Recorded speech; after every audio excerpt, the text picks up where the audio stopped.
Continue? We were a little, yeah, a little further back than I wanted to be, but that's okay. So, we have to retrace some footsteps here. Kim? Oh. I thought Kim's leg was missing, but it's just how he was standing. It's okay.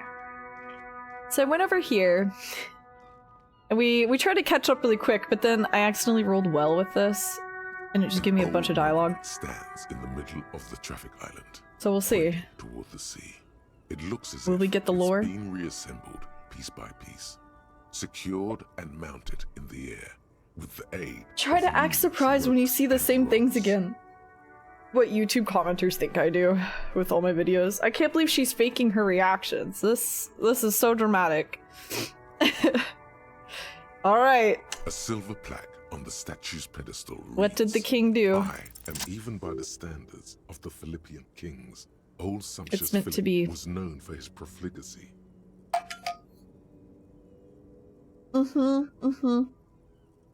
So if anyone needs a recap, I more or less crashed out at the end of our last session and had to be reset quite a bit. A little bit.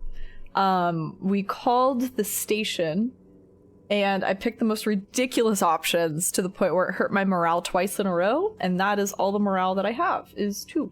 So, yeah. I also didn't know how to heal. Wait! Oh, the numbers are my... Okay. Okay, I see. I see, yeah. I like that noise. It was very... It did something to my brain. Okay, so if I had known that, I probably could have saved myself, but I didn't know. We got 4 morale now, we can really fuck up. Ooh, room for error. Okay. Oh, the dice. Modifiers +1. It's so D&D. I feel like at its core, this was a D&D game. You know? Even by the standards of the Philippian kings, old sumptuous Philippi was known for his profligacy. Okay. Okay. Well, he blew through the whole national treasury, starting the decline of one of the penultimate century's greatest superpowers, the suzerain of Revachol. His own maladministration foreshadowed the fall of the monarchy during the anti-centennial revolution, an end to his family line and the monarchy on the Insulindian Isola. Oh, seems real bad for him.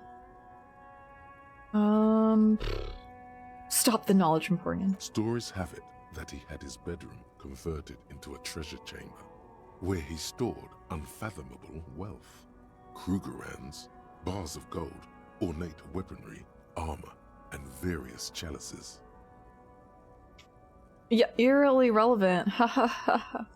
He called it the Sol Aurum. It was obscene.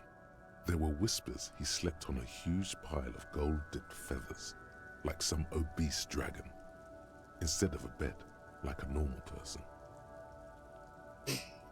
I was gonna say, it's almost as if this game was based on real history and real life, and it's almost as if history repeats itself in truly unfortunate ways throughout our history as a species.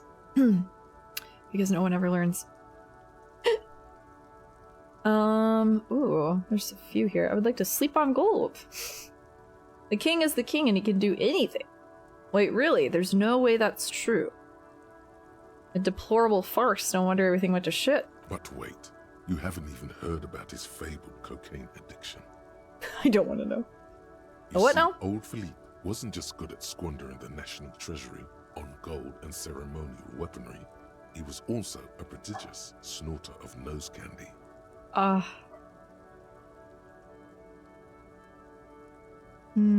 This rain is nice. It's got a really nice sound effect too. That's a good rain noise. Not just any nose candy, though. We're Oh. talking Royal Philippian Blow. Electrochemistry. Allegedly twice as potent as the stuff you find nowadays. And purple. Philippian cocaine was purple. This is a lot to process. What is nose candy? Ooh. Interested to see where this goes. His Majesty's courtiers said it helped him connect with the higher realms.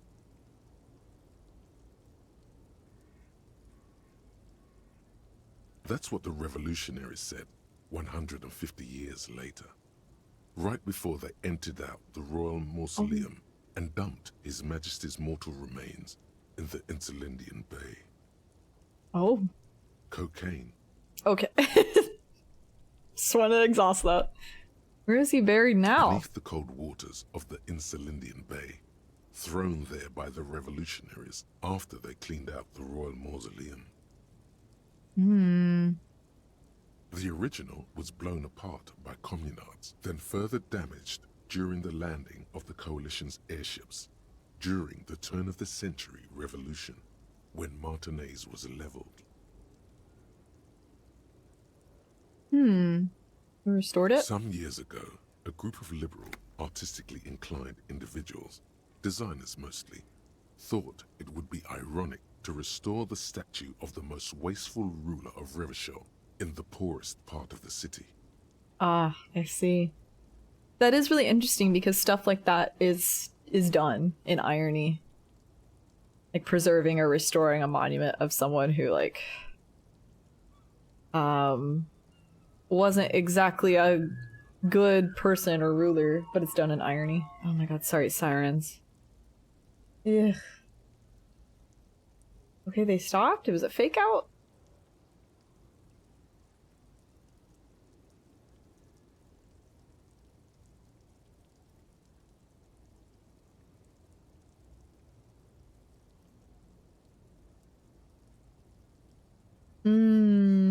Does this gamer from Estonia, small Baltic state?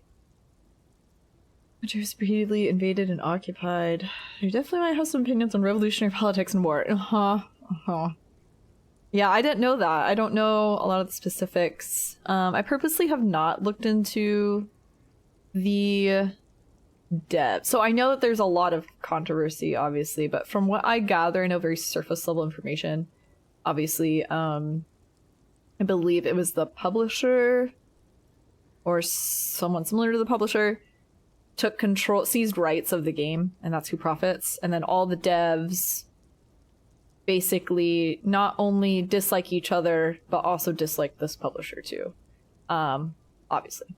But then I think it gets really muddy and gray area on like who's right and who's wrong, and there's so many, it's like it's so hard to pinpoint the correct information because there's so many different stories and POVs. So I have not delved into it and formulated my own opinions, so that's why I don't really comment too much on dev stuff. And I'll just look into it after the game's over. But I figured that they definitely have some things to say about our worlds and the different societies that rule the world.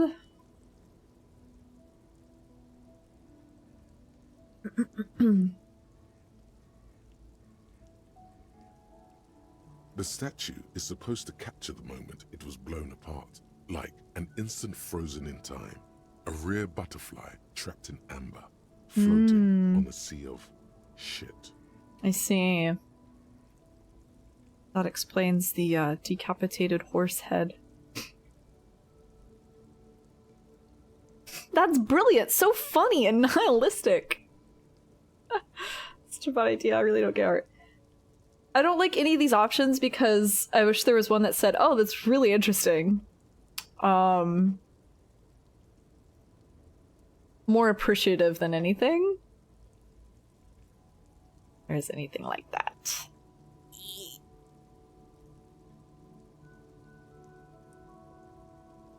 I feel like it's in character of him.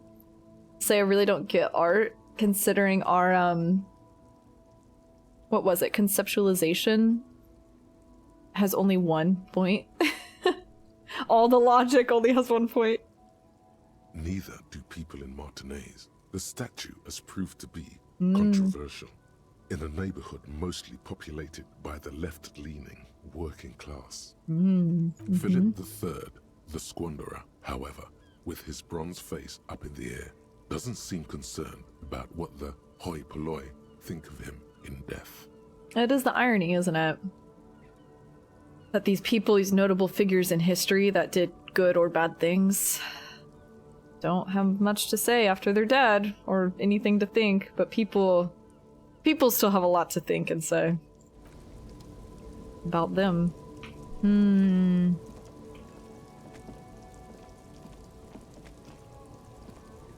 Grab this. Alright, we got that. I don't think... Yeah, we still have to check this out. And I think this thing, the crane? Maybe? A lorry stuck in the traffic jam. Oh, we already did. Okay. Trying to retrace my steps.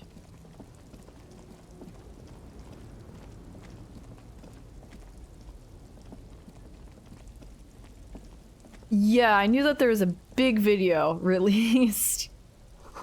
And even then, it's like... I mean, I don't know anything about the video, but which perspective is the video from, you know? I know it's really... Again, the irony of what happened to the dev team versus how, the subjects that this game covers and how it handles it too, how you can take on different perspectives is very interesting. Okay, we talked to him. There's the buggy. Let me go talk to this guy. Exhaust his dialogue. Looking for something? It's not... Change the topic. The way he says it makes it almost sound like a threat. I said this last time, too.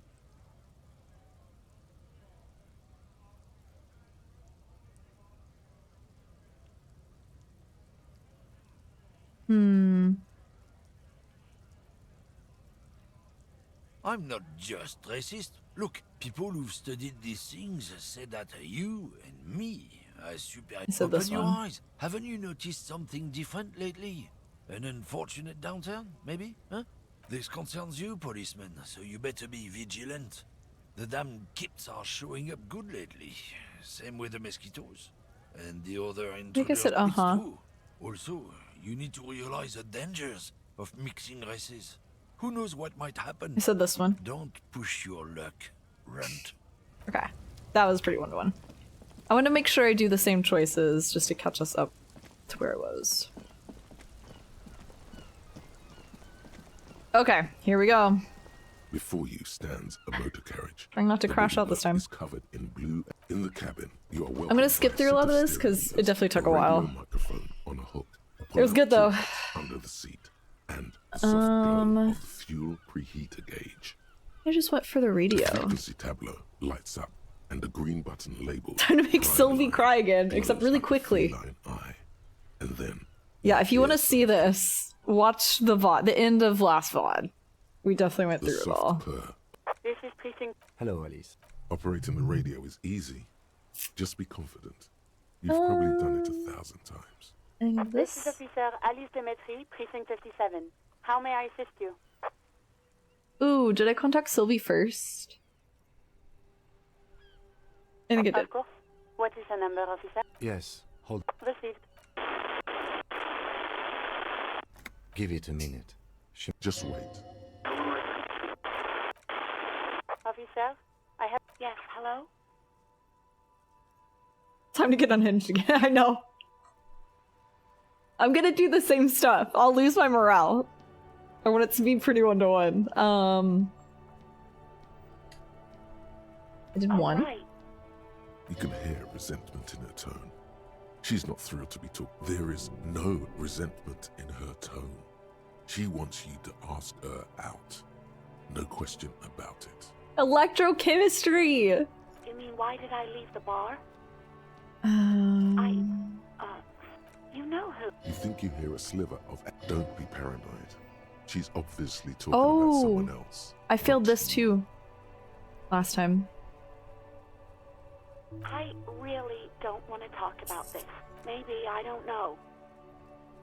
No? Not me. Do you know who made that call? No, sorry. People don't have the... It was someone else. We'll find them sooner or later, officer. It just might take a while. What? Of course it bothered me. But I thought the Union... Oh, no one calls the police. You know. Fears the Union. Garbage. Wait, what? We'll listen to them and they take care of their own. Oh.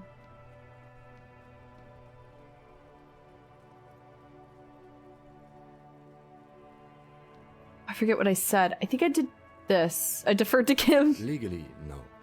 In reality, Yeah. yes. Words are not necessary to feel the lieutenant's discontent for the situation.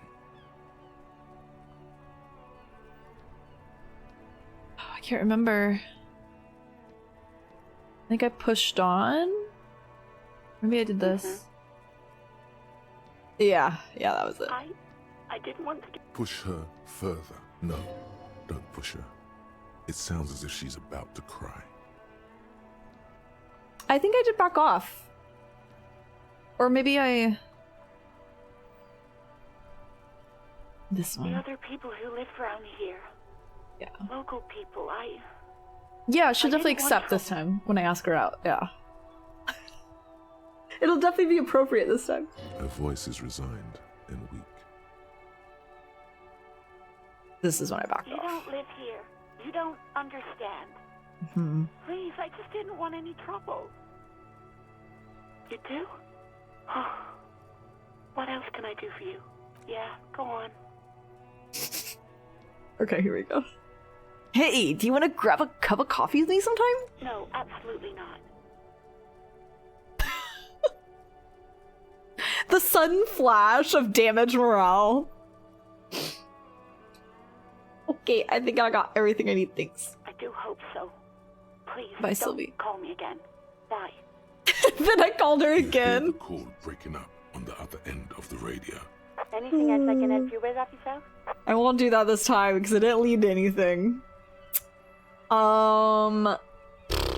Please connect me to Sylvie again. It's so funny. Okay, Just this a one. second, officer. Here we go.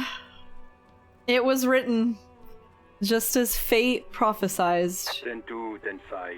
This is 41st. A scrawny old man sits in a dusty This is me here? I work at your smoking. station. 10-4. What's your status? Over. It's not good. 10-20. Over. State your message, sir. Over. I said this But one. you said... never mind. Sorry, Kim. 10-9. Repeat message. 10-4. On? Message received. 1022, the captain. This sounds bad. Is it him? What does he want? Says he lost his badge. He what? He lost his badge? I think I said nothing. Oh, this is tough.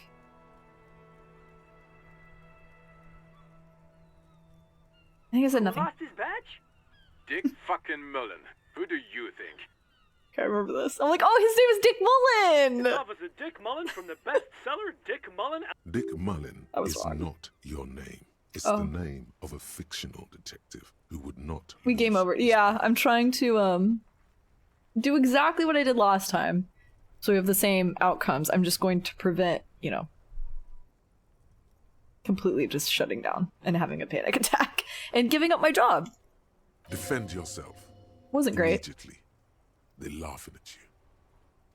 I said this He one. says this has probably happened to other policemen before him and laughs sarcastically. Oh god damn it. Satellite officer. Mullen is so dicked good. us. He's asking you to stop. Says this is serious. Jules is so funny. I love how he handles the situation. He's like so over it, but he's also a little amused. But he just hides it really Of well. course it's serious. Satellite officer Vicmar concurs. Losing your badge is serious. Over. But he's mostly exasperated. 10-4, I hear you, So officer. good. I'm just going to make a note here that you are in pursuit of your misplaced badge. Over. Fuck Nice. me. Mac, come here. You've got to hear this. Dick Mullen lost his badge. Yeah, I sillied a little too close to the sun. I highly recommend watching the end of last VOD. It was so good. This has probably been my favorite bit of the playthrough so far.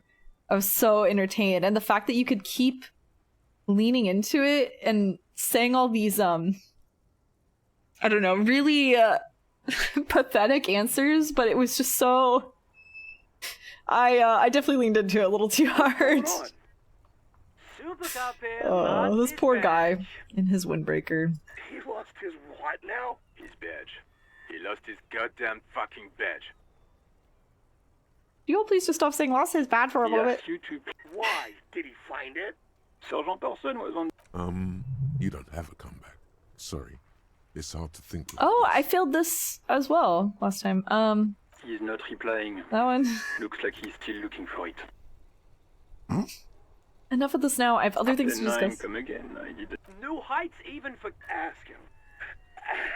Ask him if he's lost his gun. Also, it's really interesting. I don't think I commented on this earlier. The fact that we're dropped into the middle of his dynamic with these fellow officers, and they all already don't take him seriously.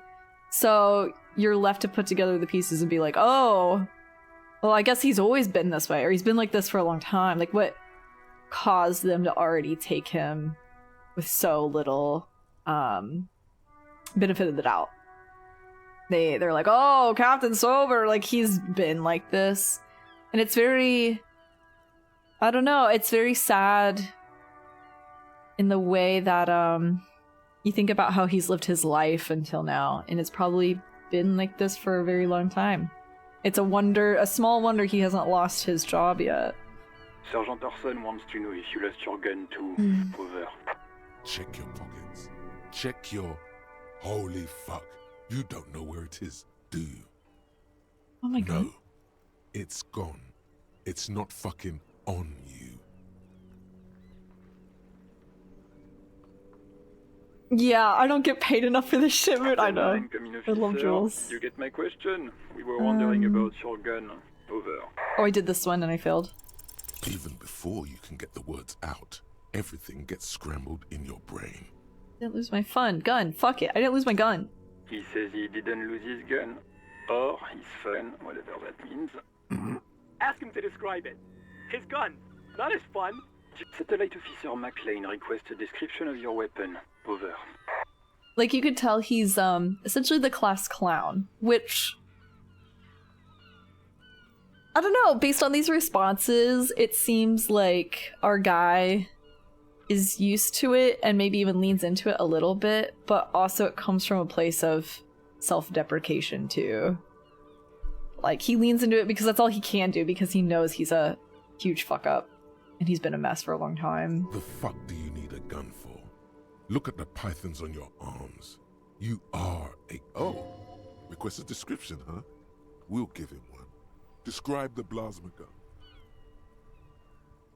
Kim, what are you packing? Oh, I see this one. Trick question. I'm a martial artist. My entire body is one big gun. He says he's a living weapon and we are trying to trick him. Host in heaven. Did he lose his gun and... Dear God, he lost his gun? This isn't really... Mac can face a giant of Coco Nur by himself. Oh, Disco! Him piss his pants. What if I start referring to him as Disco? Oh, I can't. I'm not going to. Ask him. Sergeant Orson here is wondering if you are still in possession of your genitalia.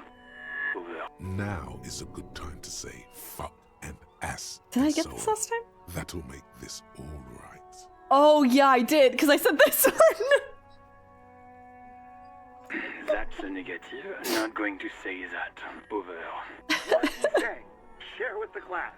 Oh, he said he sodomized your mother. The prick ate Mama's Jules. vanilla waffles at the captain's birthday party. Some nerve he's got. Sure her vanilla waffles were the only thing he ate? Shut up, Chester. This isn't funny.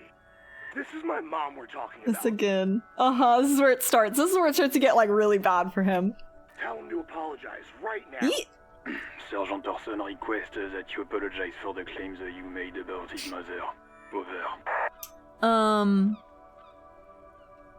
If you don't like the fallout, maybe don't fuck with the Firewalker. I doubled down. He says you shouldn't have antagonized the Firewalker in the first place. Who? Satellite Officer V. Firewalker. I'm afraid he might be referring to himself as Firewater, sir. Yeah, I feel like, Ooh, this is so fun because it would be my version of our guy, right? I see him as, based on, like, the point system we have, what I've gathered from his options so far and what I've chosen, I see him as very petulant and childlike, but it's also because he's fronting and he tries to hide how much he hates himself. I think he has a lot of self-resentment.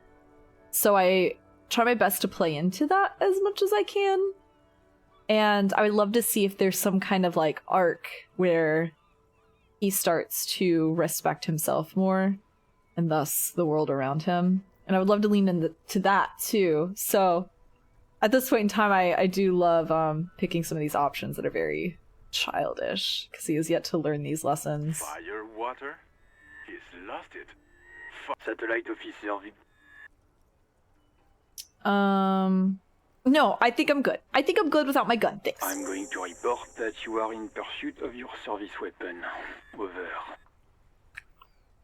In Okay. pursuit of his. Officer, do you need further assistance? Oh, Over. this was it.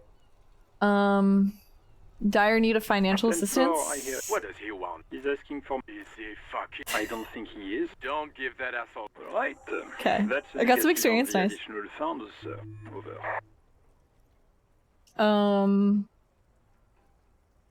Is paramount to the investigation that you grant me more He money? says it's important to the case. He isn't getting a red cent. You can tell him that. Request denied, sir. Over. Nothing is working. I think I did this, but it might have damaged my morale. This is where things started to get a little dicey.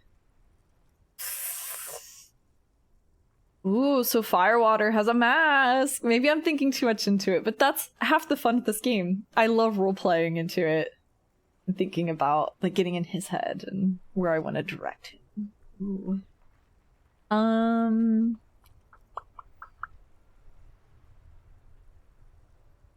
Ooh, this is tough. I think I did this. I want to do exhaust it. He says he's in trouble. Well, I guess he'd better. Yeah. Lar said Who cares what this Vic may said? On Pull their on their heartstrings. heartstrings. Enough, officer. This begging is below your dignity. This was it. I chose this one. This is where we crashed out. I think I can still back out of it if I choose it, though. I don't want to be here anymore. I want to go home. Please come and get me.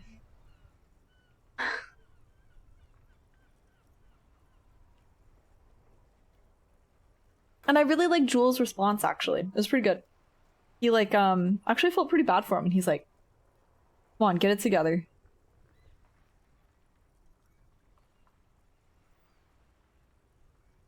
Me when I push my luck. Listen, it's okay. You can do it, sir. Over. Like, he's, like, giving him encouragement. It's so sweet. I think that's a nice, little peek into Jules' character, too. What is he saying? Did you want anything else, sir? And he covers. Many of your colleagues are also here. Over. Okay, I chose this one last time, so this led to an area of no return. To be fair, I do have more morale, but I'll hold out. What other Let us address things? them now, sir. Over. Jules. It was worth it to see Jules's responses there. I don't think I chose this last time. I wanted to. It might sound odd, but there's personal details I'd like to discuss. Okay, 10-4, sir. He's I worried. hear you. Relay your question. Over. He's like, oh my god, just hang up. Wait. Before you say anything stupid, think it through. Ooh.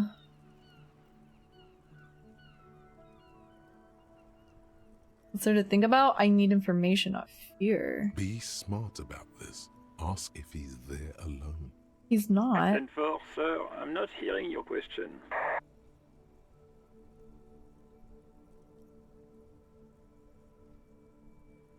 Ooh, this is so interesting.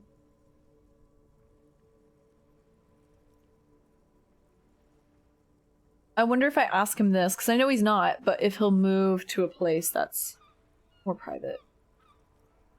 Or relay it to him in code.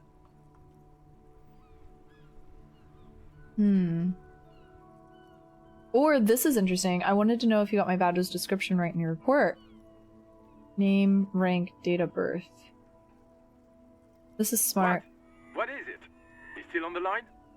He wants to verify the information on his badge. But of course, it says Dick Mullen, High General of the Revacholian Cavalry Force. Mac Torsen, when I kill Tell you. him to stop wasting time. What do you need, sir? Over.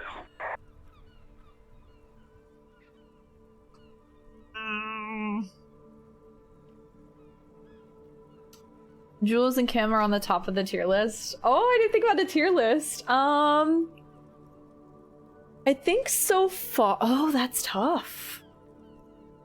I like Jules a lot. I'm really endeared to characters like him. So maybe Jules. I also think the kid is really interesting and very dynamic. So he's up there, and I like Kim a lot, yeah.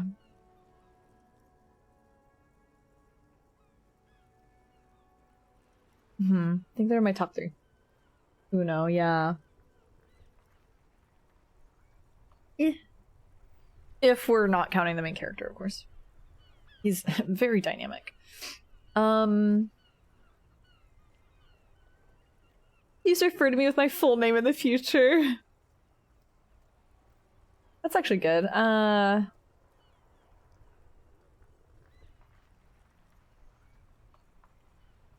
It could be a little suspicious, though. I'll try it. The 9 repeat message. I didn't get that, sir. Over. Say my name. Sir, I will not have you talk to me in this manner. Over.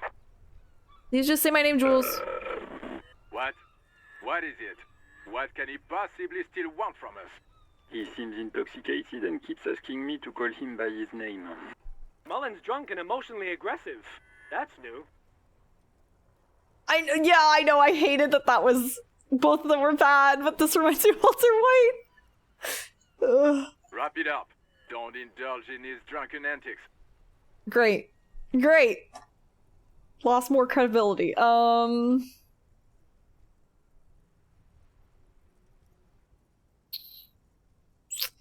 I ever told you about my life before the RCM? Any news about this could lead... Oh, this could be bad. If his whole family's dead or something.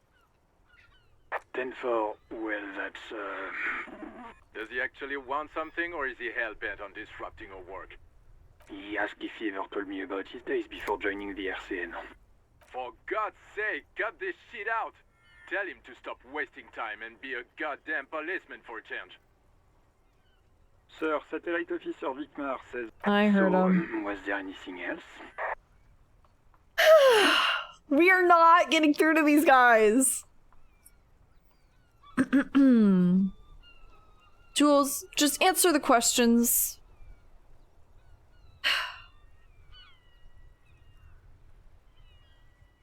He's giving too much time for the peanut gallery to make their own comments. Oh, I feel like these are dangerous.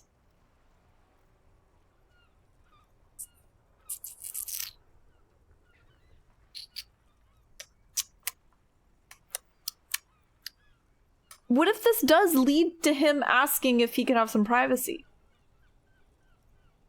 Or what if it blows up? What's the worst that can happen? I lose morale? That's a negative, sir. I got a 10-12 here. Over. Any news about my family? 10. Excuse me, sir. Over. You probably don't want to continue on this road. Oh.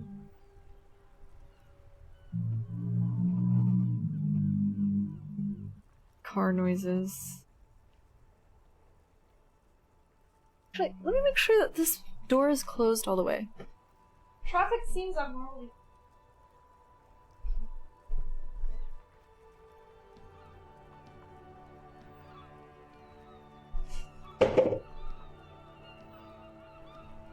Yeah, it's closed. Yeah.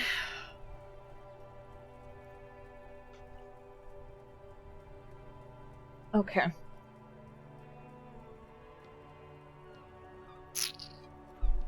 Man, Inland Empire. If Inland Empire told me to stop, then we should probably stop. Can't get nothing out of these guys. Nothing. Never mind.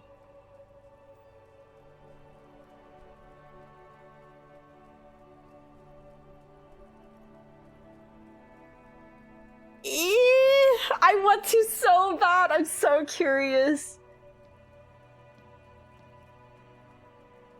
I think that's the real problem with me in this game, is that I'm endlessly curious and I'm willing to sabotage anything to satisfy my curiosity. And it's probably not a good thing.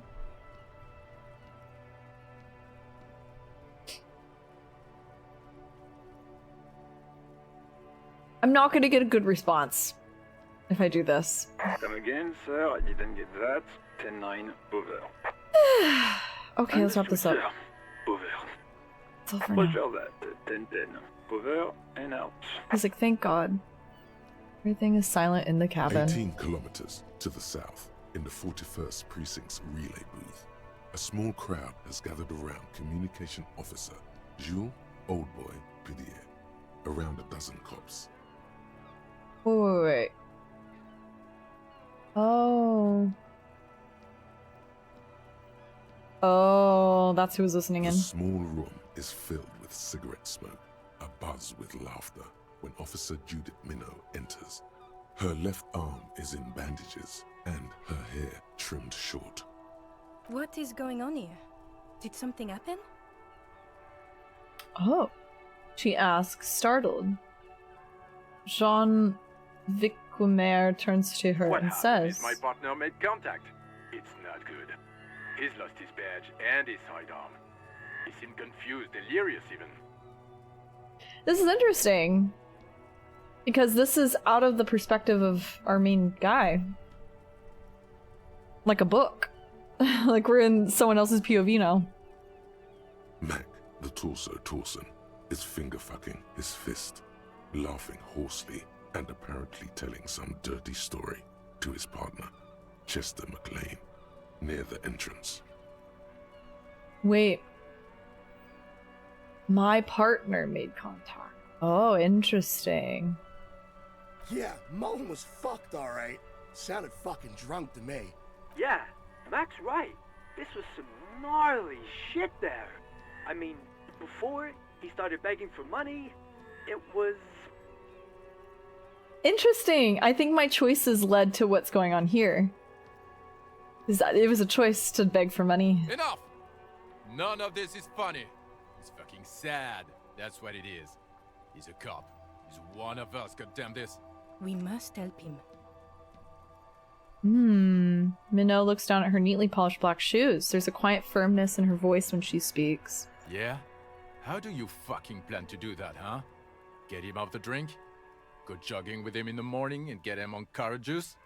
He's a lost man. I just know we can't give up on him when he's at his weakest. He wouldn't. Judith. The crowd in the room has started fidgeting uncomfortably. Someone's trying to slip out unnoticed. Mac, man the door. You know what he told me? Oh. I don't want to get better. I want to get worse. Those were his words. Ooh. He sighs heavily and turns to address the room. This shit does not leave this room. Not a word of this to the captain. Or anyone else. We'll give him a couple of days to pull his shit together. I guess I can hold off the report for a few days. The report. They're gonna report him. Good. Okay, everybody. Nothing but a prank call here. We all got our laughs. Now get back to work. Far north, on the other side of the motorway, the officer quietly hunches with his hand in the motor carriage. Pick up the radio again. No, put the radio down. Put it down. Impulsive thoughts. Pull out the pull-out toolbox. Run your fingers over one of the steering levers. Tap on the fuel preheater gauge. Kim, what are we looking at? What is this machine? Kim, standing back here, my honest reaction once again. A metallic drawer slides out from under the seat and clicks into place. We needed the tools something. Inside are neatly organized. They still want to help him. Well, some of them do, it sounds like. In their own ways. Yeah. Some of them are like, he's a lost cause, but it looks like Jules helps him in his own ways. Judith definitely wants to help him. His partner seems to be sadly complacent with how things are. Like, what's done is done. Like, we can't help him. He's sad about it, at least. And some of the other guys are just, like, entertained by him. Take what you need, officer. It's really going interesting. to be a long case. I'm not protective of my tools, like some men are. He's clearly a little protective of his tools. But what can you do? Work is work. Oh. Pry bar. Can I take all of it? I guess we could come back here. You need the pry bar, though. Feels nice and cold in your hand. Heavier than you'd think. Cold and heavy. Like truth. You feel like you're reunited with truth once more. That's dramatic. Useful for opening all sorts of doors and lids.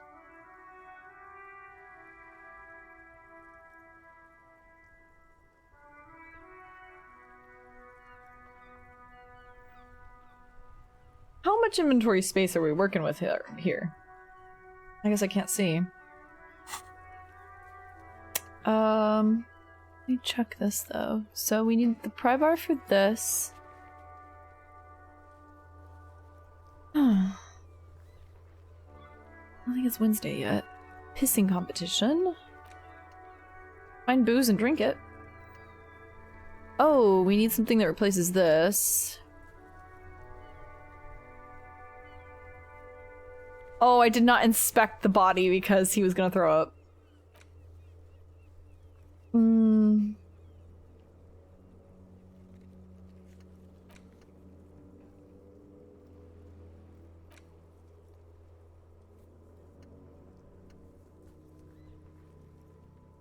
This may take some time. Sing karaoke.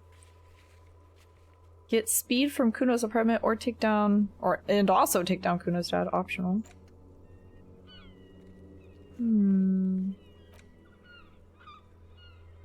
Track down your gun. Okay. Yeah, I'll just keep this here. Pull-out toolbox slides back into its nest. Preheater gauge casts a warm glow on the steering levers and the radio on its hook. The white suede feels luxurious under the touch, and the metal clutch handle so very familiar in your palm. As you tap on the gauge, the indicator pin jerks as if startled. It's in the large orange sector, indicating the engine is warm. Next to the gauge is a red switch labeled heat. There's no use pressing the heat button. It won't start without the ignition key. Oh. Jingles his keys. Translation. We're not going anywhere right now. Alternative translation. Don't even think you can drive my MC. This is the Kupris Kinema, my motor carriage. You can use the toolbox and the radio if you'd like. Motor carriage, motor carriage. Something bad with a motor carriage. Oh. A dark lump rises in your throat. Uh-oh. What is the sinking feeling I have with the words motor carriage?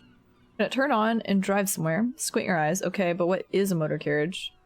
Do all policemen in the RCM have such cool motor carriages? Oh, wait, this is interesting.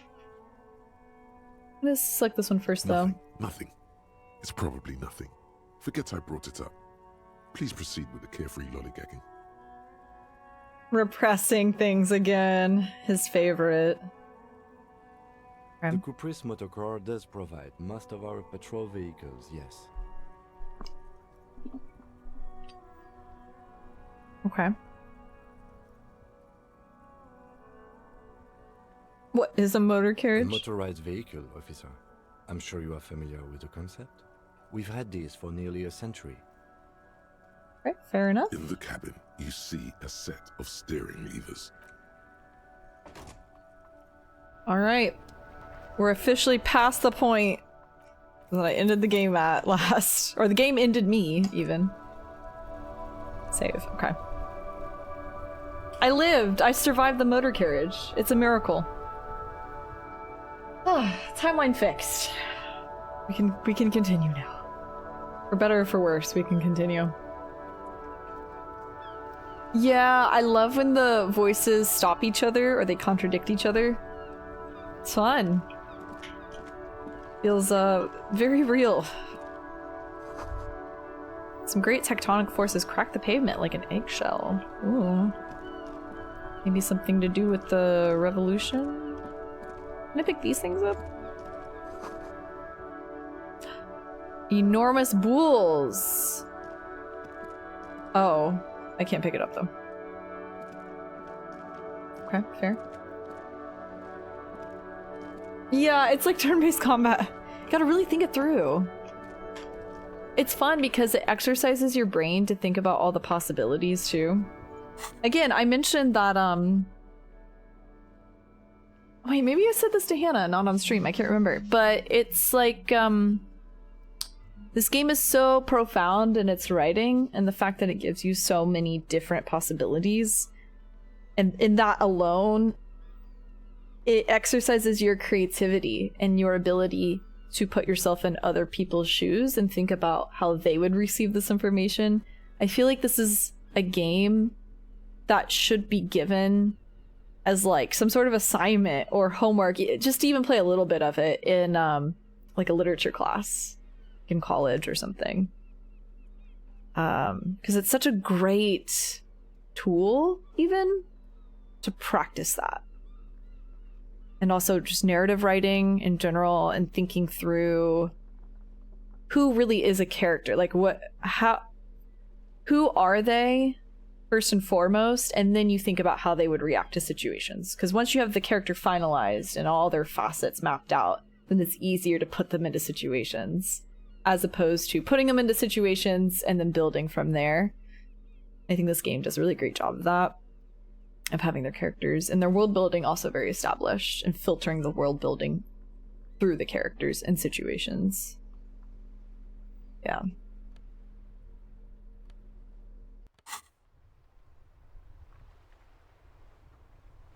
Yeah, definitely a prime example for games as art or narrative devices. Absolutely. Really impressive. Okay, so we have a lot of tasks. Oh, you can't see them. I'm covering them up. Oh, good. That works. Oh, but no. Hold on. Hee. Okay. I feel like I should hone in on one of them. How do I check my time? Like, okay. It gives me the time here. Oh, day 1. We're not even close to Wednesday. Okay, never mind. I see. We're still on Monday. Okay.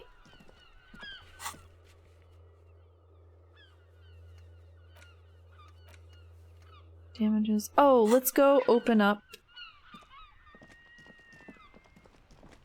the thing with the pry bar. Was it up here? No.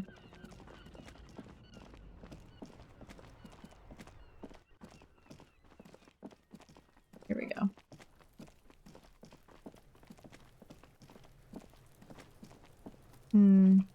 Let's started snowing. I love the dynamic weather. This trash container is locked. The sliding lid has a padlock that says, whirling in rags. Tool not equipped. Oh.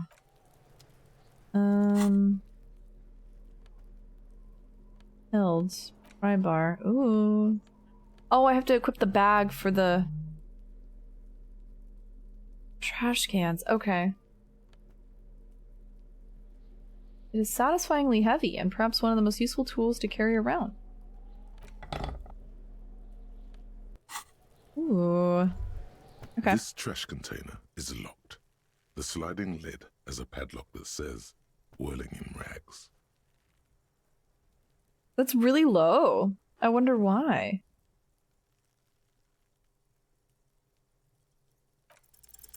Force time isn't happening. You've jammed the pry bar under the lid, but it just isn't bending. What is this? Your triceps ache for the metal to bend, but it resists. This calls for a potent curse to help break its resistance. Utter the power words. Hang from the pry bar with all your weight. There's a creaking sound as the pry bar slips under the lid. You hang from it like a moron, huffing and puffing. Clearly the technique is wrong, but nothing else comes to mind. When I make myself look even more like a fool in front of Kim. Okay, I'll give it a nice kick.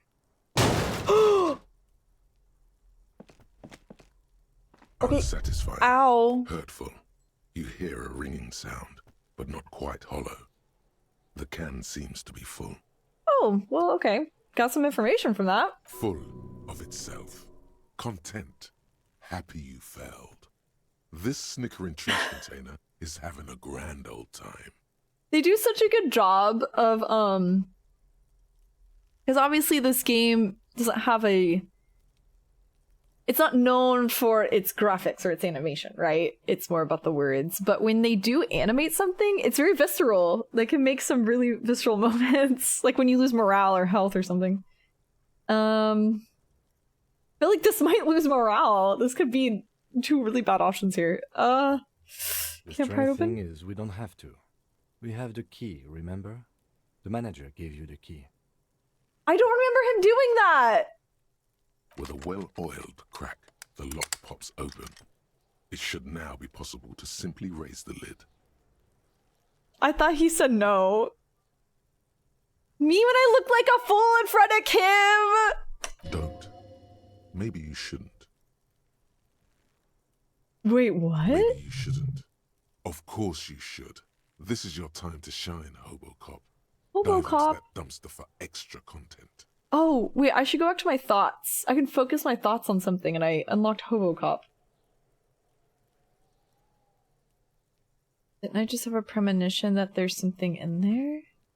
There is, but you won't like it. Sweat forms on your brow. Your hand is still on the lid. Well, sometimes in life, you gotta do things you don't like to do. The smell of rotten food rises to greet you. You see soggy cartons, dirty rags, and organic waste. Okay. We're just in time. This hasn't been emptied for over a week.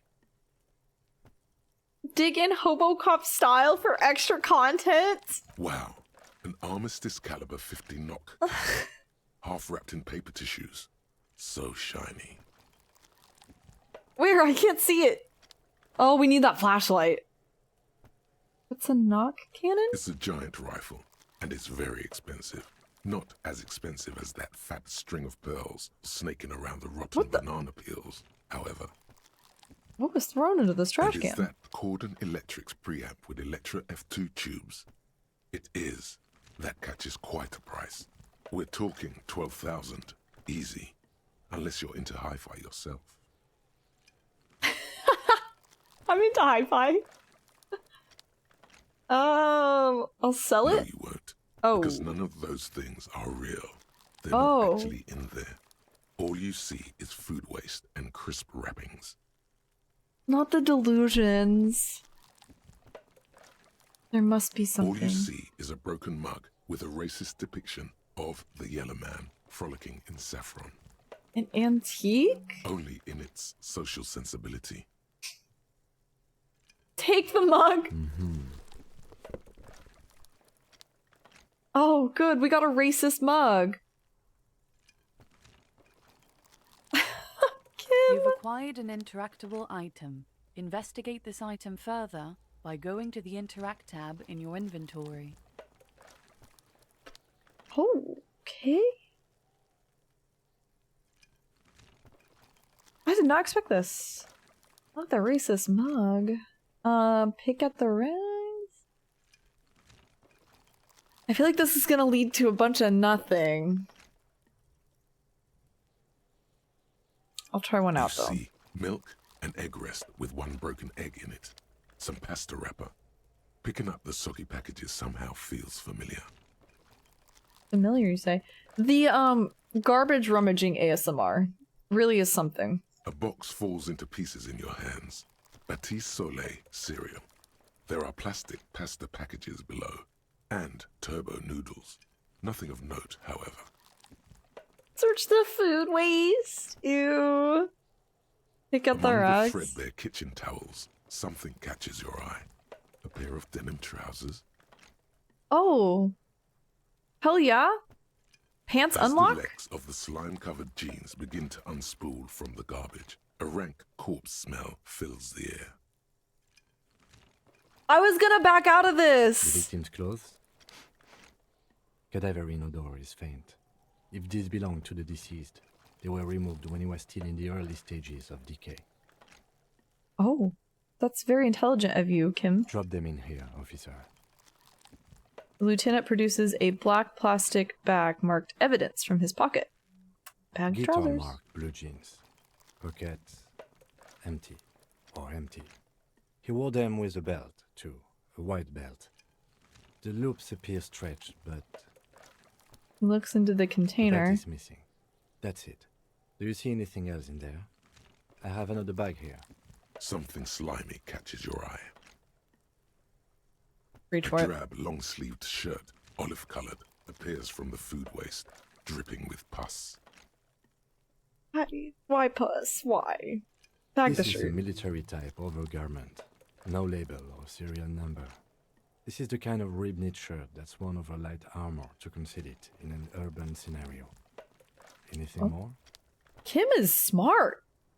He's like incredibly smart, and we're not at all. The rest of the rags are just kitchen variety waste. Just garbage. All right. We should go to Gart again and ask if he knows who put the clothes in the trash. It could be as simple as someone from the hostel cleaning the yard. Or that one. I'd advise against confronting that force. Well, I don't know. Me and Kuno, we're besties, so.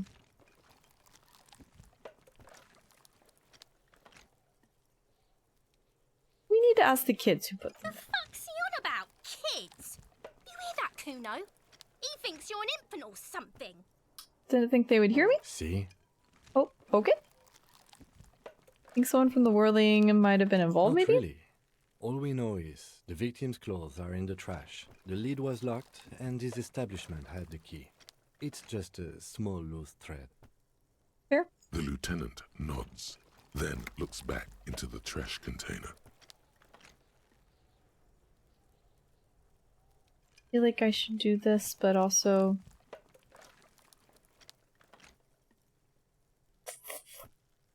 Food waste is so gross. The Close the lid. container sounds a muffled gong. Ooh. Sound design, That's one ASMR. thing off the list. I think we got it all. Trash closing ASMR. The smell of rotten food rises to greet you. Oh wait, I didn't want You to... see soggy cartons, dirty rags, and organic waste. Close the The lid. container sounds a muffled gong.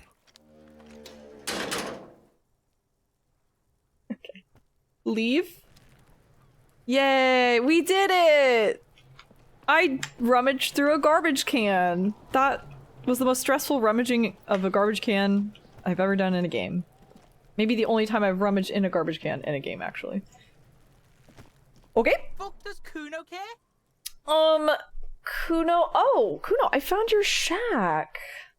Yeah. Did you fuck in there? Well, okay. Thank you for asking. I just wanted to point out I went in there.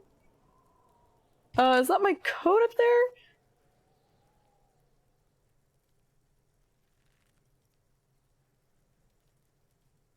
Is it? You got pretty fucked. Kuno's surprised you've still got your head after all that. After all, what? Don't sweat it, drunk pig. Oh. Kuno will keep your nasty secrets. Kuno's not snitching. Oh? He's saying you climbed up there. He probably saw you do it. You climbed up. Ooh, interesting. Okay. But I get into the harbor for this Of course roof. you fucking can. How do you think Kuno made all the docky boys his gimps? Just got a fly, pig. I gotta jump to get in there at my age and my condition. Well, apparently you did it before. Is that it? Easy. Not for you, pig. Oh. Kuno can't wait to see you get all scared and shit your pants. Okay. Kuno can't wait to see you shit your fat pants. Thank you, Peanut Gallery. That's all there is to it then. Don't be a pansy. Just jump. Yeah, just jump. Got it. Good thing I have a 4 in physio. Yeah. What was with the pig head? That? Kuno decapitates pigs. That's just a Kuno demo tape. A Kuno demo tape. Oh.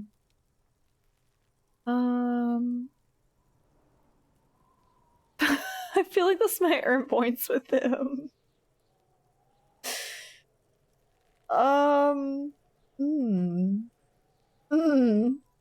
Well.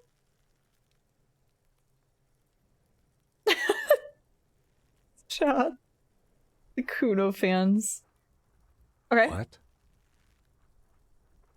Kim, don't worry about it. I'm trying to relate to him. What is this shit? Fucking on yourself. This is weird level shit. Kuno doesn't go there.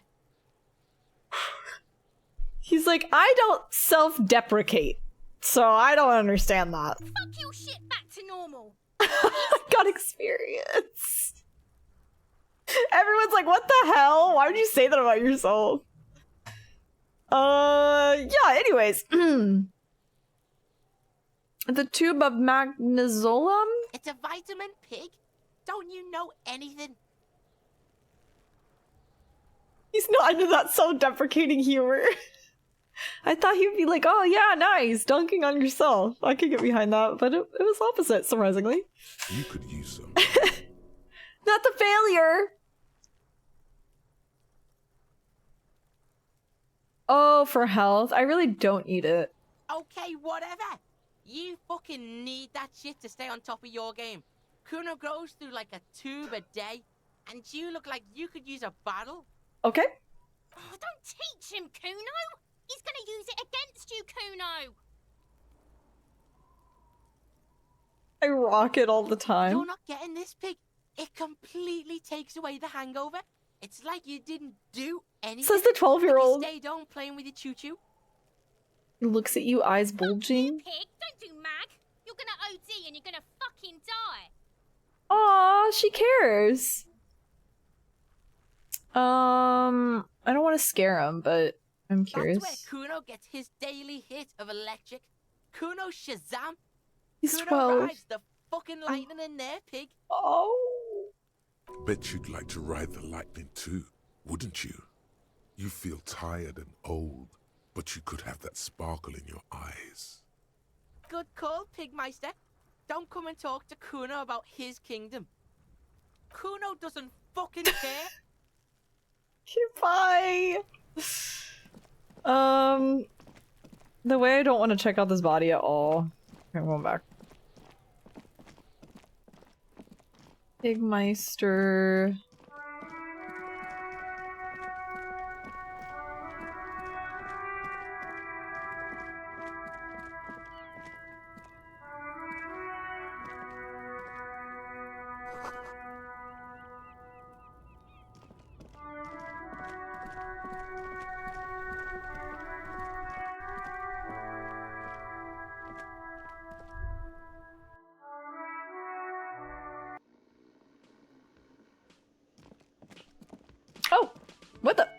You're new. Who are you? Wait. What? What the? Excuse me.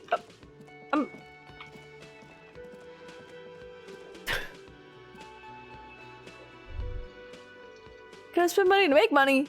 Money is what really matters. They say money can't buy you happiness, but that just means you don't have enough money. You have to invest your money wisely. Can't buy stocks, money. Oh, you can buy stocks, and then use those stocks to make even more money. The way you'll have enough when you grow too old to make new money. Real estate is the graveyard where tired old money goes to rest. Money is what literally makes the world turn. Does he have any thought without the word money in it? The laws of money are just like the laws of nature. Unpaid labor doesn't net you any money. There's no such thing as free money. Money is all about numbers. Money is actually all about trust. It's all about money, you know? You gotta spend money to make money. Money guy, my new favorite character. No thoughts, head empty, only money. Can I help you? Finance bros, but yeah, he's the guy that whispers in your ear about putting your money into stocks. I'm suddenly ravenous. My stomach is eating itself, I just noticed. I'm gonna go grab some of my salami and cheese cracker lunch real quick before we, once again talk to our favorite, Gart. Wait, is there a new... Okay. Yeah, probably this. Snack time. Jeff Bezos coded. Billionaire coded. Okay. I'll be right back.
Oh, it's quiet. It got real quiet. Oops. I just kind of stuffed my face off stream. I was so hungry. I felt like I was dying. I ate like a wild animal. Boogie Town timely stand. I hope everyone is goodly dance. How is the disco going?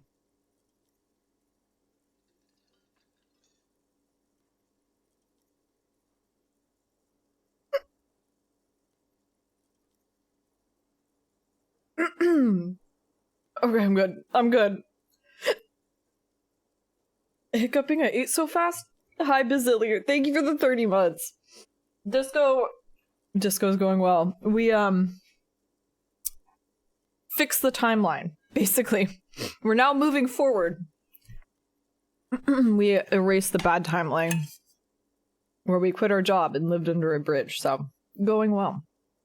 Hope you're doing well.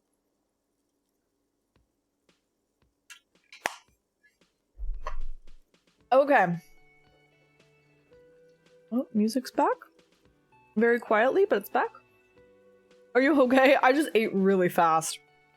My body is, recovering. Okay. Let's see. What were we doing? Oh. Here's your trash container key. Thanks. I hope you found what you were looking for. This is really cool. How it keeps track of your inventory.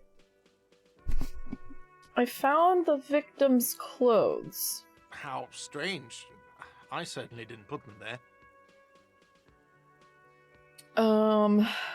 Not accusing him. Someone on your staff have put them there. Who else has keys to the trash container? Oh. The trash collection service? CS Municipal. I don't see why they would put anything in the trash, though. Ah, the elusive CS Municipal. I doubt we'll be able to track down who was sent here last and when. This will have to be one of those little threads that solves itself down the road. Thank you anyway.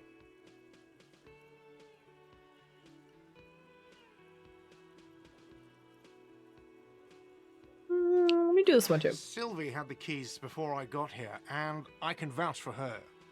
I can vouch for all my stuff. None of us would tamper with the crime scene.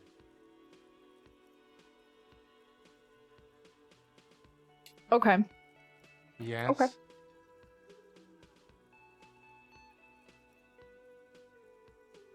I don't know what this is referring to. What thing?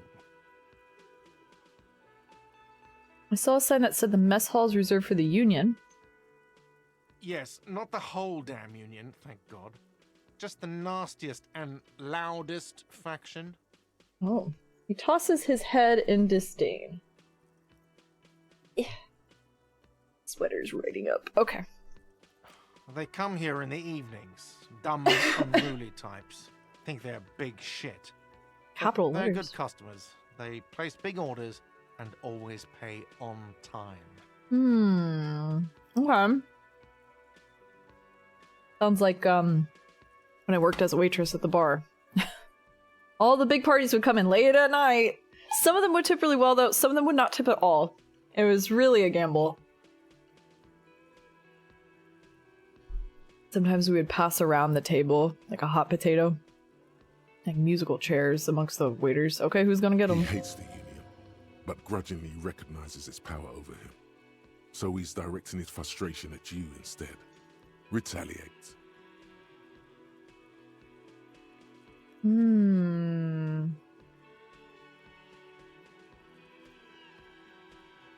Is he above gratuitous beating?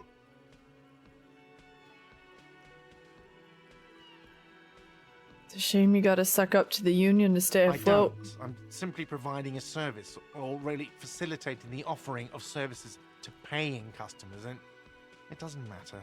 I don't have to explain myself to you.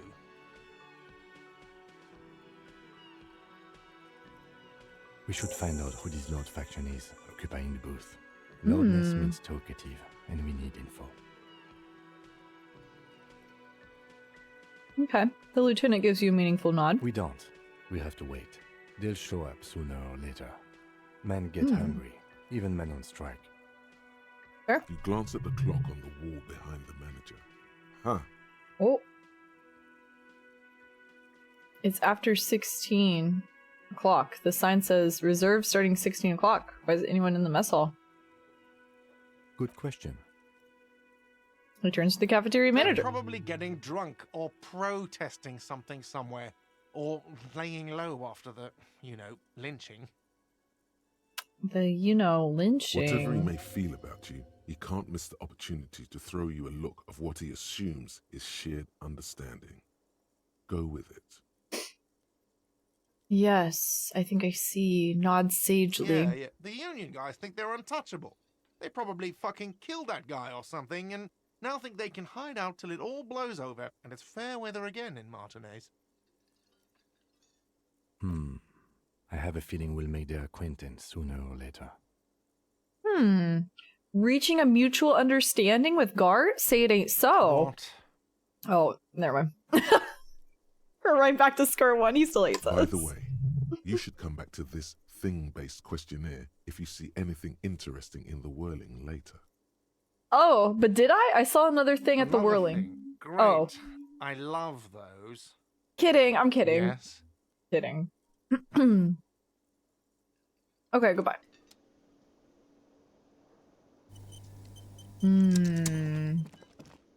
Oh, this is open. This was not open before. The dishes are drying. They smell of chemicals and pine trees. Aroma of spices, alcohol, and tomato hangs in the air. 35 Comfco Peak. Happy Wednesday, folks. Hi, Alistair. Thank you for the prime and the 35 months. Hope you're having a good Wednesday. Oh, yeah, I'll steal this money, thank you. Very cool. It's a freezer? You see a heavy steel door with a prominent dimple lock. It's painted blue. You immediately feel drawn to the color. Blue is for mystery. I'll be back door, mark my words. Touch the door. The cobalt blue surface feels rough to touch. The stainless steel door is flush with its frame on every side. Try to push. The door does not budge. I wonder where the door leads. It's a door in the back of the kitchen. Why do you care where it leads?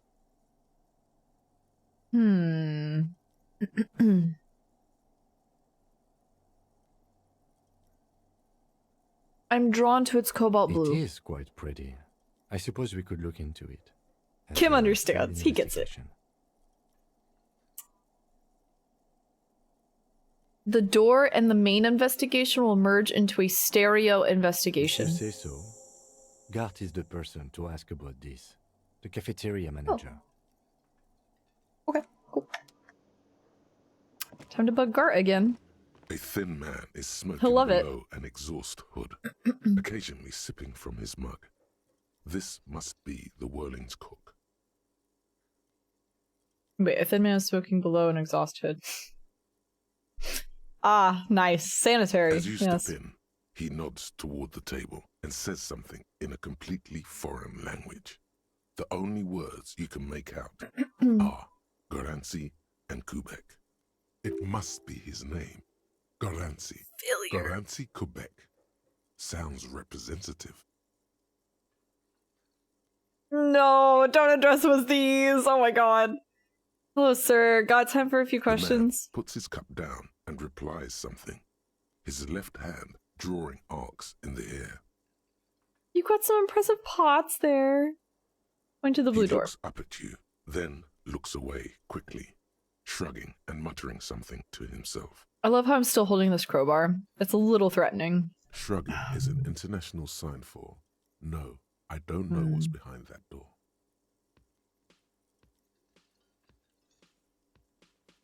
I don't think I need anything else. Stay masculine.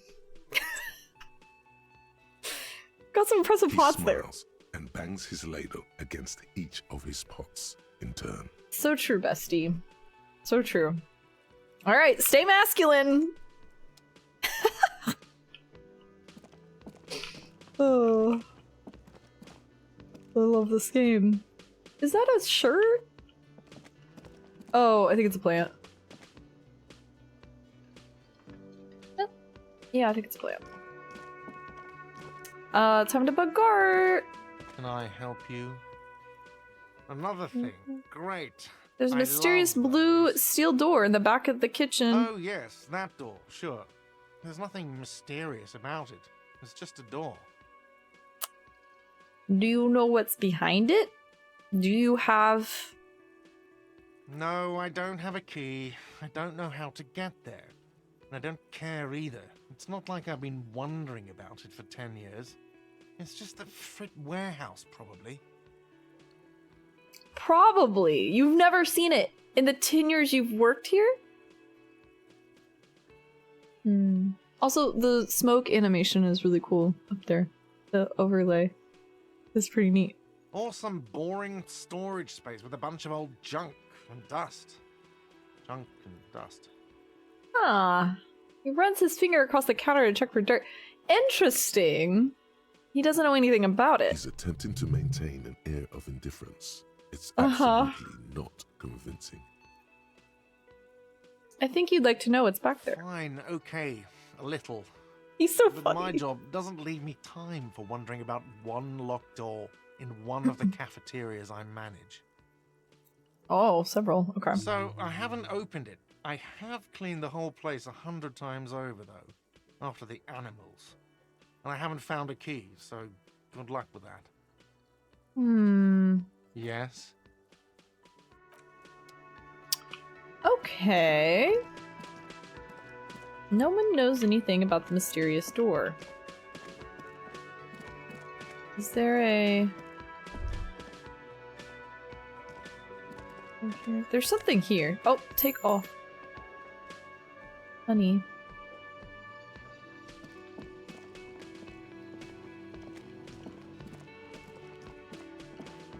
Okay. I think that's it. Holding tab and pressing WASD sure is something.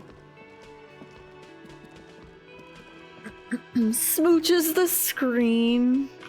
Gart fuckers rising up from their slumber. Does she have any new dialogue? Hello, Been a minute. sweetie.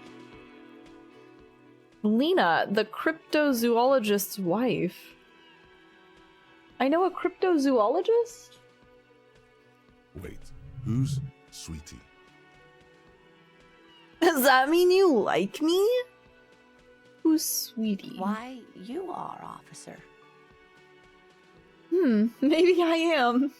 Or do we lean into the self-hatred?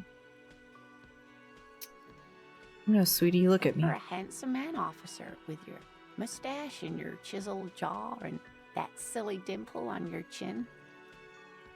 Aww. Wow. No one is ever nice to him. That's the nicest thing someone has said to him. That stupid dimple has only brought me suffering. I'm a bitter man. The years have taken their toll. It has only brought me suffering. Love can be cruel, sweetie. Love can be cruel. You must forgive me. I'm getting so scatterbrained. I completely forgot to introduce myself. She slaps herself on the forehead. I'm Lena. My husband Morel and I are staying with our friend Gary just down the street, but I come here for tea when they're away. Her eyes glitter over the rims of her glasses as she looks up, smiling. This Lena is wacky enough for the motley crew. Hire her on the spot. Hire her. Sweetie needs money. Sorry. Do sweeties get money? God. Oh, you can say the cringiest things in this game. I like cringe right out of my skin, actually. I'm like, can't even look at it. How would you like to roll with me? You seem to be in a chair. Okay? I don't know if you noticed, but I don't know where I am or what I'm doing or anything. Yes, officer. You look rather dazed. Oh. Like a stunned fox. But surely things can't be that bad. Oh, you have no idea. Her eyes follow your movements with some concern. She won't judge you. no matter what you say. I'm getting that feeling a little bit. I feel like she would just have pity on him.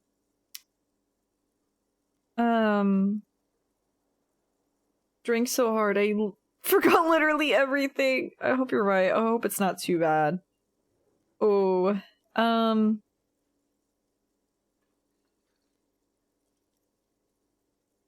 gonna be completely honest. Even in front of Kim, you know what? Kim has heard and seen it all. Nothing will shock this man ever. Oh my.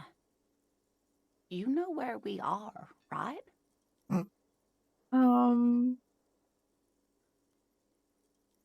We're dead, haunting each other. We're ghosts. Now. She looks up at you with maternal solicitude. We are live in a hostel called the Whirling in Rags, and the Whirling itself is in the city of Revachol. Honestly, I don't know diddly squat about Revachol. What kind of place is this? How would I even begin to tell you? Revachol is the most beautiful city in the world. Whoa. We're fortunate to be here, you and I. I've not heard this angle. I feel like I skipped over her. I mean, I talked to her. She gave me, like, something I needed. Forgot. But this dialogue wasn't here and I didn't follow up. I haven't seen very many other cities personally, but everyone says so. Revachol is a rare jewel. This city used to rule the world, though it has seen better days. There's a pause as she studies your expression. You must look quite lost. Speaking of history, you know what year it is, yes?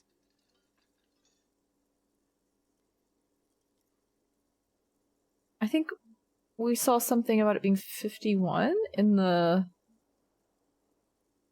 hotel room. It's a bad year, my late 40s or 50s? I don't know how old I am. We're approaching the end times. Let's see this. That's right, dear. How splendid. Here, take this pen. Knowledge should always be rewarded. Oh, Lena! I love Lena. Cute. Kind green ape pin. Okay. Alright. Her relief is palpable. She was getting pretty worried about you there, but now she relaxes her shoulders. Yeah, I was saying some concerning things, I think. I can tell that this is taxing for you, so I'll just ask one more question. What regime are we living under? What mode of government? Oh, boy. I'd like to think it's the dictatorship of the proletariat, but something tells me it's not. Our leaders are fierce warriors who traverse the plains on steeds. Civilization cowers before us. We are governed by intelligent machines that perform calculations to determine the freest market. Everyone hustles and grinds like a badass visionary. Radios are being used to control people's minds and distort our perception of reality, concealing our true masters, foreigners, and women. Cop. We are living under the cop regime.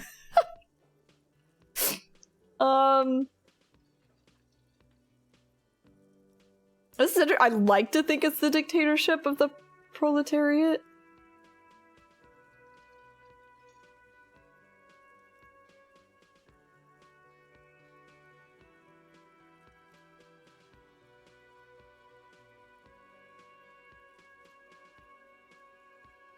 I don't want to choose any of these three.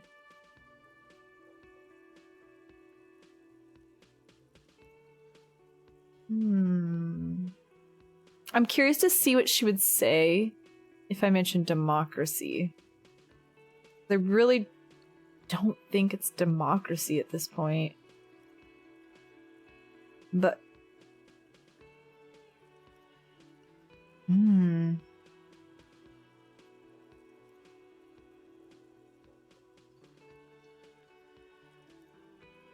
And I don't want to indicate a preference yet.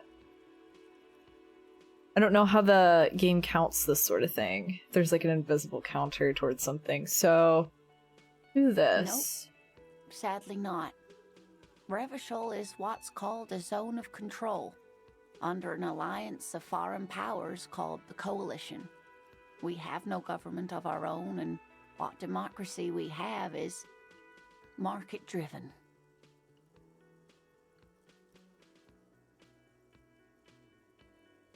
I don't know what to say. I'm so disappointed. If there's no government, how come they're cops? Oh dear. And you were doing so well. Oh. There aren't any cops in Revachol, not in the traditional sense. The status of law enforcement has been a complicated matter since the revolution. Oh, I didn't realize we weren't even in... Like, our base isn't even from Revachol. I knew we were outside the Union. Ooh. But we should stop for today, sweetie. You look like you need a break. No! Besides, I'm not the best person to explain the big things to anyone. You've told me more than most people! She's scared now. She's realized you really are brainwashed. You know when I fuck it up?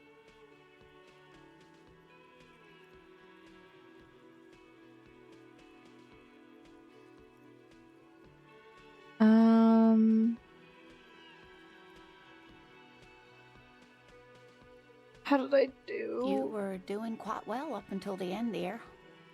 It does look like you're having trouble remembering things. History and places. Remembering reality in a word. It's very odd. I know. Can't even answer that question about the USA anymore. I know. I mean, that's the interesting thing. I say interesting. Not so interesting when you're living through it. But, the way that government can change so insidiously right in front of people, and then it becomes so muddled as to what it even is anymore. Because even if you look at, like, for instance, the history of communism and how so many people disagree on what communism actually is because of what it turns into depending on where communism was instilled. Does that make sense?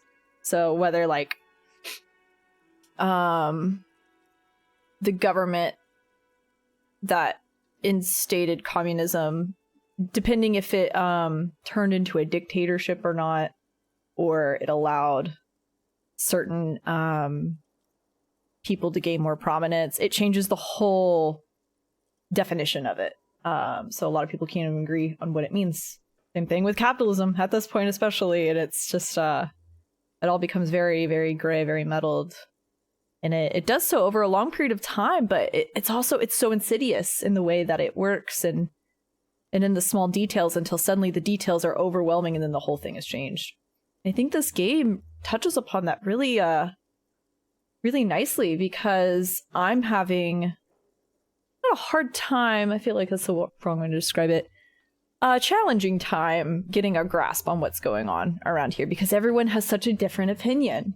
And it's so grounded in reality in that way and how they write their characters. It's very, very interesting. It's very thought-provoking too, especially in regards to our real world. I know that's what the authors intended. Lots of reflection here.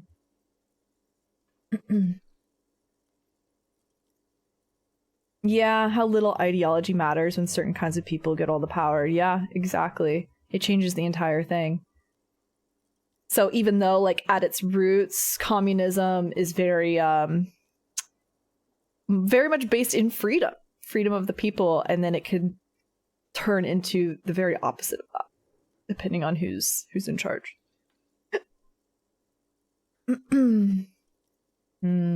Lots of things to think about. She's been one of the most interesting people I've talked to about the government so far. She had such a positive look on it too. On not necessarily the government, but Revachol. The lieutenant buries his nose in his notebook. Me when I disappoint Kim again. But maybe a fresh set of eyes is what the world needs. And while I'm no doctor, such bouts of amnesia are often temporary, so I wouldn't worry too much. She's so sweet. What is the digging my hole. What is the revolution? Defeat, I'm afraid. The people of this archipelago tried to build something new, something different.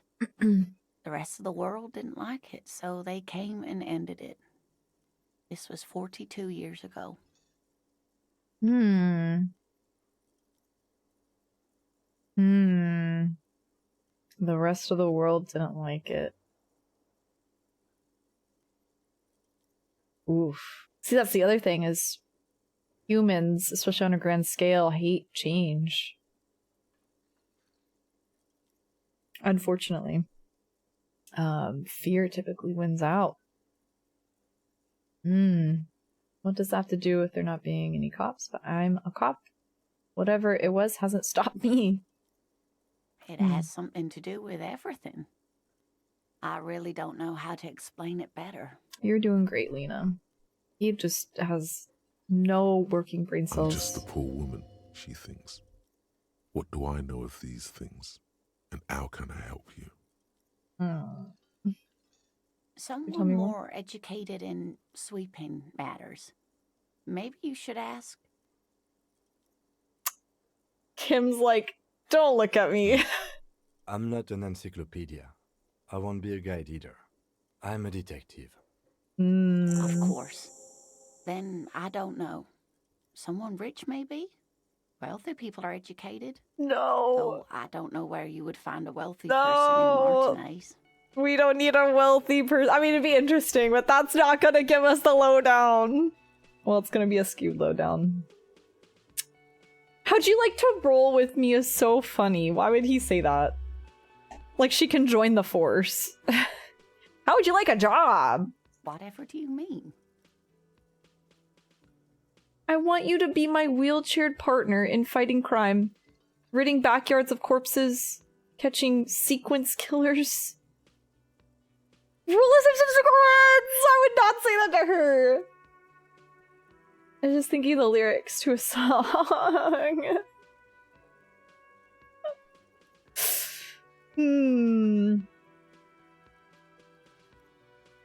I wonder how this would go over, if it would be endearing or not.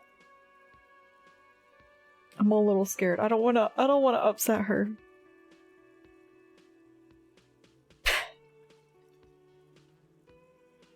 Sequence killers? Oh my.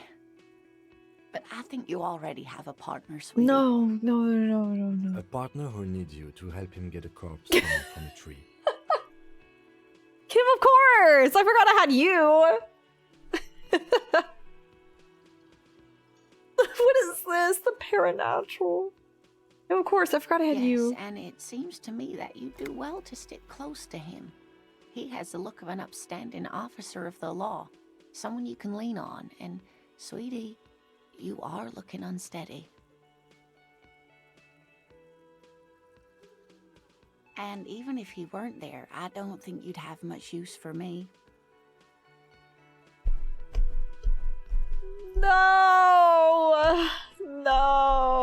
The role of not only women but disabled people in a war-torn society.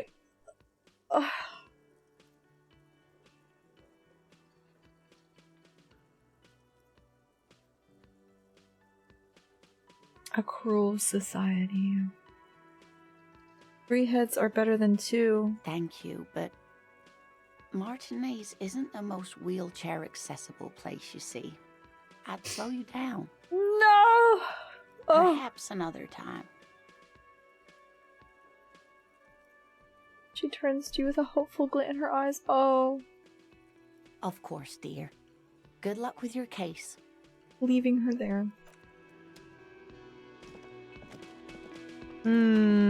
Lena. How's this guy doing? The worker is in a deep slumber. Perhaps he's on his way to where you just came from, into the primordial darkness. Perhaps.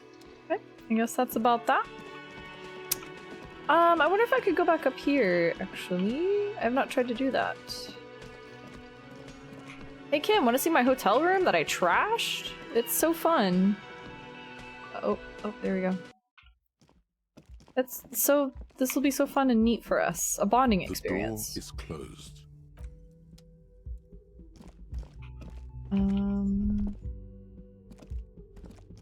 I love how the music is muffled. this is the balcony.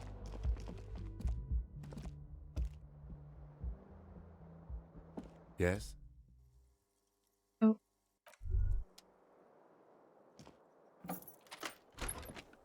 Hehe. He's thinking something. What are you thinking?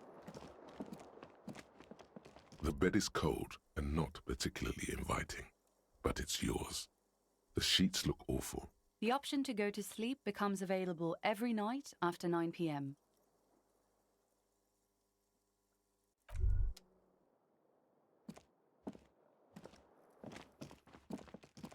Kim's like, damn, you live like this? I can't open that up. That's so weird. Hmm.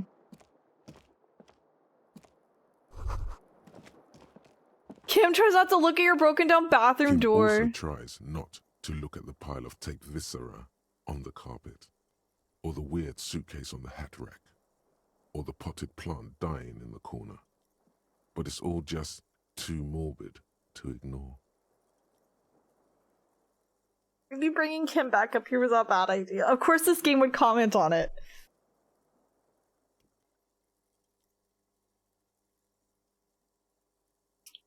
I'm actually feeling the need to apologize.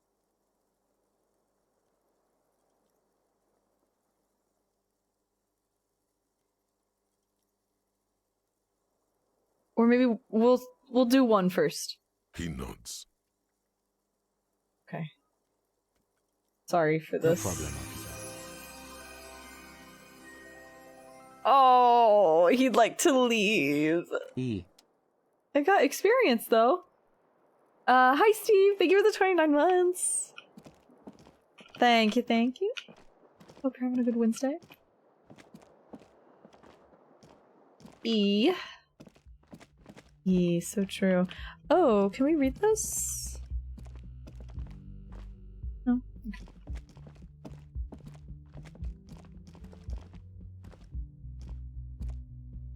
Oh, I'm gonna go back down. Kim is slightly disturbed. Yeah, this is where the magic happens.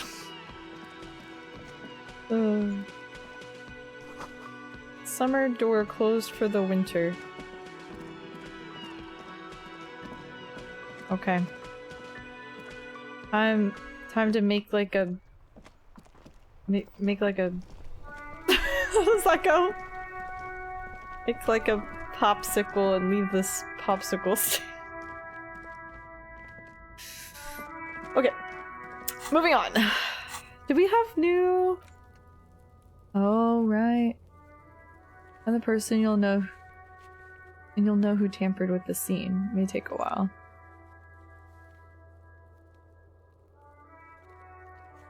They're not there today, but most likely will show eventually, okay.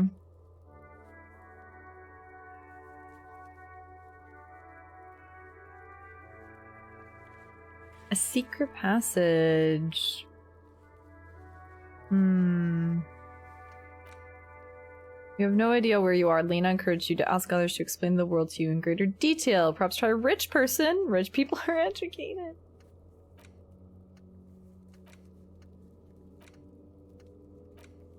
Okay. I did like 5 things today so far. Felt like a lot more than that, but... Oh! We level up. I want to ask real quick. Congress Tart. Does leveling up these, character traits, does it increase their odds of success?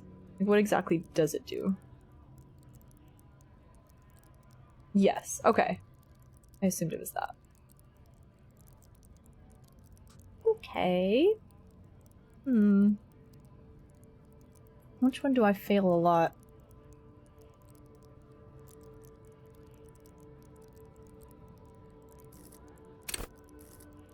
Logic. Let's do...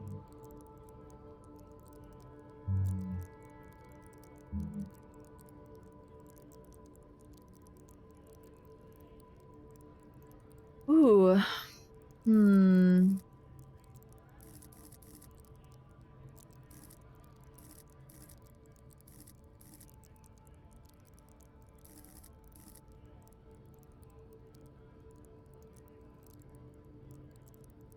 Oh, I see. These start very low in general.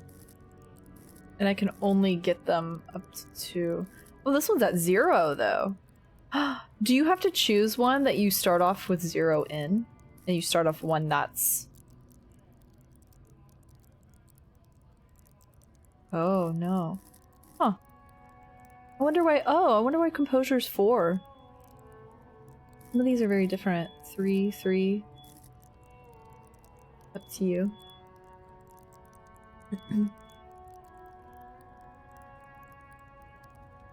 Oh, you'll see why? Sorry, there's beeping outside.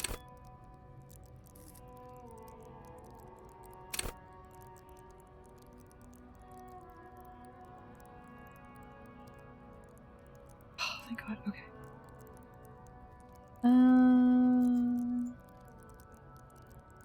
It doesn't say. Oh, here? Bonus from items -2. So what I'm holding. Okay. Bonus from items.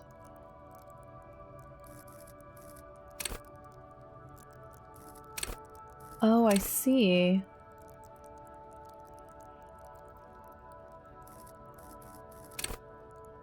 Damage. Oh, I'm damaged.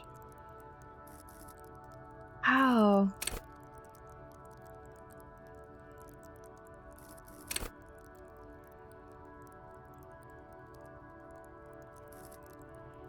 Okay, so it's good to stay healed.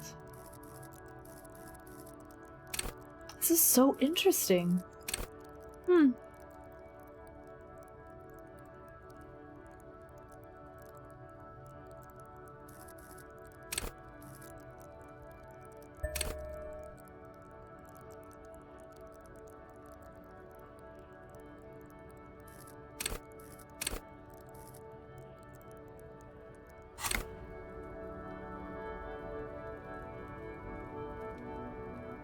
B.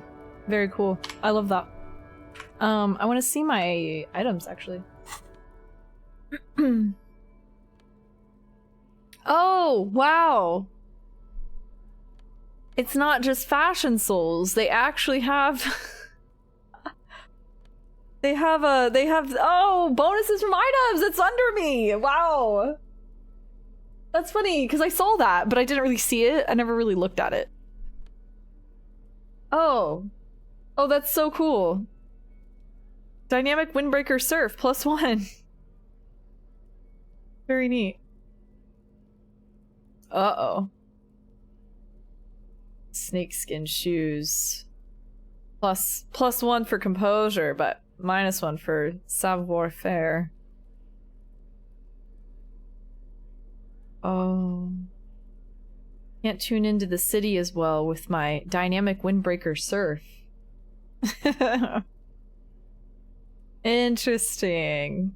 They seem to... Yeah, they typically +1 and -1. Except... my Windbreaker doesn't +1 anywhere! It's just... No! It just hurts me! It doesn't add anything! Man. Oh wait, composure! Oh! I see.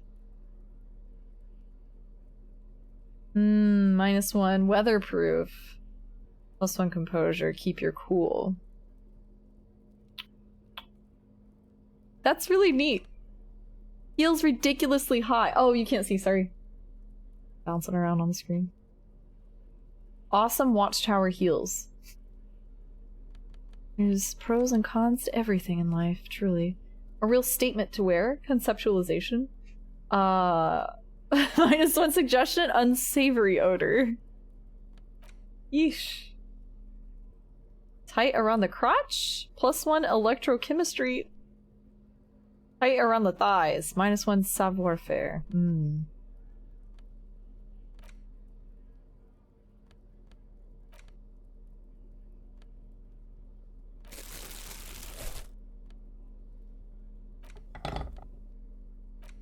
Oh, I have items! Postcard.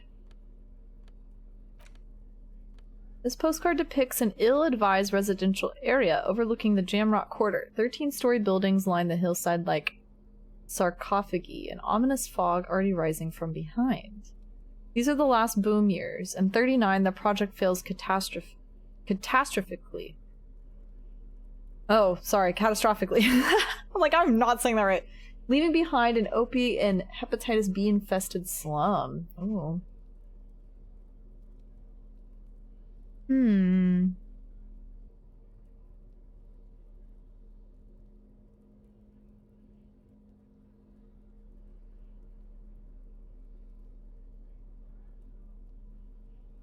Interesting. It's sad. Find green ape pin. Oh. It's literally what it is. A pin with a green ape head on one end. The ape has closed its eyes, a kind expression adorning its face. It seems to be meditating. Oh. Right. This broken-eared mug somehow made its way into the whirling in rags dumpster. Depicts a person of Sumerian descent.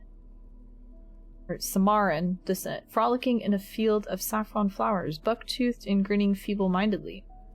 Seems to be a cheap knockoff of some colonial-era antique. It's just a racist mug. What's there to read here? Not much. There's quite a lot to read into here, actually. Look at all that content. Oh boy, here we go. Oh what boy. are you going to say about a broken, tossed-away mug that you dug out of the garbage? This mug is an example of prejudice. I'm going to use it as an example of what not to do. I'm going to push this into the face of every merchant I find and tell them this is your inane ideology.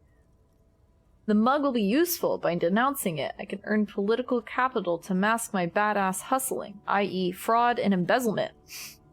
The mug didn't belong in the trash. It was just a funny mug. Can't anyone laugh anymore? Anyone just take a joke anymore? It's just a joke. Ugh.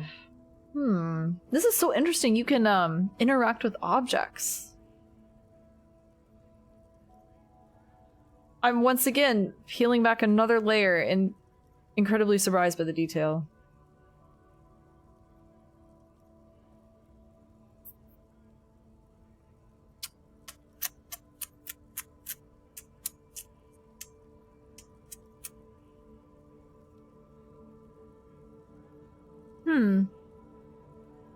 Wonder what this will do.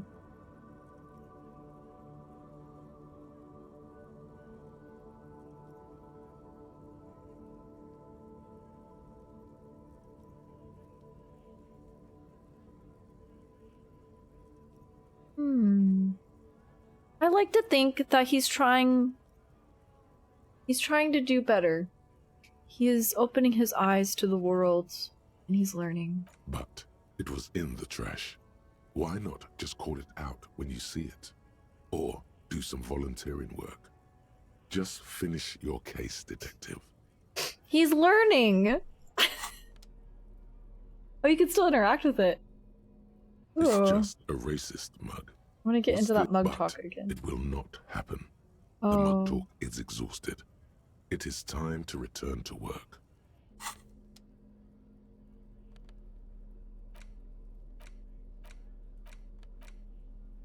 Disco ass blazer. Looks like someone skinned this blazer off some long extinct disco animal. It has an enigmatic white rectangle on the back and the right sleeve. Okay, and I can't... Oh, interact tab, I see. That's so cool.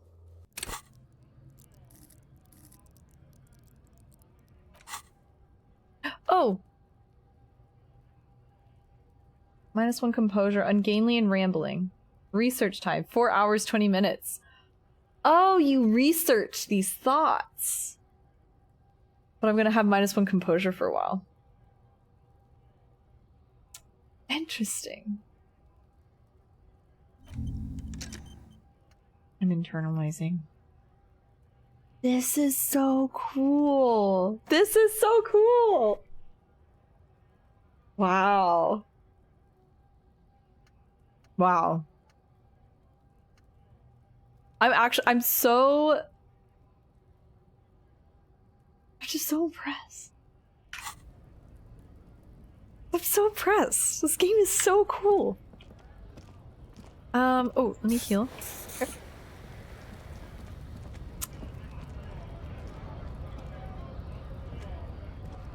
Trying to stay on task here. What else do we have? This.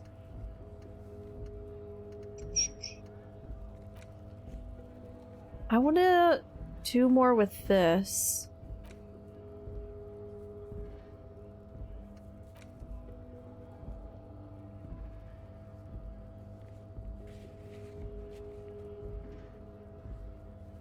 Ask Uno if he knows anything about the victim's clothes in the trash. Didn't I already try to do that?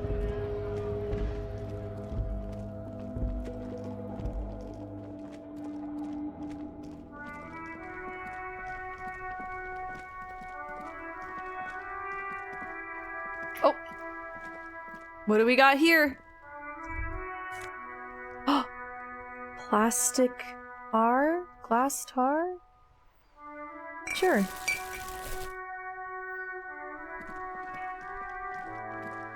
Dumpster diving. What treasures are we gonna find? Ooh. Wait, there's a dumpster down here. Oh, and there's one over here. Yeah. Take all. Don't worry about it, Kim. I'm just recycling. Just doing my civic duty. That's all.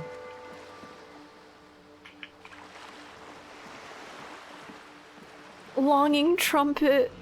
Longing trumpet, my beloved. Still haven't found a bool. Sorry. What's this? Fire tracks leading onto the roof. The slush and rain has almost washed them off the roof.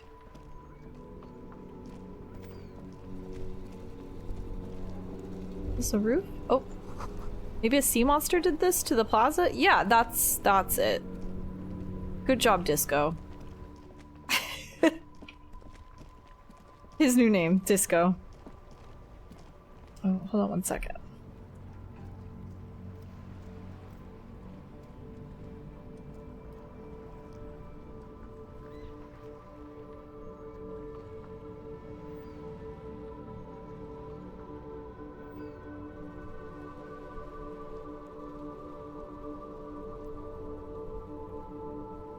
Hold on one second. I need to reply to this. It's pretty important. Give me, yeah, just a couple minutes. I'll be really quick. I'm so sorry.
Hi.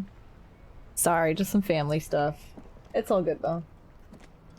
I just had to respond to something. It was time sensitive. Welcome back, thank you. What were we doing?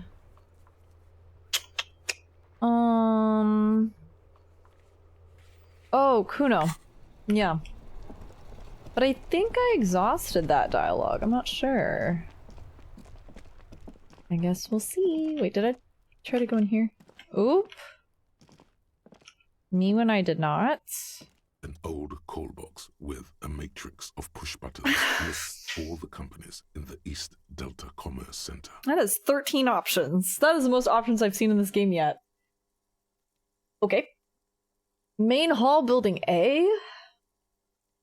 24-hour window. Oh, these are different companies. I see. I see.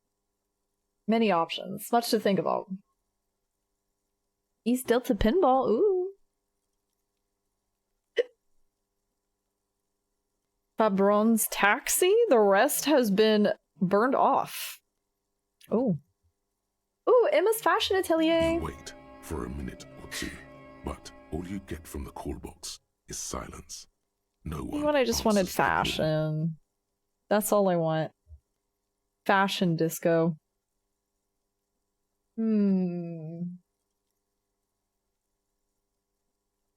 Oh, main hall building B, Whirling in Rags. This is another entrance to Whirling in Rags? Nothing happens after you ring the doorbell. They don't want to talk to you. Oh. I guess I have a bad reputation with them.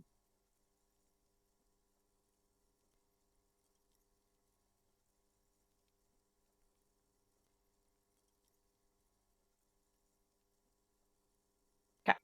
You hear static from the intercom speaker. It sounds as if someone has picked up the receiver, but isn't saying anything. Ominous. Hello, is anyone there? Yes, hello. This is Tricentennial Electric. Surround sound. This is a woman's voice, crackling and fragile through the static. Have you come to place an order?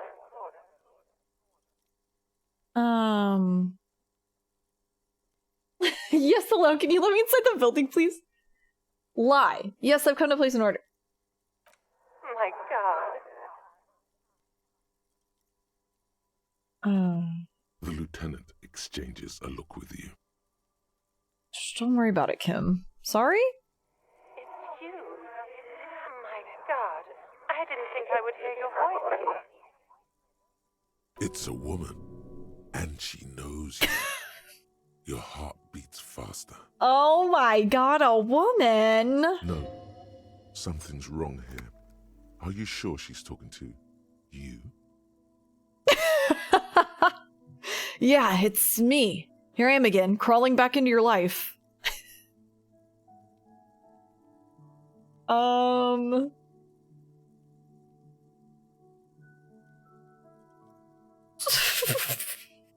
Michelle, just please. She stops and you can hear her breathe heavily.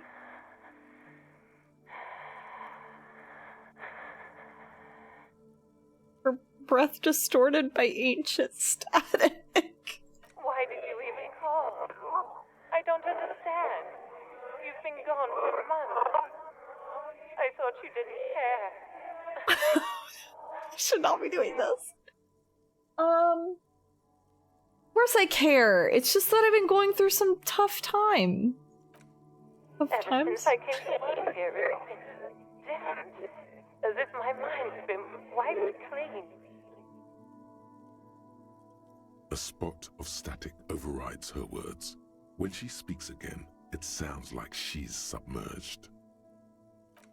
It's so nice.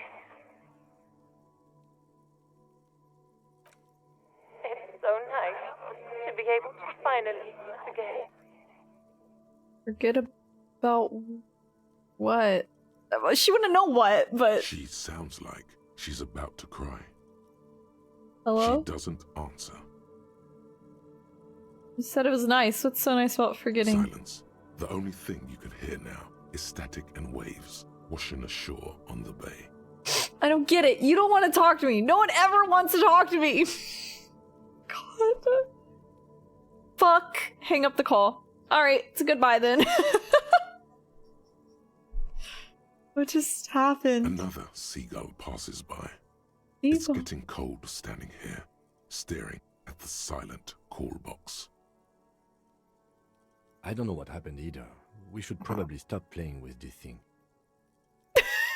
Kim's leave her alone. Alright, it's a goodbye then. Press the number sign on the keypad that terminates the call. 12 name cards on the call box read. What just happened? It's like I was talking to a ghost. Okay. I'm sure it's nothing to worry about. Let's go from the top. Main hall, building A. Off-key melody starts playing after you ring the doorbell. Then a woman picks up the receiver. You know, that's so interesting because she was talking about forgetting, and obviously it's very parallel to what's going on with us. I wonder what it's trying to say. The innocence. The peace of innocence living in a world so harsh. Kuno, please stop calling here. Grown-ups don't have time for your stupid games. Sorry, just trying to grade out doorbells. I don't have anything important. This is the police. Please open the door. Sorry, officer. I thought you were... There's a spot of static that overrides her words. But the doorbell is broken, and the bookstore shouldn't even be on the list anymore. So I can't help you. Please don't call here again. Thanks. A single beep indicates that the line has gone dead. Okay. I like the shadow portrait. The detail. Andrew Orlando Hair SCA. Ring the doorbell, but I'm gonna get my hair done. Just seeing the words Andrew Orlando gets your hackles up. Its very existence is a threat to your masculinity, to say nothing of your hair.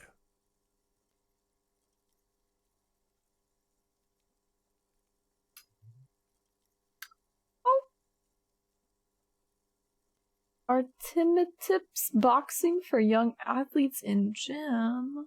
All you hear is static, but no one answers the It's like call. speed dating. You never know what you're gonna get. 24-hour window. You ring the doorbell, but nothing happens. This doorbell is I got a little haunting tune to it. Looks like someone has melted half the plastic off with a lighter. Oh. The doorbell doesn't work anymore. Fortress Accident, SCA. Silence. No one's home at Fortress Accident. Official Ice City? Silence. No one answers the doorbell. East Delta Pinball. Silence. No one answers your call. Empty card. This button looks new, but someone has removed the name card. Nothing happens when you try to ring it. Huh. This button looks new. It's probably not connected yet. Interesting. This was so fun. Wow. Interesting stuff. Wait, why was this? What happened? What do I have? There's something new?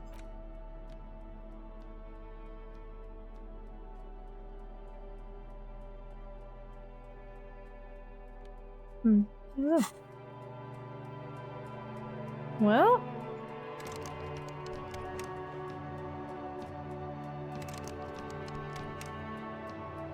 Maybe we can come back to it. Ring it again. Yeah, it's very ominous. It was cool. I love how there's just so many things you can interact with. I can... Oh, I can pick up the cans. Oh, Kim. Just cleaning up the city. Don't mind me.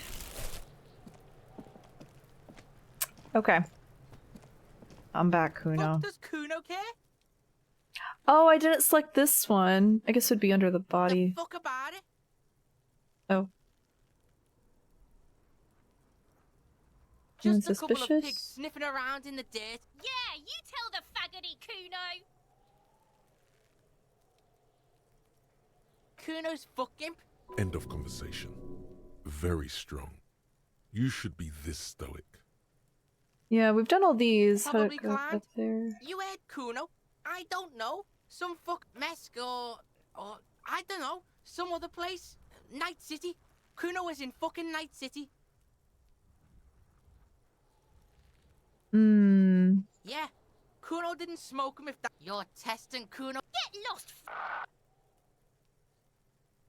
Let's talk about your The shack fuck again. do you want with it? Good call, Pigmeister. Don't come and talk to Kuno about his kingdom. His kingdom? Kuno doesn't fucking. Wait, why is this? I landed it. What the? Okay. Well, I don't think we can say anything else. Guess I could look at the body. The ladder's for kids. It wouldn't hold the weight of a grown man. Can I? There he still ask? is, looking right through you with his white eyes. The body below is entirely dedicated to that corpse smell. Emitting it is all it does now. 17%. Not worth it. Well...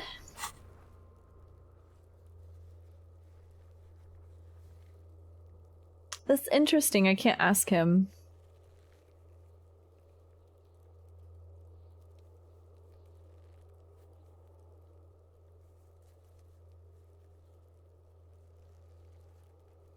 It may take a while. Unless I can ask her. Pig's getting pretty close to me. Come to snuff my shit out, I think. Oh, I haven't done this. Looks like it's time for me to go, Kuno. Pig's come to take me in. She means it. The fear is real. Oh. Just want to ask you some questions. Going away for a long, long time, Kuno. Going away for life. What's going on there? Fuck are you trying to pull, pig?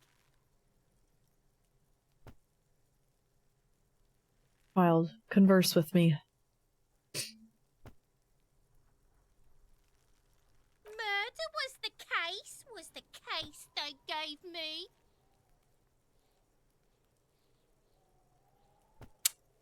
Oh, okay. I'll die before I squeal, pig. What's that mean? That seems not very good. You don't want to fuck with me. I got my hands bloody. I'm not here, pig. You're not seeing this. You can still see the top of her hat from behind the fence. Good perception roll. Okay.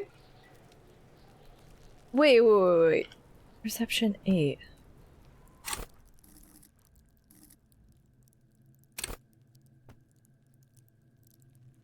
Oh, I guess that's just the roll then. Not this number. Okay. I'll die before I squeal, pig. What are those strange words you use? I come from the woods, good Davidu. You don't want to go there with me. You don't want to see what I've seen. The woods. Don't be traumatizing her. Get the fuck out of here. I'll die before I squeal. What's Hey, this kid. shit? Fucking mind games. I'd rather die than squeal.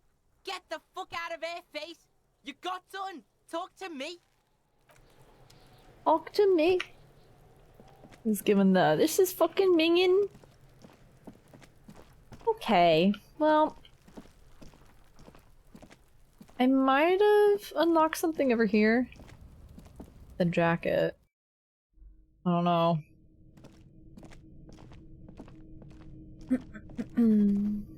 I hope I roll as well as you are tomorrow. Oh, my rolls? I really don't know how good they are in comparison. I have nothing to compare to. Oh. But if they really are good, I hope you also roll as good. in your game tomorrow. Oh. Okay, maybe there's something here. Oh, he's gotta walk all the way up.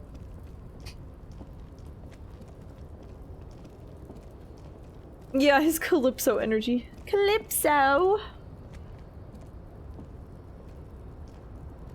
Okay, taking the very, very, very long route. A tarpaulin cloak is still caught on the railing. No one has claimed it for their own.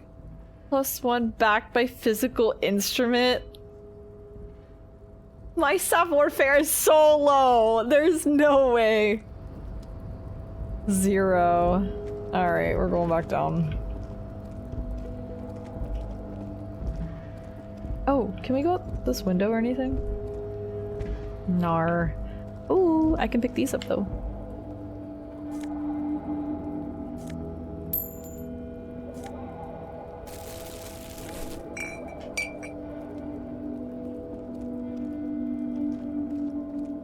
A box here. And a house here.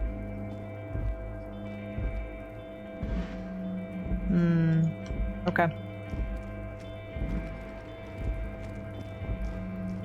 God, this ambience really reminds me of Silent Hill. Got a very Silent Hill vibe. Okay. I wish we could get down on this side.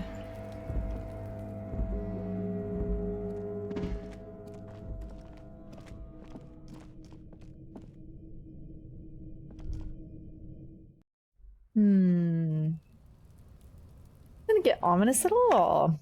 Let me do a little cheeky save. All right. Anything we can climb?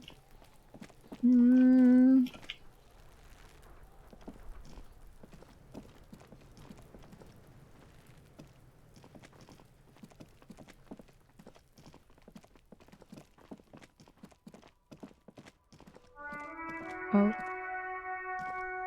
I keep pulling up my Steam overlay because I want to hold down tab and then also run at the same time. Both of those buttons together prompt the Steam overlay. Oh, we haven't talked to this guy in a while. Hold up. Now it's turning into a kind of a snow limbo, man. What's on your mind? Snow limbo.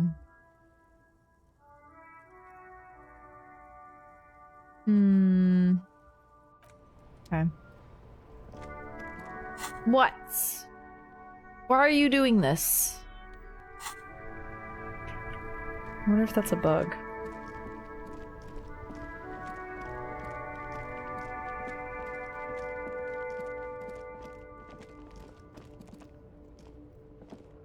Everything's still cool.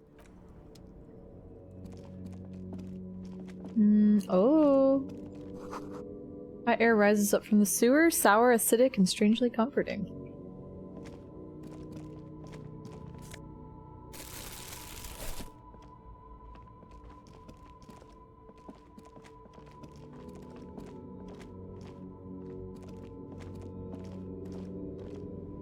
There's a pile of cheap sunglasses in a small box, a variety of shapes and colors.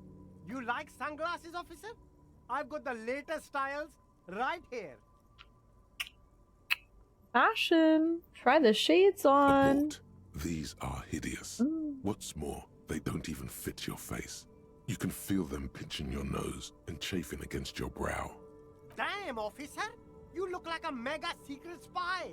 Very secret. They're practically made for you. I'll let you have them for 2 real and 50 cents. They're perfect for concealing your bloodshot and baggy eyes. No, you are definitely not buying those. Alright, Kim does not approve. You're right. I'm too sensible for those. But they look so good on you. Oh, they are ugly, yeah. Not a big fan.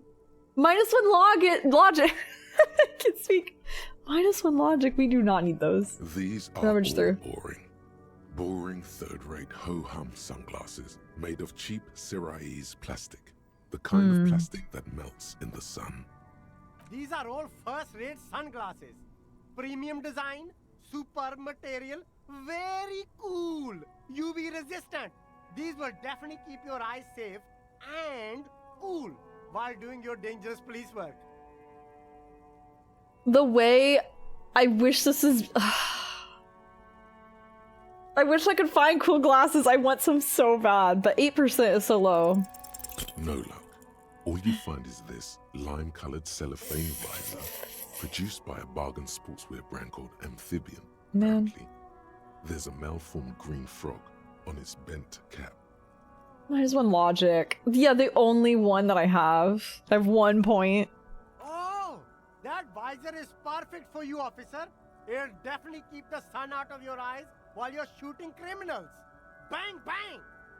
And all Kim? for a mere 6 real. Kim, are firefights something we should be prepared for? I hope not. You don't like it? Sure, Square Joe. No problem. Let's get you some real shades.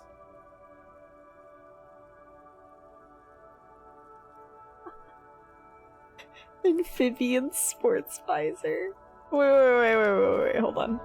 Let me check this. You keep coming back. You find your hands deep in tattered... Economical, but also... Okay, there's nothing there. What else we got? Okay, it's just that. What if I buy it though? Shine on these sunglasses. What then? +1 perception. 100% guaranteed. 40 practical, officer. Yippee! Yay! It's so cute. Oh, perfect. The eyes aren't there. That's the best part. Fine. We got our visor. We got our windbreaker. I love that all of these clothes were animated for the model. Incredible.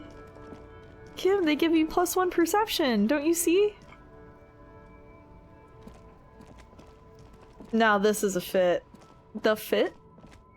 Are you impressed by the fit? I love how this is secretly a fashion game. I had no idea. They don't advertise that part of it.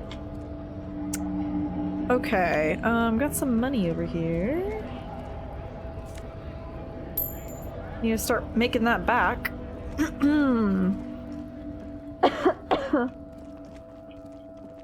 It does go with the jacket. Yep. It's similar time period. Can I go inside this store? I don't think I ever did. Oh, I definitely did not. This is the lady I talked to on the phone. On the... Welcome to Crime, Romance, and Biographies of Famous People. I My called name her. is Plaisance. I definitely called her. Be welcome, and please take responsibility for the energy you bring into this space. Oh, why would you tell me A that? golden pendant hangs around the woman's neck in the shape of what looks like a tiny fish head trapped in amber.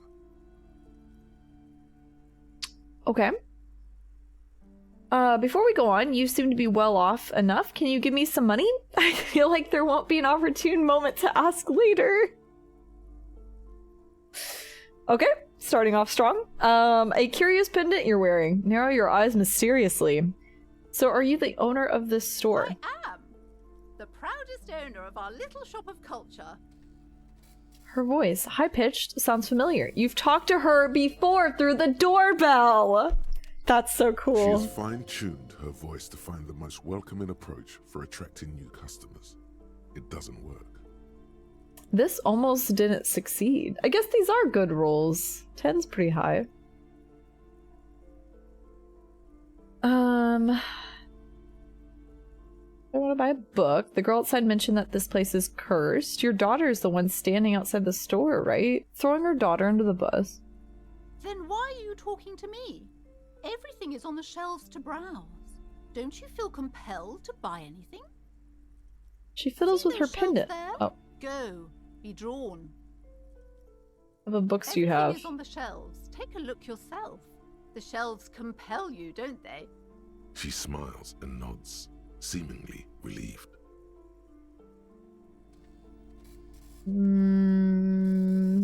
Okay, throwing her under the bus. The girl outside mentioned that this place is cursed. Who have a word with her. This place is not cursed. It has a robustly magnetic energy. Good for commercial activity. My business is thriving, sir. Sorry, that was the, washer? That was the washer. Tamatio, that was not Tamatio.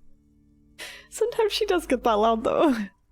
Yeah, the washer gets unbalanced sometimes, and the door's open.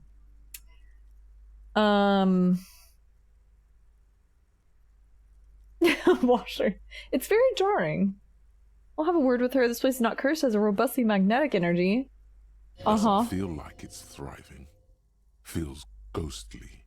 Ghostly. Annette, yes, my daughter. I hope she wasn't slacking off again with her nose in science fiction. Tell me, was she at her post doing her job like a proper girl? Yes, Wonderful. of course. Did you talk to her? Yes. Great. On a scale of 1 to 10, how compelled were you to buy books after talking with her? This woman. Her opinion of her daughter depends on how well she lured you into the store. I'm not going to grade a human being. I don't do that.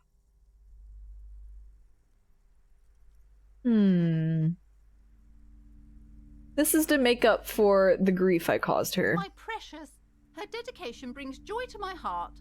If you have children, I hope they turn out as great as my Annette.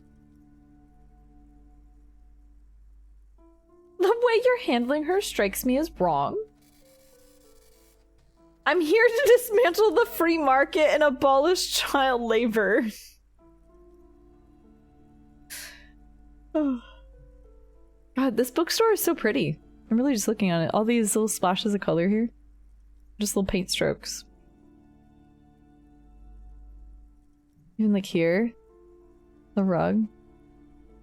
Cool.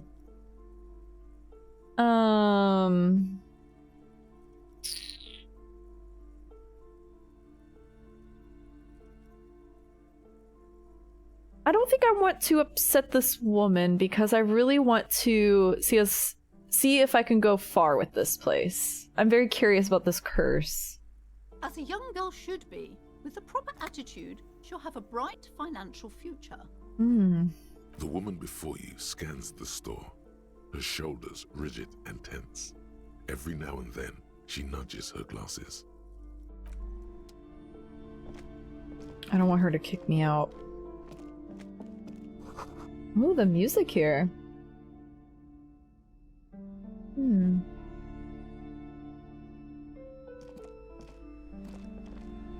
that a harp? Sports magazines. Book collects the national recipes of Arda. They're all about lake trout. Wow, there's so much detail here. Postcard stand. Look at this rug. Ooh. Butterflies, the lizard. Oh wow, look at all these little magazines and books. Book brochure, very colorful. Wow. The artwork in this game. Home of fascist magic. Rather candid. The plaque on the shelf reads, Biographies of Famous People. You see a large variety of names, none of which ring a bell. Something of note? I would say... the greatest innocence. Yes, most certainly. It's an important educational tool, delving into the depths of history, religion, and their relation to innocentic power. Who or what is an innocent? A very influential historical figure. But surely I don't have to tell you that. You're a law officer, and law officers have at least some education. Oh, right. The book is also very daring. The author aims to re-examine the universal understandings of the innocentic system, creating a fresh vantage point and a shift in the tired order of things.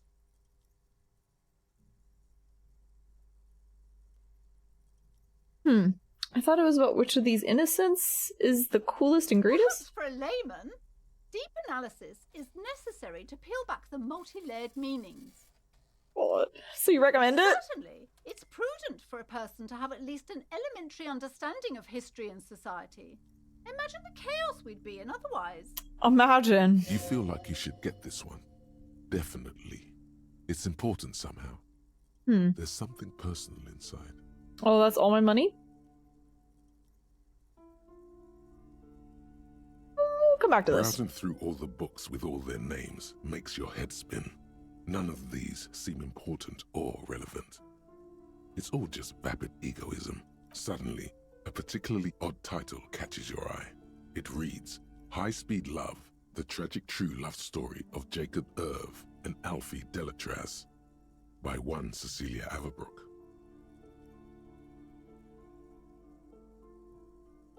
I'd love to hang out here if I could avoid the owner. Yeah, no, this place is awesome. It's probably my favorite scenery, favorite area that I've seen in the game. A lot of use of color, and I love the greenery and how it's all. You see a lot of brushstrokes here. It's very paint truly. Very pretty. High Speed Love chronicles the romance between two of the finest tip-top tourney racers in history. One of them is the madcap driver, Jacob Irv. His blonde mane graces the cover. Next to Irv's life story, you see a slim biography of an Occidental rock star called the Anti-Star. He's famous for shooting morphine into one of his eyeballs and cocaine into the other. Hate that. Next to that, Revacholian radio personality Guillaume Bevy stands in front of a rundown drug den. He's a permanent fixture on Channel 8, reporting on real-life crime and ruining cops' days. I really must insist you buy one of the books. Yeah, I'm sure you do. For free. Do still browse though, but not too long. Do not read for free. This is not a library. She understands she has erred against the customer and immediately corrects course. I'm sorry, I did not mean to rush you. You are browsing. Go ahead. Take your time. Time is commerce. I see why she doesn't get many customers. Another boring book. This bookstore is not strictly about crime, romance, and biographies of famous people. There's also a wide range of paranatural literature. Look through the Amidst shelf. the various books, you find one written by someone named Matthias W. Dundas. It's about wholeness, unity, balance. The point of the book, and many others on this shelf, is to give people medicinal advice in situations where they don't have access to paid health services. Does It that sells work? platitudes, while also telling everyone that traditional medicine, the kind people don't have access to and which costs more than this book, is garbage and would only give you cancer anyway, without even curing your cold or anything. Wholeness, unity, balance, on the other hand, can basically take care of anything. Though it is important to note, when it's up to your mind to heal yourself, then it's because of your mind that you're ill in the first place. Have you tried yoga? Have you tried drinking water? It's your own fault if you're ill. Got it? Doesn't say anything else. The book features chapters on topics such as how to find magnesium. It even lists plants you can harvest magnesium from. How to continue drinking if you're an alcoholic who has destroyed his liver. And there's even a chapter on the ancient Seraïs tradition of using duck gallbladder preservatives to treat and prevent sexually transmitted diseases. Pre and post factum apply. Nothing worth buying. This is just mundane garbage. What's even paranatural about this? Ooh, very high. Remote viewers division. Heard about the curse. Also, Inland Empire 6. The throbbing in your head increases with every passing moment you gaze at this shelf. Interesting. Have a good one, Tsunami. Suddenly, as if out of nowhere, a small green book becomes apparent. The title of it reads, Medicinal Purposes of the Pale. What's the The pale? book contains very little explanation on the matter. This knowledge seems to be taken for granted. What's it The about? book contains descriptions of various pseudoscientific therapies, alternative medicines, and folk remedies involving the pale, also known as le territoire. For example, it recommends vigorously swatting one's naked body with a venik or hand broom, made from the leafy twigs of a young birch tree from the near pale. Even better if you can find someone else, preferably a large man dressed in nothing but a towel, to thrash you while you're spread naked and helpless on a cool slab.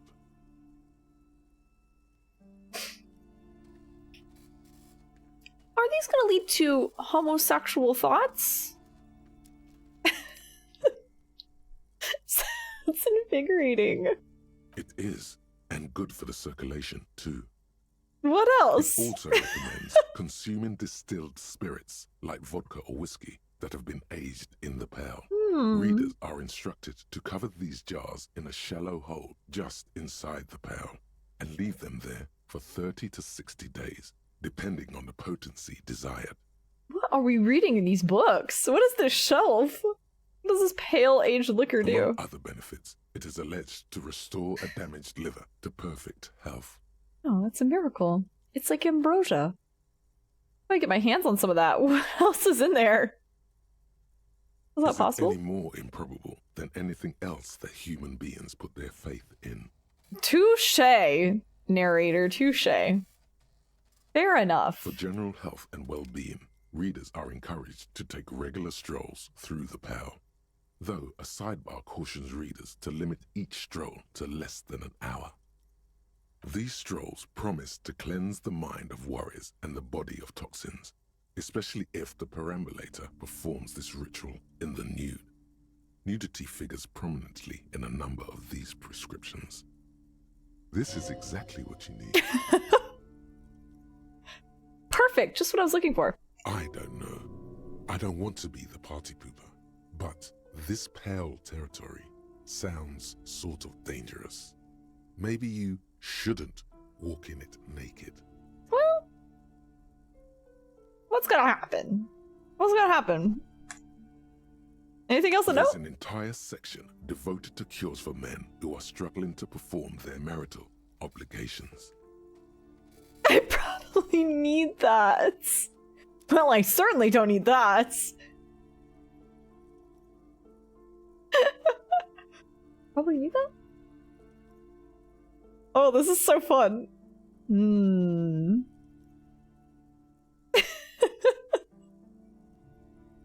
My homophobic half against my homoerotic half. There's two wolves inside of me.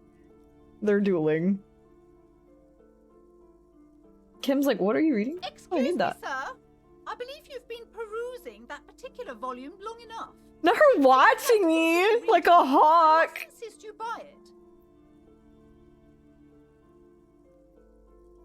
Ooh, I could buy this. What books are these? Sir, please, no browsing in that shelf. That wisdom is not for free. All right. I won't have you end up, like, opening a police store next door and stealing my customers. Oh no. What is she even talking about? Okay. So, I only have about $5. Or this. 2 books I could buy. Several maps. Only have one been I can attached afford. To a bulletin board hidden inside the alcove. They're held up by small pins. The board has come loose from one corner. The maps look old and faded. Your eye catches a map of Insulinda, a map of Revachol, and a map of Martinez. Kim, you want to go halvesies? Kim, you want to buy the other? I'll buy one, you buy the other. We could swap seas. The north coast of a verdant island is shattered by the delta of a river. It is the River Esperance. Countless bridges put the shards back together, connecting city blocks to river islands. La Delta says a great artificial heart in the center, teeming with life forms and construction. To the east, rolling hillsides, Le Jardin, Stella Marie, the suburbs of Saint-Baptiste, swallowed up into the megacity. They sound rich to you. This is Revachol East. God, I could listen to this narrator's voice all day. It's so good. It's like velvet. Hudon, it's somewhere to live. Not bad. Then there's Jamrock. It's bad. People shouldn't live there, but they do. Then Forburg. It's almost as bad, and much larger. Then Coal City. It's the worst. It's so small you can't even see it on the map. No, wait. There it is. North of Jamrock, the strip of coast next to the Greater Revachol Industrial Harbour. It looks downright despondent. It's almost Coal City, to be honest. No, this is somewhere to be. This is all you have. But it's still something. Streets and sodium lights, the sky, the world. You're still alive. Interesting. I didn't realize how small it was.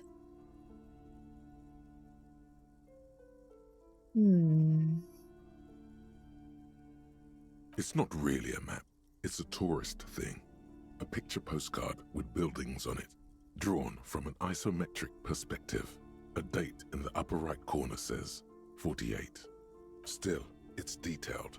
Could be pretty useful for scouting ahead. You see the jagged boxes of an industrial harbor, even the whirling in rags there. This large map displays archipelagos. You see a constellation of small dots on the light blue emptiness of the Insulindic Ocean. The largest in the northeast is La Caillou. You are here. Another far away in the southwest, Seminese Islands, Ile de Fantôme.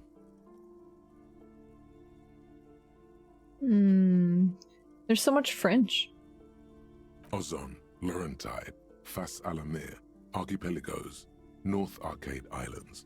All just specks of dust on the vastness of the Insulindic.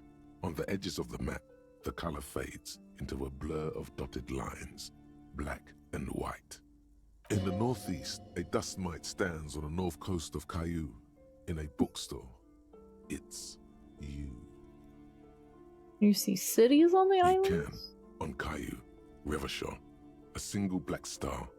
On Ozon, Fondelier, and Vilmandu. On Archipelagos, Croyan-Moran, Villiers.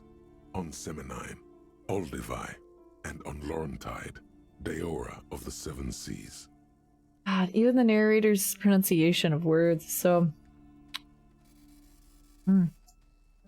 Lost little pearls of light, tiny fires in the dark. The ocean breaks apart into a tangle of cosines and azimuths, all pointing into pale nothingness. Mwindi is the north azimuth. Grad is the northeast azimuth. Samara is the east azimuth. Seo is the west azimuth. Isolas, Kim's from, right? called. Connections to other worlds. We're descended from? Words past the Insulindian, unknown to you. You only know you've never been there. You have little idea what they are. Distant stars, gods, but looking at them makes you feel almost non-existent. Whatever they Impossible. are, the Isolas are immeasurably large compared to you, and very, very far away. Perhaps they are gods, gods of distance and outer dust. Oh, man.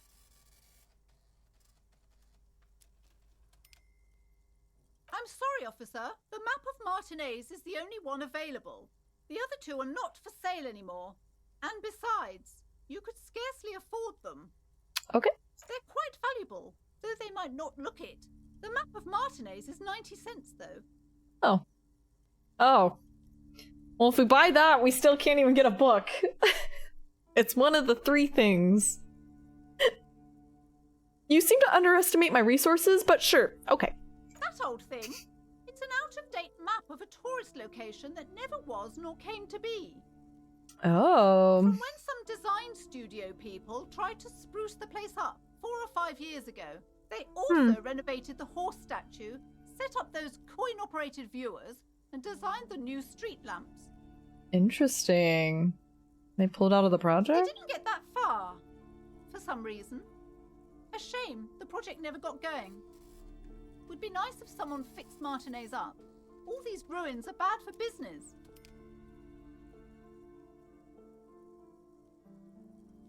The way I'd fail this, sadly... Interfacing 2. Let me... Hold on. Oh, Motorix.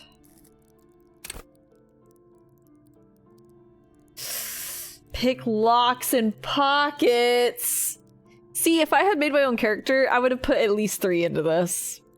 For reasons.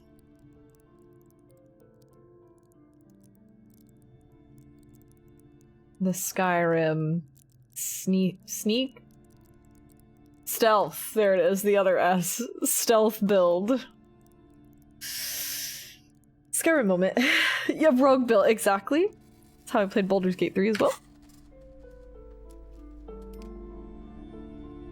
I love the harp here.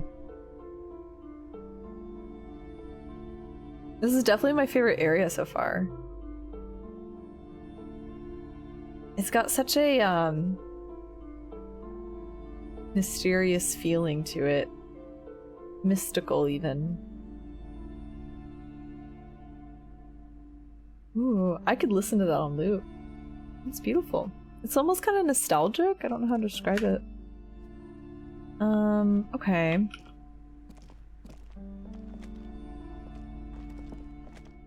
These shelves are overburdened with books from the same series. You see the name Dick Mullen over and over. Oop. We know about that guy. Thought that was my name. Look through the display. Crime fiction is a disgrace. An asinine misrepresentation of the physical attributes of the arduous everyday work of actual police officers.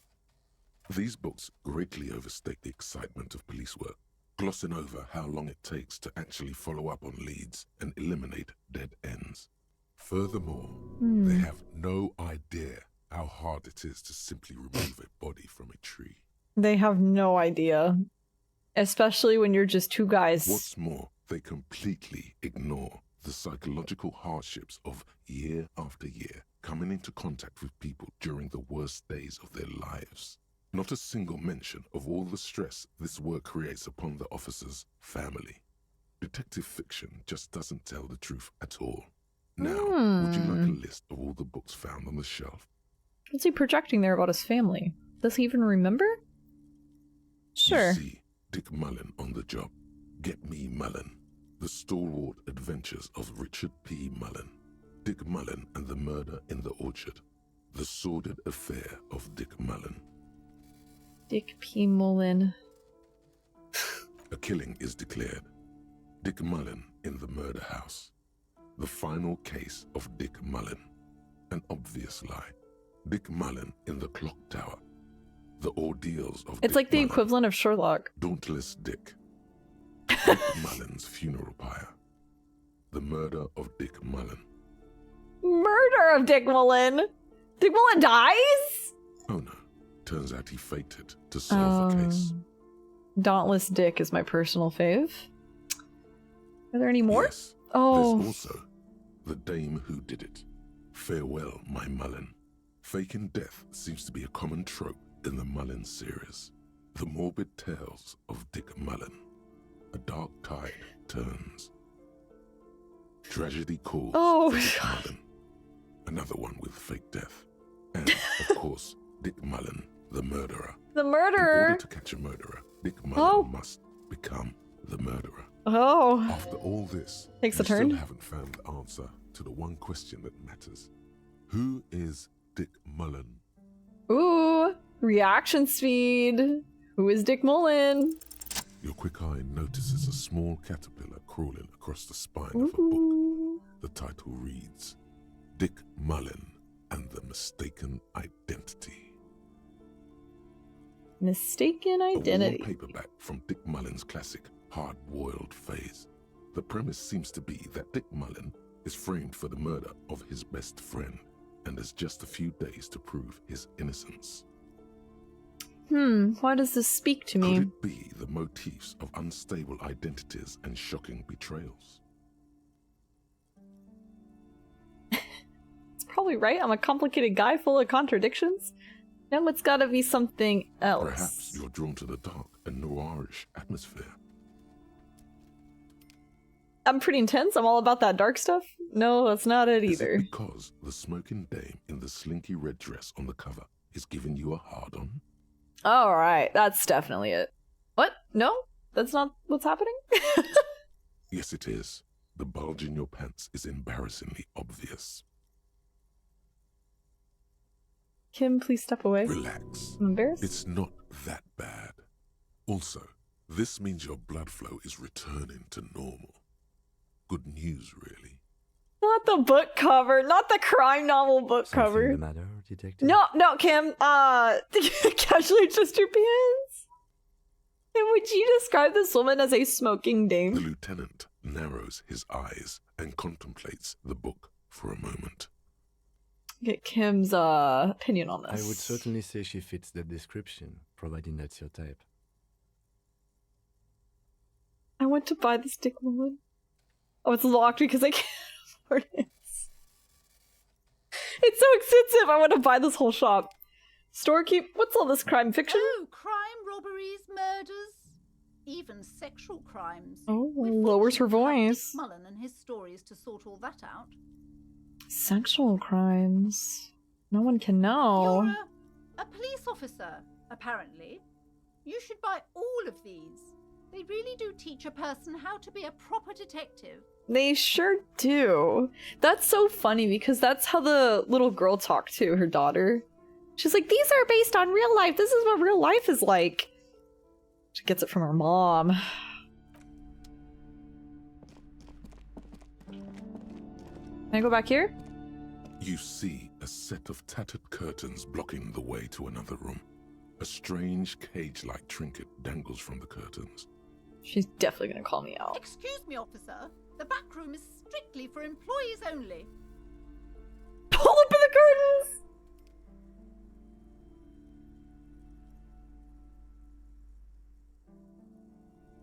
Hold on 1 second. For no reason at all, I'm just gonna save my game really quick. Just real quick. Okay. You see a tattered set of curtains and a polyhedron. Just as you're about to pull apart the curtains, the petrified voice of the shop owner cries out once more. Sir, don't touch that. I told you it's off limits for the customers. Her hand has closed around her pendant, her fingers nervously playing with the talisman. Psychologically speaking, we're dumb if you decide to open them. I won't be held responsible for the consequences. It's too dangerous. Too dangerous? She looks away, mumbling. Why is everyone always messing with the curtains? Why can't they just buy books like normal people? I sense this place is calling for me. I must investigate beyond the threshold. I don't care! You can't stop me! I'll open them! Continue. This is about the curse? That's why you're afraid? No, it's just a storeroom for the employees, I told you. Now please step away from the curtains. Ma'am, this is different. I'm a police officer. I need to get in there. Why? It's not like anyone was killed there. She stops abruptly as her hand flies over her mouth, baffled by her own bluntness. I'm sorry. I don't mean to be so impolite. Just please don't go there. I can't allow that. You'll only make things worse and unleash the powers. Okay, you just said that this was because it was employees only. You can't be contradicting yourself like this. I sense this place is calling for me. I must investigate beyond the threshold. You do? My God. Even more reasons not to mess with the curtains. Just step away, dear sir. I don't care. You can't stop me. I'll open them. Please just talk to me, officer. Come here and let's talk this through before you decide to do anything extreme. What's happening here? Lies. Rip them open, we say. There is something mysterious about the curtains. Be careful.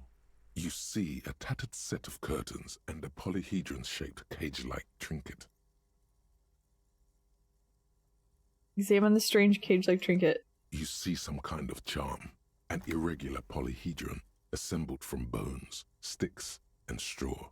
Inside, a disturbing fish head with empty eye sockets stares at you. Aside from poking at it suspiciously, there is nothing else to do with the fish head charm at this time. The curtains remain shut before you. What's behind the curtains? Nothing. Now please go back to browsing the books. Don't you feel compelled to look at the books?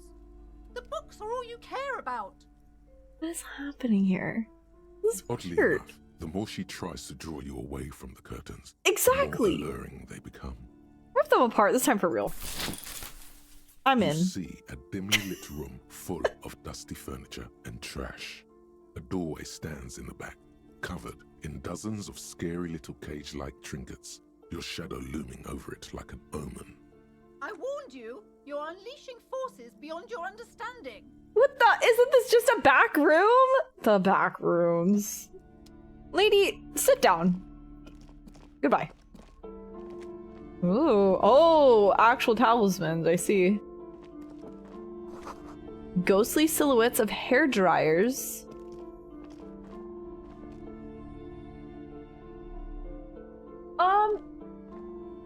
Oh, I thought that was like an electric chair.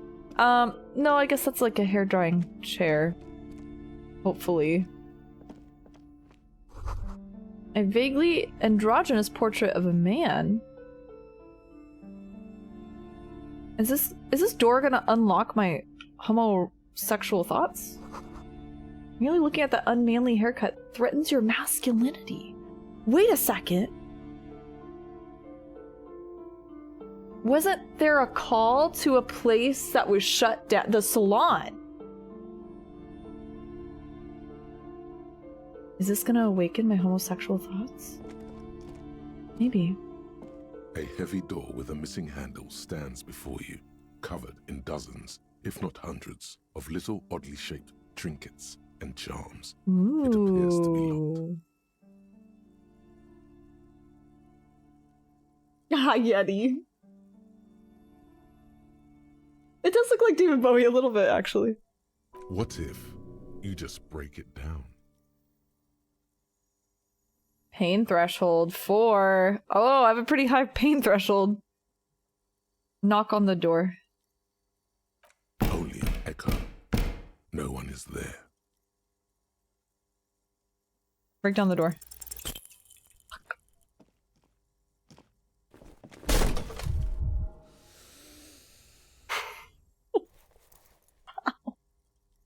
Damn. I'm so mad about that. Whose moronic idea was it to just run through the door? Don't you know that things like that hurt? I had 42%.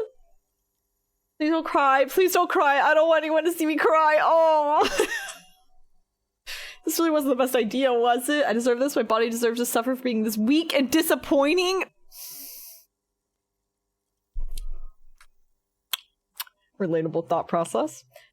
Is that blood I'm seeing? Rub your forehead. Oh. Oh god. Okay, we gotta get ourselves back together here. Try to breathe normally. Are you alright? These look pretty intense and painful, I must admit. His eyes are soft and worried. Kim. What is going on there? Shh. Are you really trying to break down the back door? No, don't worry about it. I warn you, don't tempt the spirits, officer. Don't tempt the spirits, or you'll damage the holy wards on the door.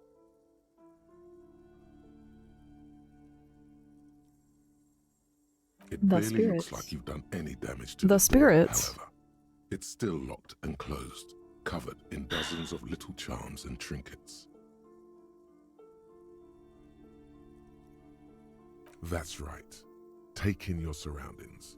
You need to have a solid ground and a proper posture if you want to succeed. The room is dimly lit and littered with old barbershop rubbish, but the path to the door is clear.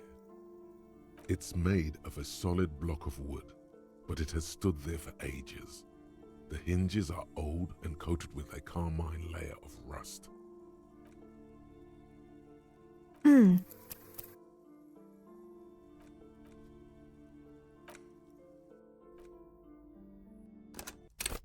That's so weird. What just happened? You see a That's so tattered set weird. of curtains and just as you Oh wow, why am I having to repeat this? she looks away. Interesting. Why is No! Please. lies? There is some. You see a tattered set of curtains. Oh, this is so weird. see- We're starting all over. Interesting. Okay. Anyways, let's check our surroundings. No sane person would ever put their head in such a machine. Oh, I didn't get that last time. Interesting. Okay, we got that one though. A heavy door with a missing handle stands before you. What if you just Okay, break it down? let's slow down here. Let's strategize. Take in your surroundings. Check your Steady posture. breathing. Solid core. Mhm. You've got this. Mhm. With one shoulder forward, you're ready to smash into the door like a battering. Mm-hmm. Check your surroundings. The room Yep. is dimly lit and littered with old barbershop rubbish, but the path to the door is clear. What a weird bug. Yeah. Yeah. It's made of a solid block of wood, but it has stood there for ages. The hinges are old and coated with a carmine layer of rust. It should be doable. 58%. +1 for preparation phase complete.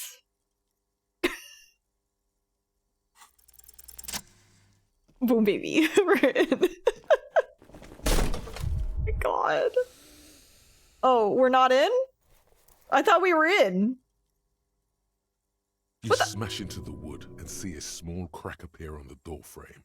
It's going to take one more try to break through to the other side. But you've done it.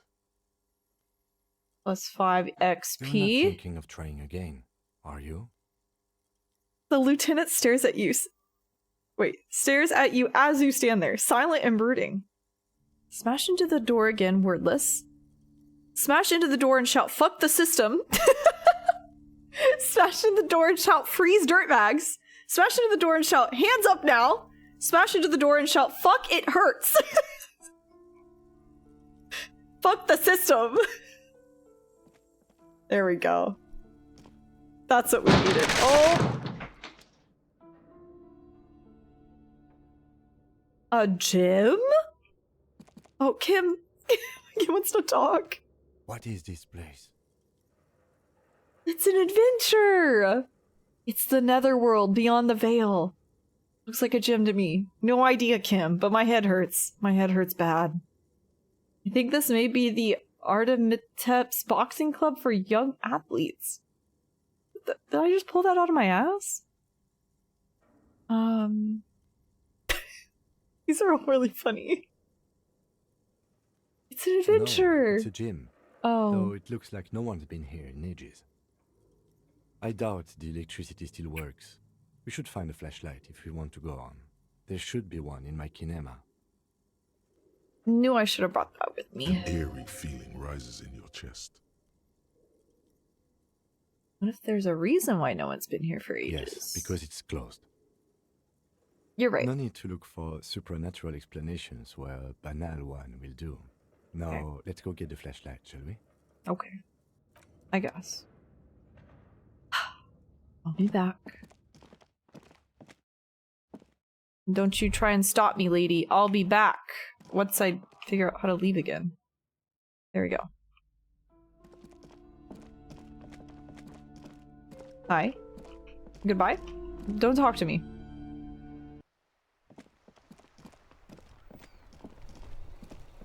We found the Revachol YMCA. No one works out anymore. Inside, you see a set of steering levers, a radio microphone, a pull-out tool, a metallic drawer. It's robust, lets you see things in the dark you would otherwise miss.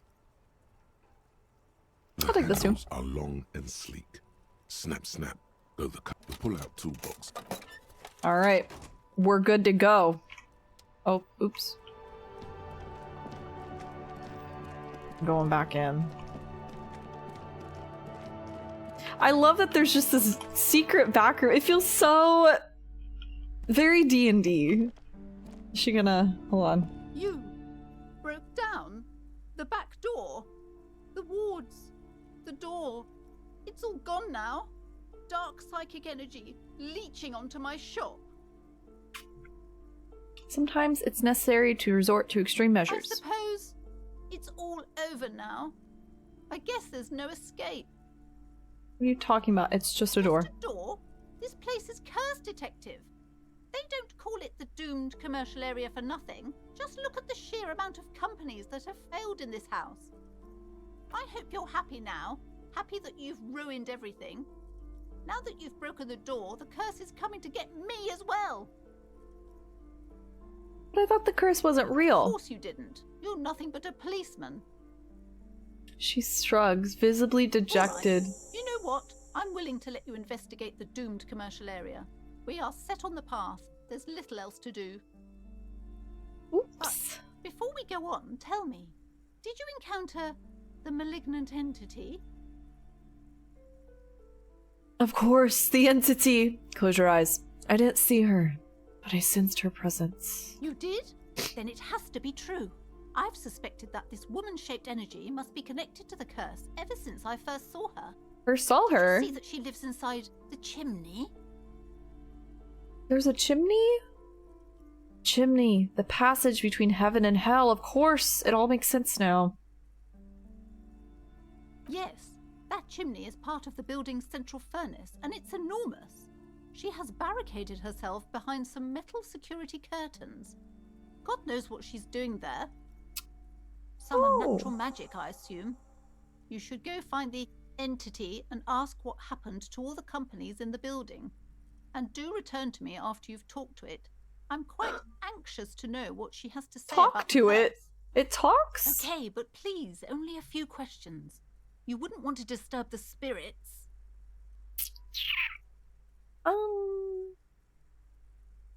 did this curse manifest itself? The curse is so much worse than you could imagine. It's a disease, eating at the very foundation. Like termites? A shiver runs through the woman as she looks around the dimly lit store. It's the curse of financial distress, of ruin and bankruptcy. Oh. She peers at the curtains again. Didn't that curtain just move?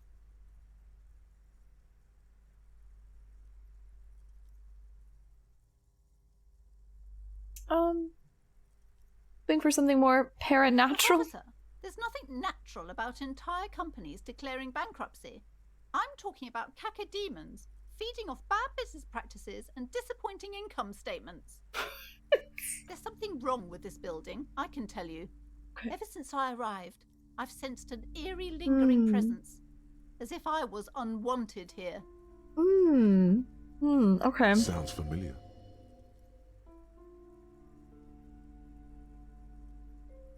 I'm having a hard time deciding on whether I believe if it's actually paranormal or if this lady just truly she's like, there's no explanation for why businesses go under. Truly so? Perhaps the dark energies are leeching off you. You shouldn't stay in the store too long. It may be dangerous. Okay. Have you sought help from anyone? I've contacted numerous parapsychologists and even a pair of Simonese mediators. They provided me with the wards. She nods at the strange cage-like trinket on the curtains. The wards help to keep the doom at bay and protect us against the darkness that lies further in the building. Even though now I fear it's not enough. Yeah, lady, that's just capitalism. That's what happens. Oh, is your pendant part of the wards as well? Oh, this? No, it's a special Himian amulet, blessed by desert pygmy shamans, with a spell of compulsion. It's to compel people to buy books. Appropriating things now, are we? There are numerous spells cast throughout the store. I had the books anointed with a different inducement spell, for example. It's guaranteed to boost sales 15%. Not the wards. Yes, the Simonese are very crafty, and their wards are extremely powerful. Oh. Lesser wards simply won't Lesser do wards won't do. It's not good to talk about the curse, not in detail. The negativism. It's dangerous. Talking about the void wraiths angers them. Oh. Such wraiths may prove a formidable enemy. Suit up. Suit up. Alright. The woman before you scans the store, her shoulders rigid and tense. Well, let's go, Kim. We got ghosts to exterminate. I mean, exercise. Yeah, that one. Oh, Kim, the ghost got you. There you go. Okay, you're good. Anyways, going back in.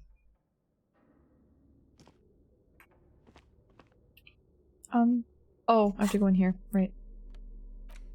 Tools. Okay. Bag in one hand. Ooh, flashlight in the other. Oh, this is fun. Oh, that's so cool. It follows your mouse. Sand is dripping from a punch bag. Okay, some kettlebells. Is this a potato? Oh, it's a bull. Ooh. Poster says Sidious Fortis, the rest is worn off. Did I just hear something? It's fine. A barbell lies on the floor. The color has worn off its weight plates. Maybe this is symbolism for, gyms. They're trying to say that gyms are very scary. The gyms are cursed. It's 60 kilograms. Your triceps hum at the sight of these weights. Show the world what kind of beast it's dealing with. Lift them. Books. Knowing your employment history. Yeah. Why does it feel so familiar? Is this familiar because I'm a weightlifter? Oh, my head hurts. -1, very low. No, it's not that. It's the stale smell of rubber, the squeaky sound of sneakers, your bruised knee against the mat, and a whistle. Then the feeling is gone. It's just a memory. A memory from another life, when you were young and fit. I see.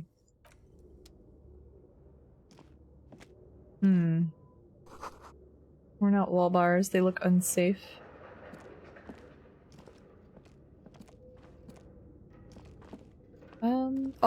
Oh, these are stairs. Okay, hold on. Door, okay. Ooh. The hallway is blocked by old window panes and debris.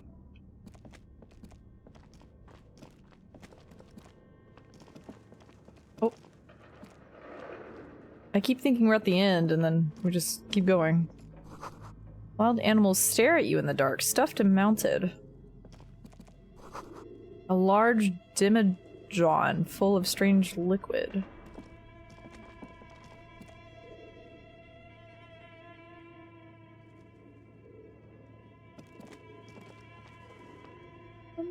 What are these strings? Oh. Oh, Kim! Kim!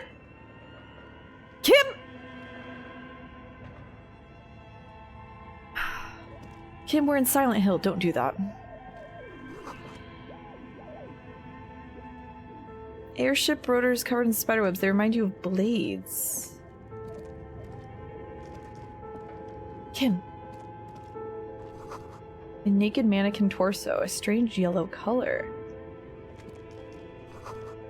Blue velvet, soft to the touch, moth bitten. Oh, that piano. I love how the music is dynamic as you walk along.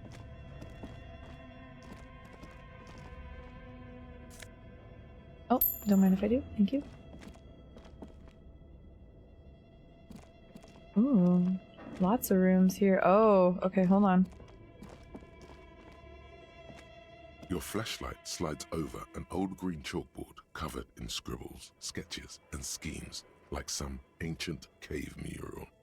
This screams D&D. Some of the writing has faded with age, but you can still make out sections here and there. Photos and drawings have been pinned to the board. This is someone just planning out their D&D character. Inspect the These drawings. lithe, pointy-eared creatures appear to be different types of Welkins. You make out autumnal candle Welkins casting wax-based magic, translucent Welkins with organs shining under their skin, and even ether Welkins hailing from the vast emptiness of sidereal space. Who are all those creatures? Fantasies of a tortured, feverish mind? You heard it here.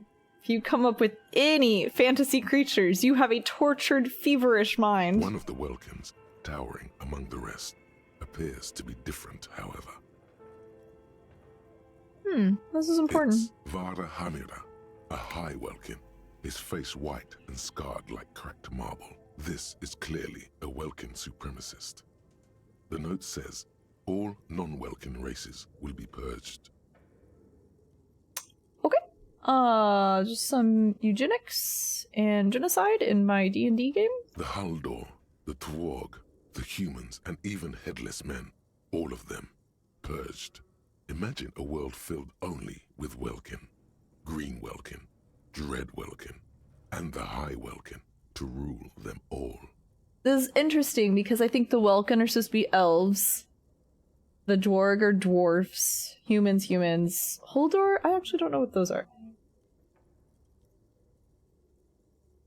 Blinking. An inordinate amount of time has gone into drawing these little Welkin creatures. These little Welkin creatures. Whisper. One of them is a Welkin supremacist. Why would anyone spend so much time on this? It's pointless. Why? Why would they come up with fictional characters and fictional races? Yeah, it's my 13 Sentinels whiteboard, actually. Need a little more red string. Who drew them? Are they real? I have so many questions. Well, this has been educational. Let's move on from the Welkins.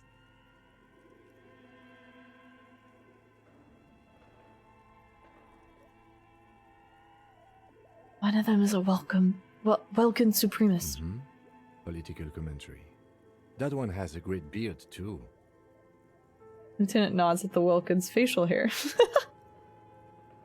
He approves. Why would anyone spend so much time on this? Some people really like building a world, I think. Even if it's just for a game. So strange. What would they call that? Like world building? Or something? Interesting. This looks like concept art for a project. It's not really real. Concept art? He's familiar with the concept of concept art. Wow, Kim. This has been Just look at those educational. details. So much effort. He's an artist! He's a D&D appreciator! And for what? All gone. Okay, that's a little sad, actually. Is this a world without creativity? The photo collage depicts barren, icy landscapes wrapped in perpetual night. You see permafrost and glacial landforms, dead trees grown in under the snow. This is actually really interesting considering what happened with the dev team. Entire oceans have been frozen from shore to shore. There are pictures of settlements on dried up riverbeds, abandoned in a storm. Animal corpses in the dark, carcasses and bones.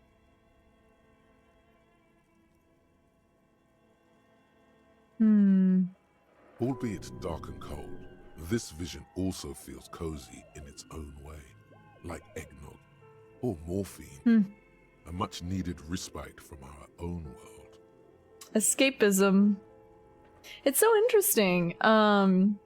You know, when you think about escapism in general as a concept, and under it, it's a big blanket term for like drugs, alcohol, and then also fictional worlds.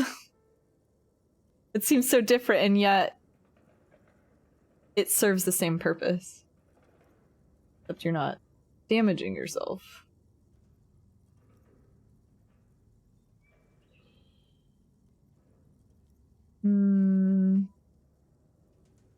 A pinned postcard reads, "The heat death scenario. A desperate fight for geothermal energy engulfs the world as Wirral becomes untethered from its sun, drifting through the universe. This is a monthly calendar from the year 50.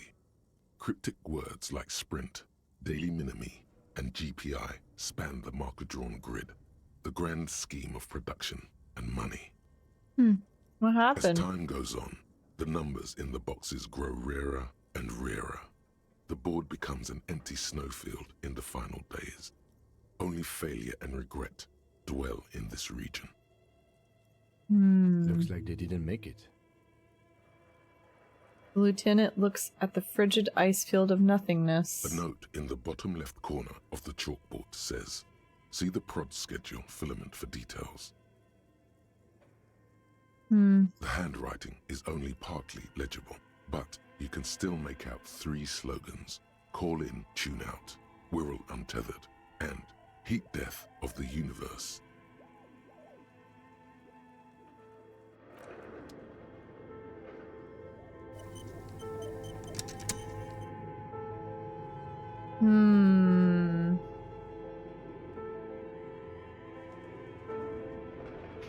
Great commentary. What happens when your project gets scrapped? This old fireplace is covered in lines drawn in blue and red marker, the mesh spreading over the stone like blood vessels on alabaster skin. It looks ghostly and strangely ancient. Oh, this is the fireplace chimney. A diagram for summoning some time-forgotten being. The symbols seem very esoteric. Oh, right. Isn't this about like a curse for failed businesses? Failed projects? Radio frequencies, it seems. UKV 123.6, UKV 123.7, UKV 123.9. Some written notes, too. Sparse and cryptic. Unclear. It looks like a cardiovascular system split into veins and capillaries. Very advanced. The anatomy of the curse. Must be an elaborate piece of art. So. The web is comprised of radio stations, all lead back to one Not red quite. hub titled the Game Master Frequency. A note GM. says this one can listen in on any station it wants. Looks like a surveillance program. Who's the game master? Someone very important. Very important. The leader of a massive on-air game built by these people. It's a game, then who's Whoever playing? decides to call in to a call-in station, it looks like. All of this is gone, left unrealized. D&D was never invented. There's no way a little basement studio working here could pull anything like this off. No way. No way. That never My happens. God. It's as if the less money they had, the more ambitious their project became. Why do you say The that? schedule. I know doom when I see it. The company was running out of funding. What else? Nothing. It's just lines on marble. An echo from times long gone. No one has used the fireplace in ages.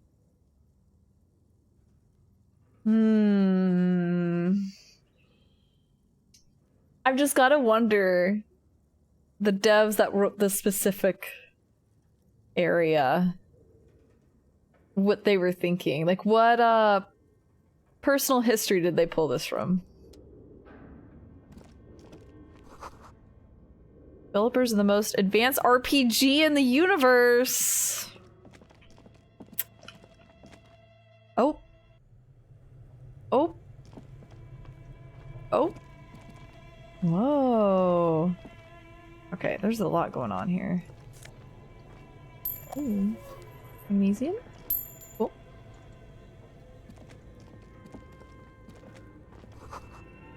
Wall collapse? What's this? A A furnace? thick layer of coal dust covers the furnace. That's coloring huge. it pitch black.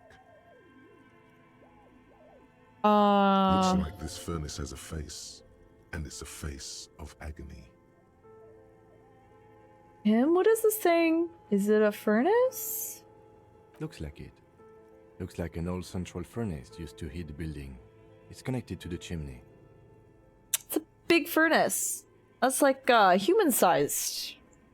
No one has used it in ages. No signs of any recent fire. Only dead rats. Kim, why are you not more concerned? Maybe don't look inside the furnace. Smear your hands with coal? Kick it! Oh.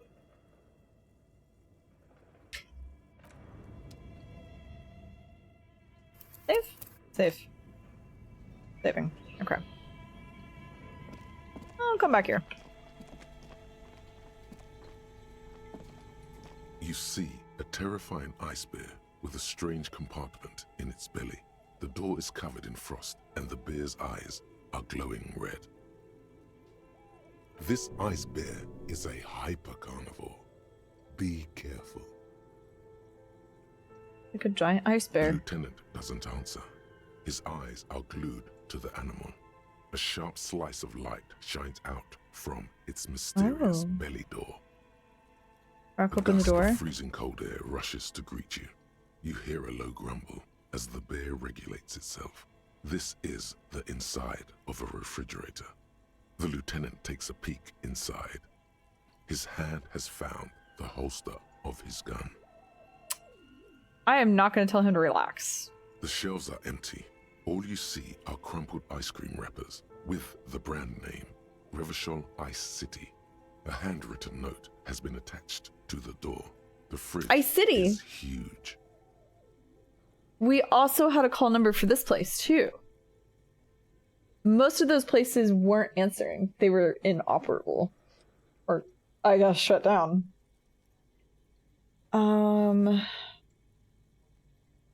Yeah, it's like these are a bunch of, old businesses, but they're all in the back of this one business.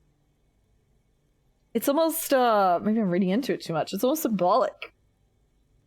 Like, hidden in the back of a very pristine, beautiful business is like ghosts of businesses past. Skeletons quite literally in the closet. Take the note from the door? The note and the little fridge magnets keeping it on the door. Cute. Name on one of the ice cream wrappers? A friendly cartoon bear smiles back at you from a glossy cellophane wrapper. It looks nothing like the fridge. There's a giant bear-shaped fridge doing an abandoned cellar in the first place. Good question. It looks like an ice cream fridge. Reaches for one of the wrappers, studies it in the light. So they tried to sell ice cream from this hyper-carnivore? I know. What an unfortunate marketing choice. What is even worse, the bear is still costing them money to this day. Oh my god. The lieutenant points at the red, snaky cable running from the fridge. The fridge buzzes with energy. The electricity bill on this thing must be catastrophic. The woman has not unplugged it. Close the door. Always make sure your electronics are off when you're not using them. Ice cream maker defrosted and unplugged. So this was Ice City. Why is there a furnace in an ice cream shop? A thick layer of coal dust Alright. covers the furnace, coloring it pitch black. Going in. It's dark and grimy here. In the darkness you can hear chatter. It's coming from above. A voice or several voices talking to each other. Near the smoke chamber, upstairs. What are you doing? The lieutenant asks when he sees you climb halfway inside the furnace. I can actually hear...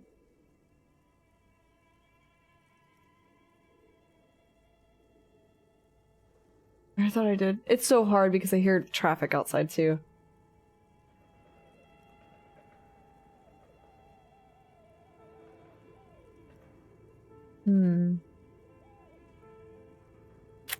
I hear the murderer of the hangman talking. What the? I'm hallucinating. Maybe it's the entity.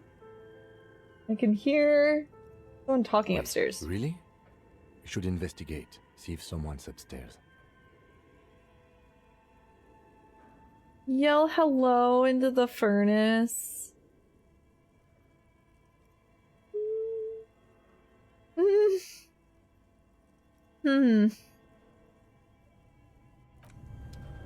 Let's hold out on that.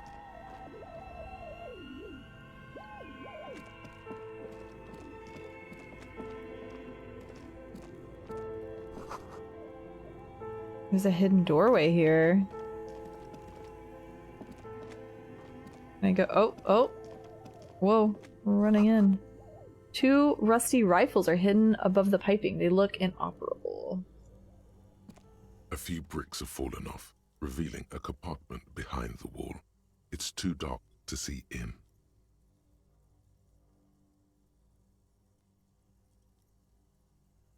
Where are we? Seems like an old bunker from the Revolutionary period. Look at all those rifles. Must be an old weapons cache. Leave. I feel like Kim is even intrigued. Like, we really stumbled upon something here. Hi, Schultze. Thank you for the 47 months. Good day to you. Okay, there's a hole in There the is, wall. yes. And there also appears to be something inside the hole. Interesting. Do you want to take a look? Okay. Your hand reaches deep into darkness and spiderwebs. Rummaging around, you find rusty rifles hidden away. Inspect Most the of them rifles. are rusty and inoperable, like the rest, but one catches your eye. A bolt-action model with a fine wood stock, in better cosmetic order than the others. Take it. You're a police officer. Police officers carry guns. Okay. This one looks nice. Take the rifle. My one and only option. That's a rare sight. Seems to no longer be functional, but still a beautiful thing in its own way. What does this mean, a It rifle means there here? are firearms, albeit inoperable, still lying around in Martinez. It's an interesting coincidence, I would say. Might come in useful in the future. Kim said, stay strapped. He likes this find. He sure does. He's very intrigued by all this. I mean, so am I. But usually Kim is very bored. Stuck some busted guns beneath the ceiling. Interesting. It's almost like... It's a little chilling. I mean, more than a little chilling.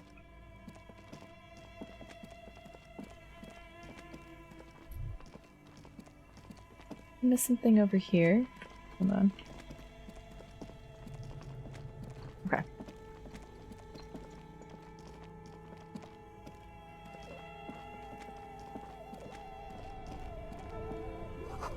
Frozen ice cream maker that's still running. What's this? 2 cables are plugged into the breaker box. The red one leads to the ice bear fridge, and the black one to the ice cream maker nearby. Well, I could do that lady a favor.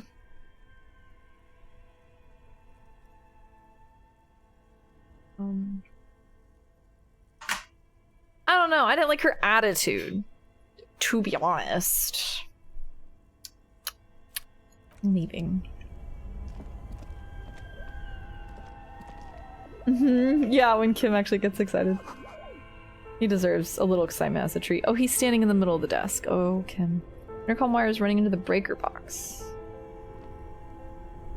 Okay. There's so many places to go. Also something here. Oh, is this the ice cream maker? I'm back here.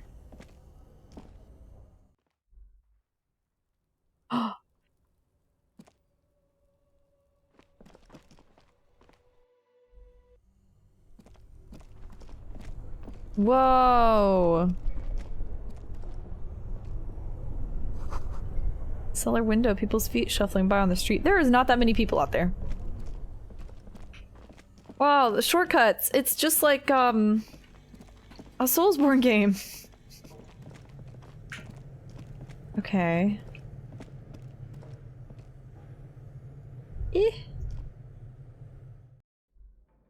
There was another place I could go. I think it was here?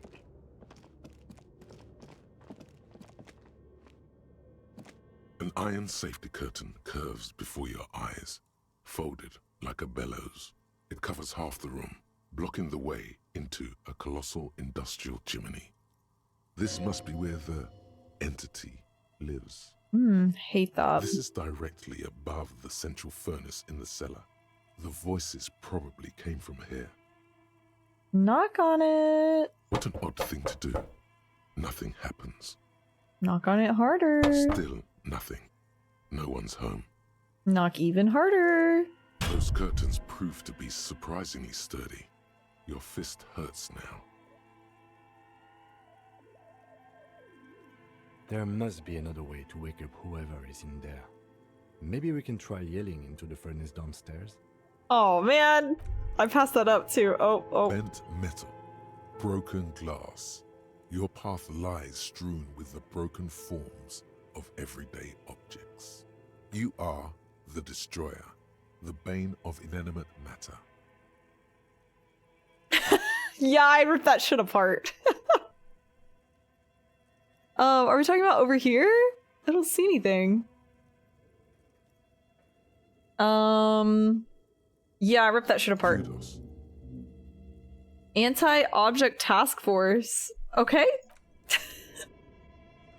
Wait, let's heal some stuff. What are these shoes doing here? That's really creepy. Shoes in a puddle of melting snow. Okay, so this was recently used. There's just a chair here? Postcard. Oh. Okay.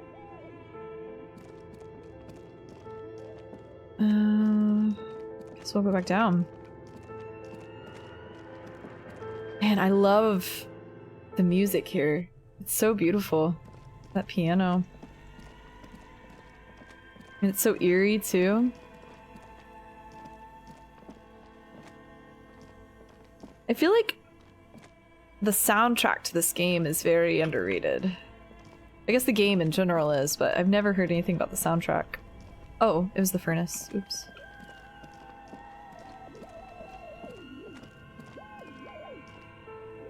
A thick layer of cold dust. It feels very Silent Hill. Coloring it song. Pitch black. Alright. Yell hello into the furnace. Something breaks loose in you. A mighty bellow echoes throughout the chimney's depths. The chatter of tiny voices above suddenly cease. Then... Hello? You hear a woman's voice answer? Awaken the entity.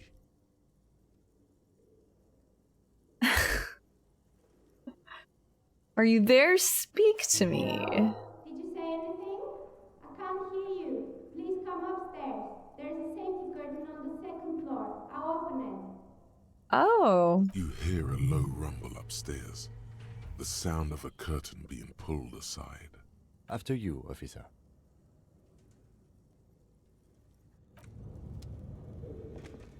Okay. So interesting.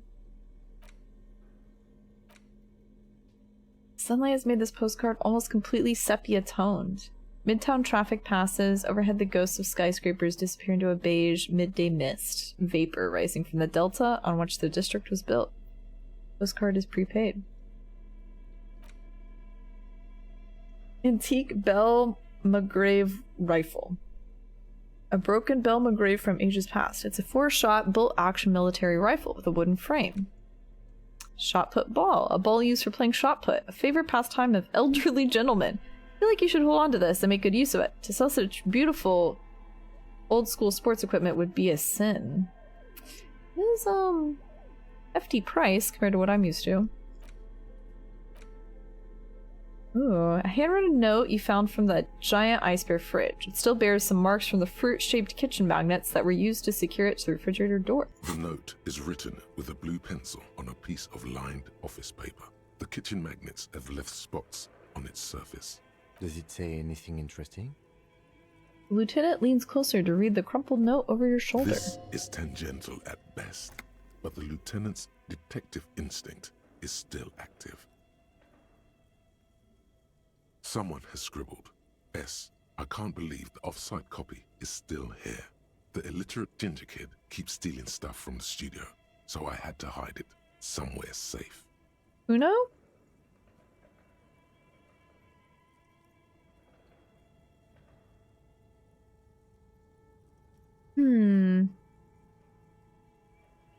Off-site copy is still here. You'll find the filament memory with the off-site copy in the frozen ice cream maker. Please take it home, ASAP. It's important. I'd do it myself if I lived in a civilized place with a freezer. Take care, Sully Swaff.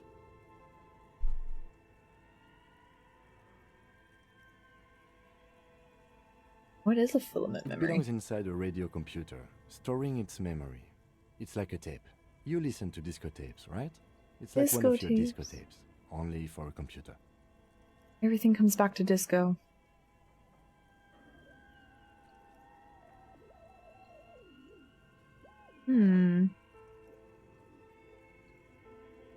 Someone who owns a radio computer? My guess is as good as yours, officer. Really? You don't have a single guess? Oh, I'm sure that child would love to get his hands on a filament memory. Even if he doesn't know what to do with it, he'd probably try to pawn it for speed, based on our encounter. I don't know. I assume it's somewhere close to the ice bear fridge. Didn't you see one right next to the breaker box? I did. Okay. Breaker box was this way.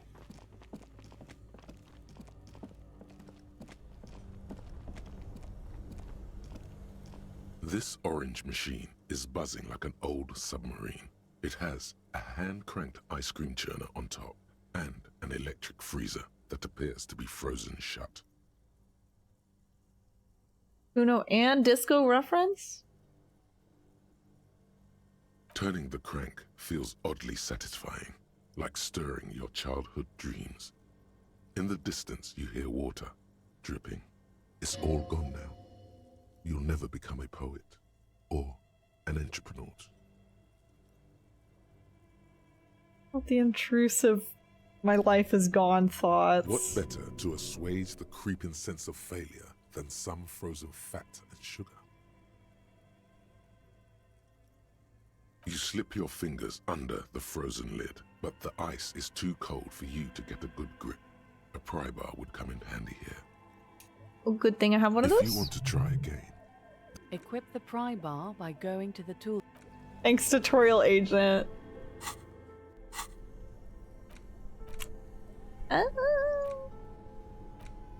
Oh.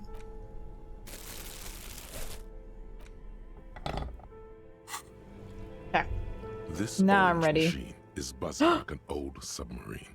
It Pry bar's not has a strong hand-cranked enough. ice cream churner on top and an electric freezer that appears to be frozen shut. Man, what if I just... Two cables are plugged into the breaker box. Something close to you dies with a soft electric purr. Why did you do that? I don't know why I'm plugged in. I do things without any reason. The lieutenant raises his brows, but doesn't say anything. The electric distribution board now has one cable missing. Don't question my methods, Kim. This orange machine is dead still. It has a hand-cranked ice cream Machine churner unplugged. and an electric freezer. The ice around it slowly melting. It's still 3%! Ugh.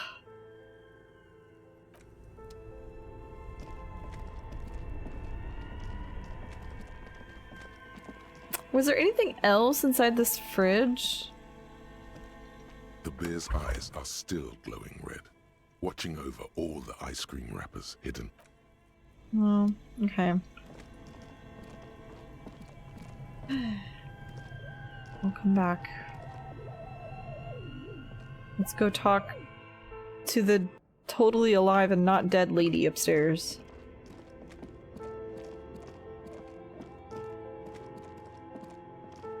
+2. I know, it's gonna carry us. Minus, or given the -20. Oh. Ooh. This is beautiful. This is my dream workspace, actually. Hello, I'm Nia. A bird-like woman sits on a throne of tools, with emerald light shining through her hair. Did you try knocking on my window? I must have missed you. I've been listening to my Melius. She taps on her headphones. So what kind of die are you looking for? Dice maker. Next to the failed D&D campaign. Could this be the malicious entity? Perhaps it's wise to go along with this masquerade for now. Oh, the music. Wow.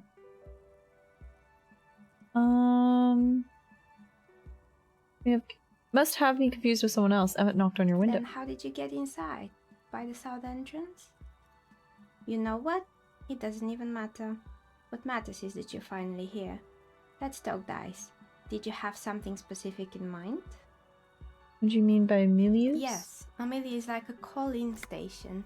You need a two-way radio to access one. That's why I have these. Huh. Mostly, they just teach you to swear in different languages. But some of the stations can be quite interesting. I was so absorbed, I must have missed you knocking. Why are you asking me about dice? I'm a novelty dice maker. Tell me the name of your role-playing system and I'll make the die you need. That's why you're here, yes? As she speaks, her bone-like fingers fiddle with a ring. Her bones light, but her hands strong.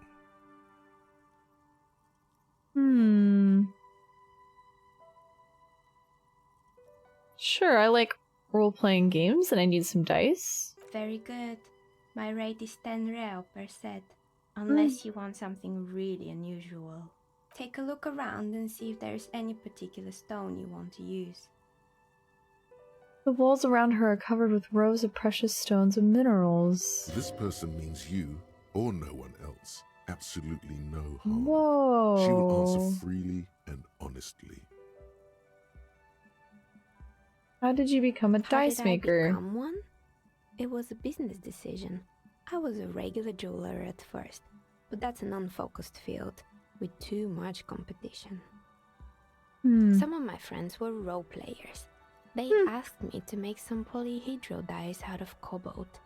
That was my first order. I grew it from there. Do you like role-playing games yourself? Especially. I like working with rare materials and a steady pay. And role players as customers? They're nice people. It's almost like I stumbled upon something like not only meta, but outside of this world. Because this world is so harsh, and who has time for role-playing games, you know? And the fact that, I don't know, I mean, obviously our guy is confused about a lot of things, but he's not even like familiar with the concept of games, it feels like. It just feels like a little, I don't know, this little meta offset from the actual setting.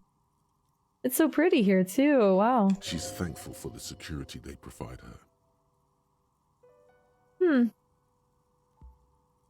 An independent artist in a world like this?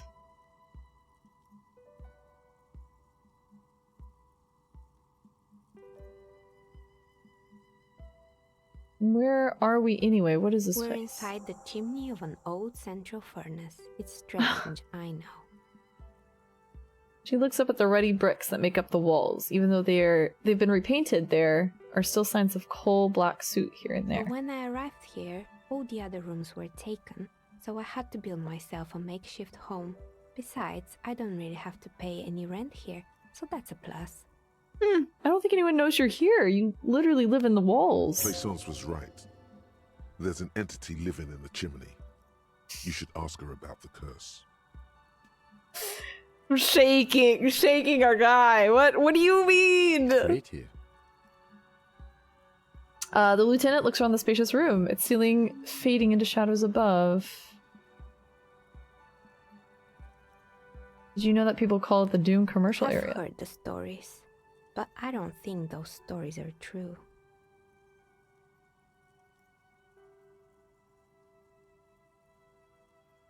Plaisance is the one who sent me. She's convinced that the place is storming with malicious energies. Plaisance, the bookshop lady? I've heard that her business is doing rather well. Have the energies spared her somehow?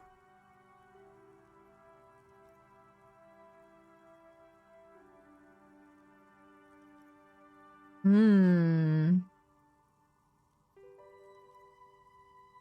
is just biding its time before it strikes again. Sooner or later, everyone will fail, even her. Actually, the bookstore isn't doing that well. There are hardly any customers, and she has to exploit her own daughter to keep the company going. Right. But it's not just the bookstore that's still up and running. What about the whirling in racks? Some people say it's part of the building complex. Oh.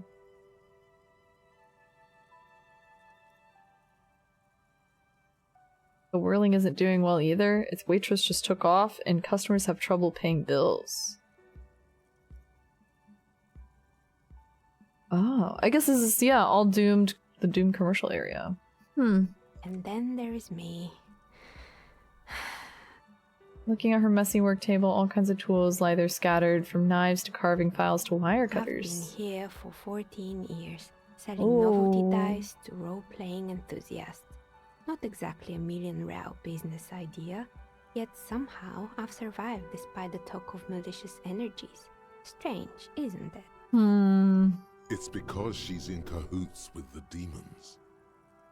Yeah, that's it.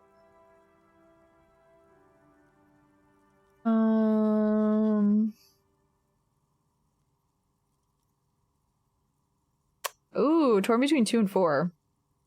You're the first to admit there are many inconsistencies in the so-called curse. It's because you're competent and dedicated to your craft. The curse doesn't affect people like you. I was just about to ask, what do you think? Do you think the curse is real? The jig is up. The she-demon knows you've uncovered her true identity.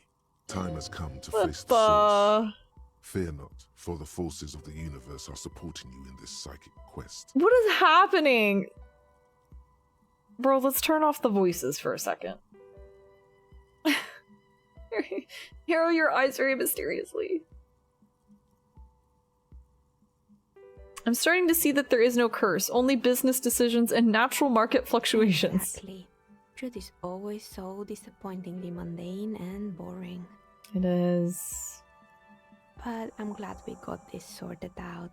Anything else I can help you with today? I love that she's just this successful, independent...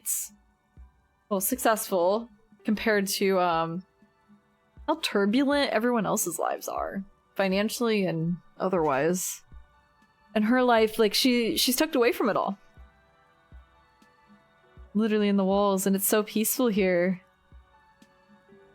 She's outside of all the rabble. Blaisance is not going to like what you have to tell her. No, she's not. You know what happened to the other tenants? Oh. Not 8%. More or less. Are you interested in anyone specific? Oh, yeah, it's all the places that we called into. Used to be a hair salon here? Yes, I think it was called Androgynous Orlando or something similar. They weren't a big hit around here. Turns out that working class men don't like genderless haircuts. They're scared of that word. They sure are, aren't they? You wouldn't like it either. The others would laugh at you. The ego. Can't have that being hurt. What's wrong with a bit of experimenting? The customers should have been more open-minded. Would never let anyone androgynous touch my hair, not even if my life depended on it. Guess I'm a simple man. I don't really have any opinions on hairstyles. I guess it just wasn't the time yet. This wasn't the time yet. Ugh, makes me so sad.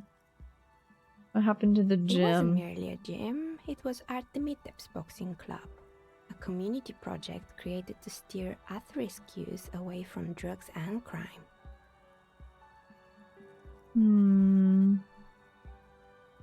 Maybe that's what Kuno needs, a community-centric boxing club.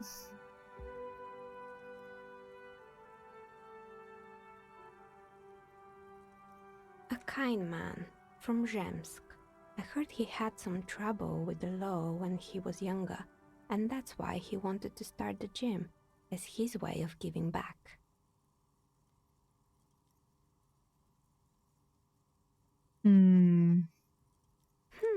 Kuno. Who's Kuno?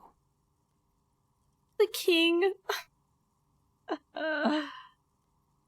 Indeed, who is Kuno? Your guess is as good as mine. You mean the kid with the sailor's mouth? Yes, I've heard him yelling profanities in the backyard.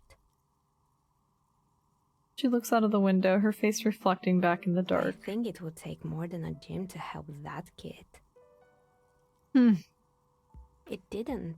If anything, it made the youth situation in Martinez even worse.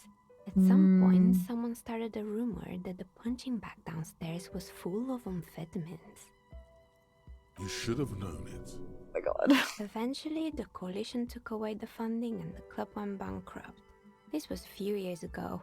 It's gotten much more peaceful around the plaza ever since. Of course the coalition took away the funding. What's up with the broken windows? Oh, this one's a mess. There used to be a company that promised to repair windows 24 hours a day. What could go wrong with this one, right? Turns out, the business was actually set up as a front for an illicit group that was producing snuff milius. Who would have guessed? I love her voice. I mean, I love all the voices in this game. They're all so very unique and sounds like they're right there in my ears, but hers is so soft. And they never cleaned up the debris either. Now it's just littering the hallway and I have no idea how to get rid of it on my own. Cool, very cool about the debris. But what's about this snuff milieu? The shame about those windows. Yeah, don't.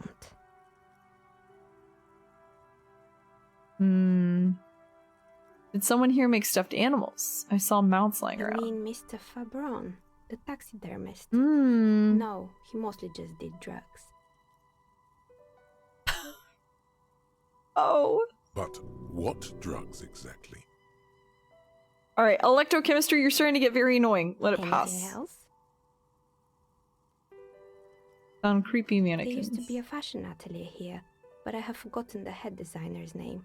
They were doing well for a couple of years, until the insect rights activists came. The insect rights activists? I didn't know insects had any rights or activists! Yeah, the atelier didn't know it either. They produced a certain collection that used chitin among the materials. Oh. Apparently chitin is made in the Occident, where it's extracted from beetle wings. And you know how all kinds of political movements are big in the Occident. The activists shut down the biggest chitin supplier, which of course caused the price to skyrocket. And, naturally, all the most fashionable tastemakers refused to be seen in chitin from then on. The atelier went bankrupt before they could finish the collection. I'm glad that someone took care of the little guys. I like insects. Nod. It's so cute. But insects don't have any brains or feelings. They got what they deserved. Making clothes out of beetle wings is a terrible idea. Really? Anyway. She looks at the windowsill where a dead fly is lying on its back, legs curled up in a bow tie. Rip. Poor guy. Suddenly, you get a feeling that insects are important to the case somehow. It's hard to say why.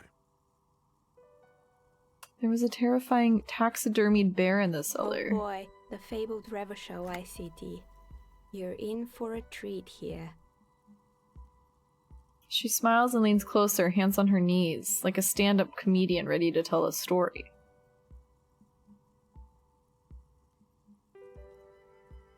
Yeah, exactly, Max. It's very unique, and that's why I was like, you know, this game is very impressive and I feel like very underrated in general, and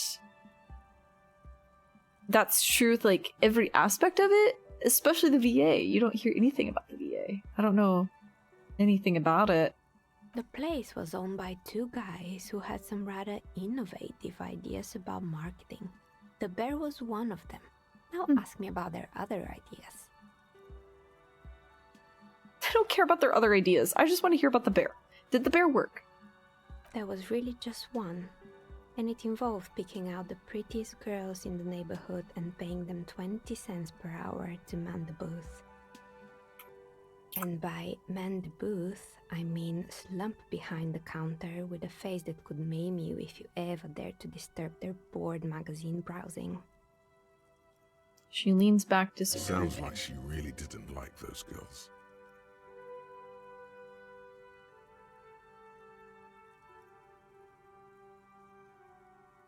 What'd they expect? 20 cents per hour is dog's pay.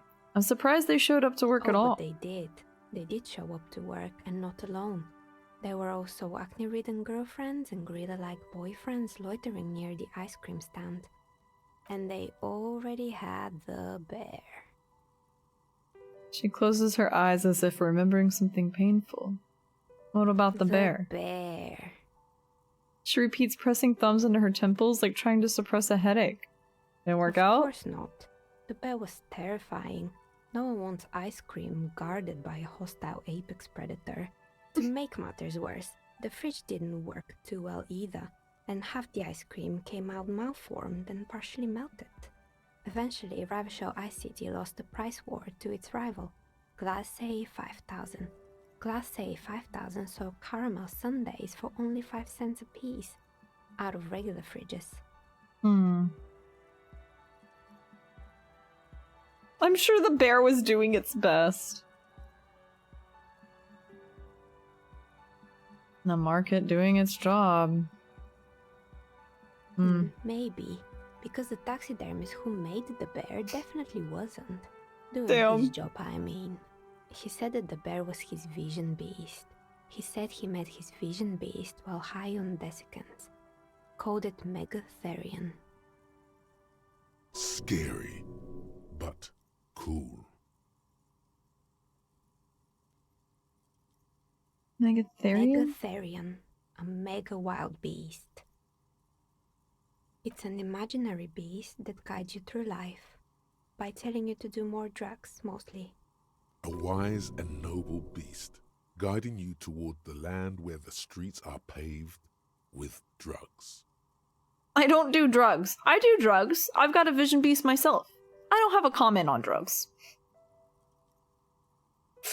For the sake of not ruining this girl's day, I don't have a comment on drugs. Understandable. You shouldn't do them.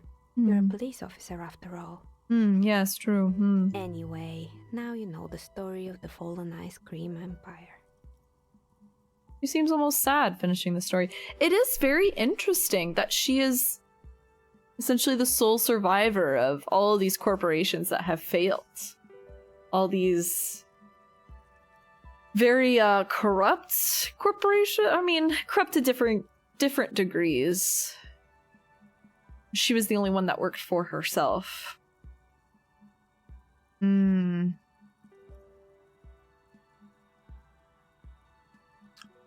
the way that all these other companies usurped each other, lost to another one that performed better.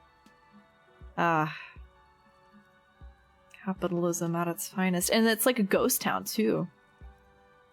It's like a whole economy that's dead and gone. Anything else? Another failed business, perhaps? I've been here for a long time. Found the building's intercom, but it's not working. Oh, right. I hope you didn't try to ring me. Oh, I probably did. I think none of those doorbells work, including mine. I'm still in the middle of connecting the wires. Sorry about the confusion. Oh, doorbell with the empty name card.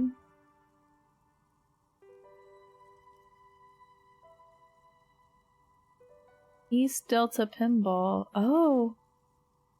A strange thing happened when I tried calling a company named Slipstream SCA. Someone answered. It can't be true. They don't work here anymore. They've been gone for years.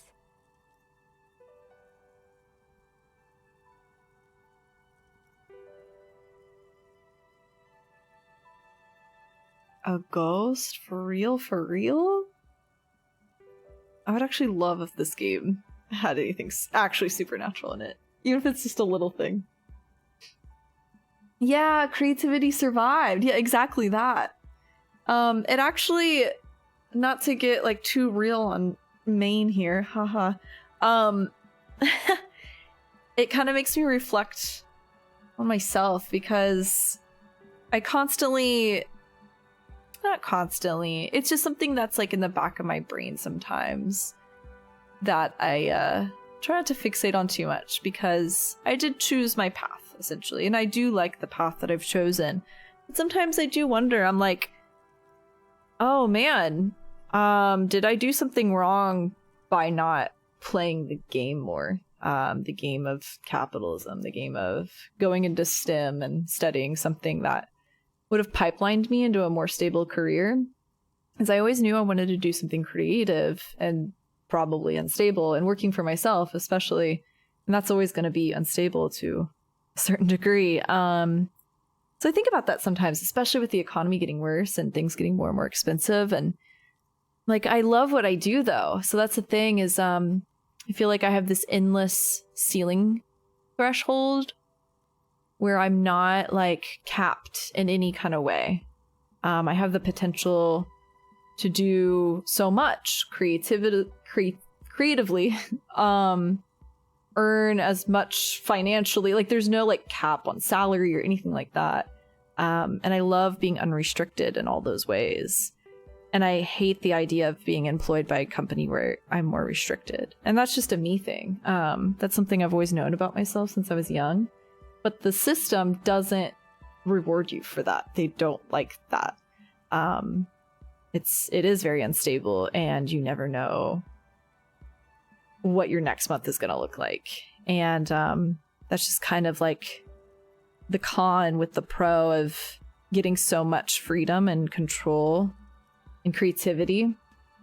So I think about that a lot, because if I had gone down a more streamlined path, I would most likely be more secure financially and more stable. I would worry less, you know, but I also wouldn't be able to be creative as I am. And I think that there's something very important there for me that I wouldn't be able to live without. So I don't know, I ruminate on this a lot, and that's kind of what this situation really illustrates to me. The fact that she was the sole survivor of all these organized corporations surrounding her, organized businesses, where people were just trying to win the game, essentially.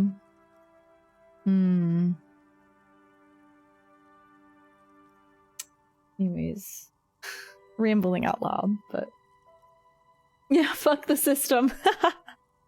Yeah, that's the thing. And like, and again, I don't want it to seem like by me saying all that I'm saying that if you do play the system that it's bad, because it is the system that our society is structured in, and it whether you play the game or don't, you know, that's everyone's call to make.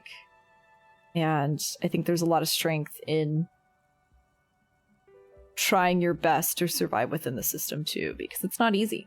It's definitely not easy. It's not something I could do. And I know that about myself for sure.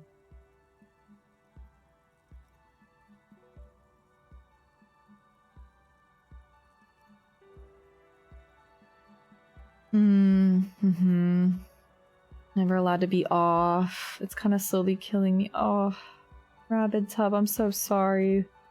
That honestly, it makes me so sad. Like, I just, I'm so sorry to hear that, because I know I've known so many people throughout my life that are in similar positions. My parents, too. I grew up with my parents always trying to, make it work in different ways, but it was always very hard. Always very hard for them. I'm sorry. I wish that it didn't have to be this way. I really don't. Like, it can feel so bleak. And either way you cut it, right? Like, you either go down the path where you have way less control and try to work your way up, and that can seem really bleak and it is really hard. Again, that's a difficulty I purposely did not choose for myself, but I instead have a difficulty that many others wouldn't choose. The instability, always worrying about, oh, how much am I making this month? Can I pay my bills? But hey, I have a passion that helps me get up in the morning that I would not have if I was working at a corporation that I hated. And that's just definitely a me thing. I can become very demotivated if I don't believe in the work, but not everyone's like that. I know it can be easier for others in that regard. But it's hard to choose. It's really, really hard to choose, especially, and I always rant about this, but choosing at a young age, you're supposed to know before you're 18, and most places, I know here in the US, 18 is usually when you graduate high school, and you either choose to go through higher education, and if you do, you have to decide on what you're doing in the higher education, like within a year, typically, and all the money and everything that you're gambling with. It's not easy.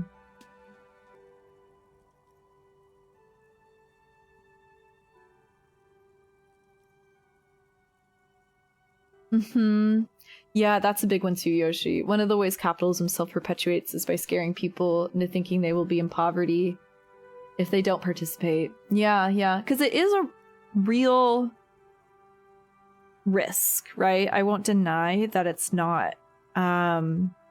But it also will discourage people from even trying in the first place. And I think that's really sad too. Like, I hate that the risk is so great. But they discourage in a way where it makes it sound like you will fail. You will absolutely fail. And that's not true. You will not absolutely fail. Just like with pursuing something more streamlined, there's always the chance that you're not going to be able to climb to where you want to. I think they could be comparable in their risks there. No one ever talks about that, you know?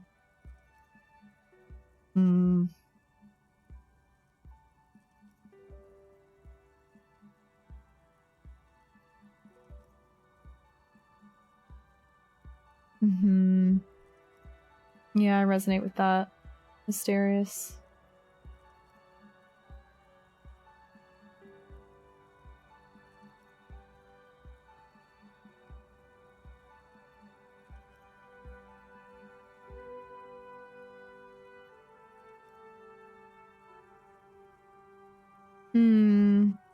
Yeah, so that's also part of it too, Max. Even when you do something creative, you also have to think about, like, how much are you going to play the game, so to speak, in terms of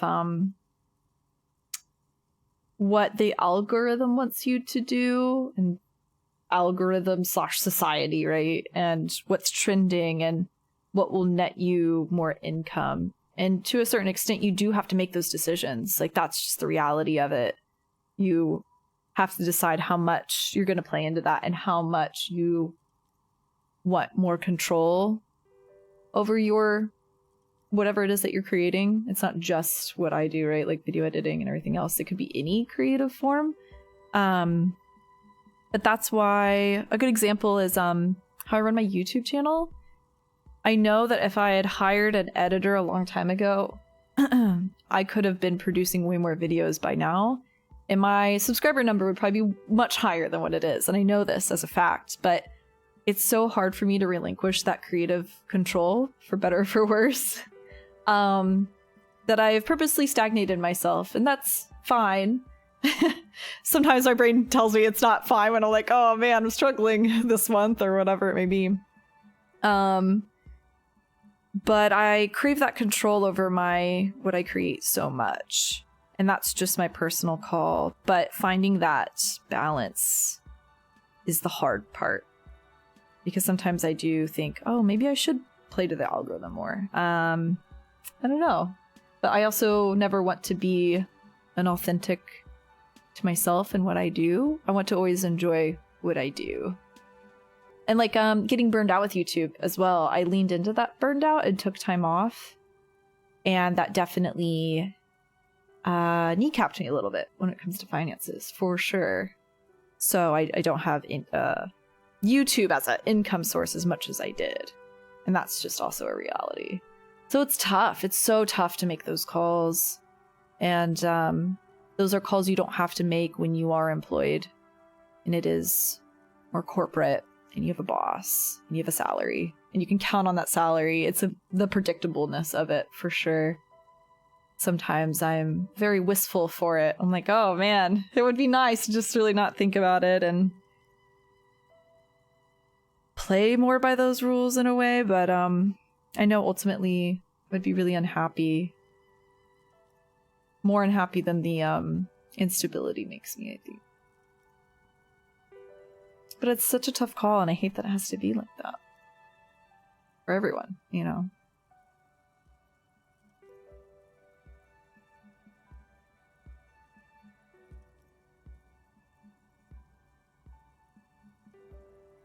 But yeah, that's why I would never... I don't know. I think I definitely judge creatives way more on their character and less on their business practices because of that. So when I see people taking sponsorships and such, I'm like, okay, actually, that's great. Like, I respect that. I respect the hustle, I really do, because it's rough out here. It's so rough. I would never judge people for taking those opportunities, because it's a personal call that everyone has to make that's in these types of fields. And maybe I don't take them enough, you know, but I'm also very, very picky about my control over my content. So that's why I typically will only take sponsorships that really align with the things I'm interested in and what I believe in too. But that's also something I'm like, maybe I should be more liberal with it. But then when push comes to shove, I'm like, I can't give up that much. I can't do it. But that's not true for everyone. That's why I'm like, yeah, good for you. Good for you. You're doing what you gotta do. Because it's not easy.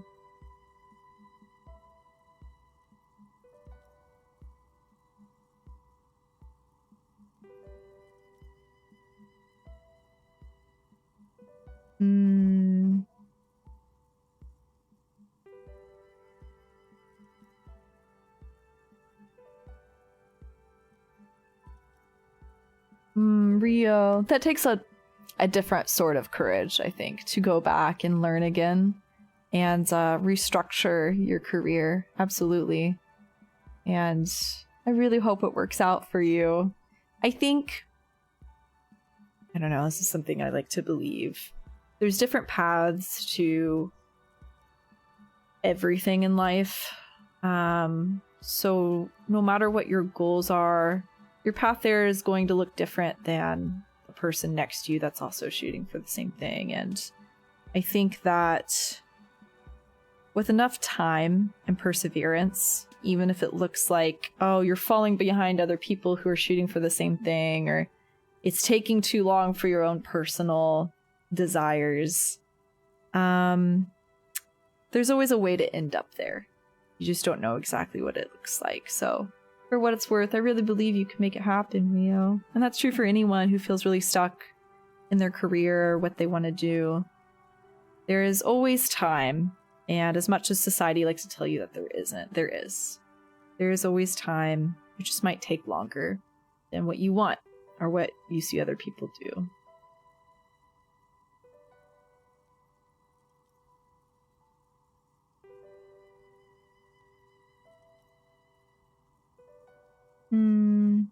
Graduated with an art and design degree recently. Really find that balance. Yeah, I get that. I get that lost. I think about that a lot too. That was a big reason why I chose to mostly minor in studio art and not make it my full-time major. And lately I've been regretting it a lot recently, but also maybe it was a good thing that I didn't. So I'm like, oh, what would my life be like if I did something more based in drawing, which is something I did my whole life and practiced a lot. But maybe I'd be really burnt out. Maybe it would be really bad because I can get burnt out pretty easily. So I think, I don't know, that's a really, really relatable struggle. It's definitely different for everybody. But from what I've found with myself is that the more creative pursuits I have, the better. The more I can rotate between them, the more refreshed I feel.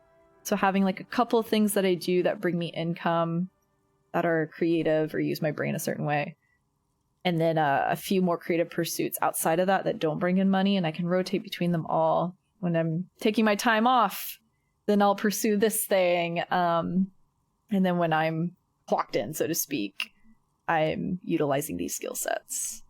And it's nice. It's nice to rotate. And then also keeping some of them in your back pocket. Like, right now, drawing is still a hobby, but it'd be nice if I can make it an income, a source of income that doesn't take over what I do now, but adds to it, and I can cycle between stuff like that. I don't know. I think if people had more balance in their lives in general, I think it'd allow people to be a lot happier.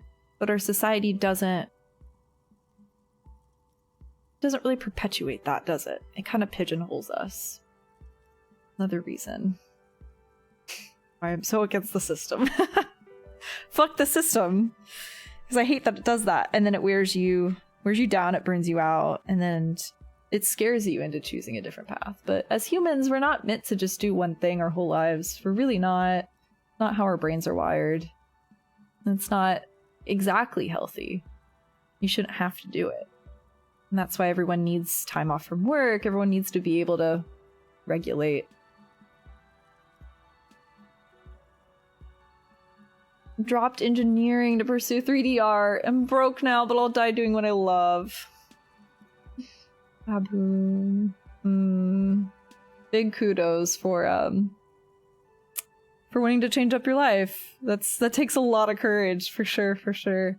I think about it sometimes too. I'm like, would it help if I went back to school? But I don't know. That's a lot of money. That's a lot of money, and I don't know if it's something I would personally do. But I have been taking more classes here and there, just random things that interest me and that I do wish I'd studied more while I was in college. Like right now I'm in this animation course, and it's so intriguing and it's so inspiring, and part of me is a little wistful. I'm like, oh, why didn't I study this more when I was in school? But at the same time, like, well, I'm studying it now. You know, it may just be one class, but it's enough. It's enough to provide me with resources and a jumping off point and giving me things that I can research in my own time and study. I think that's pretty huge too.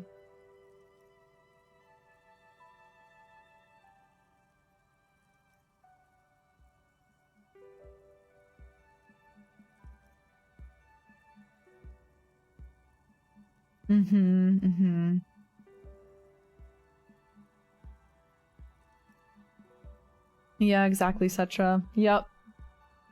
You worded that perfectly. That's literally it, yeah. Yeah, it's all a gamble. I mean, that's true with anything in life. But you just gotta figure out where your line is. That line between what are you willing to do for your comforts and your sanity, and then what isn't worth it. Because that's gonna be different for everybody, for sure.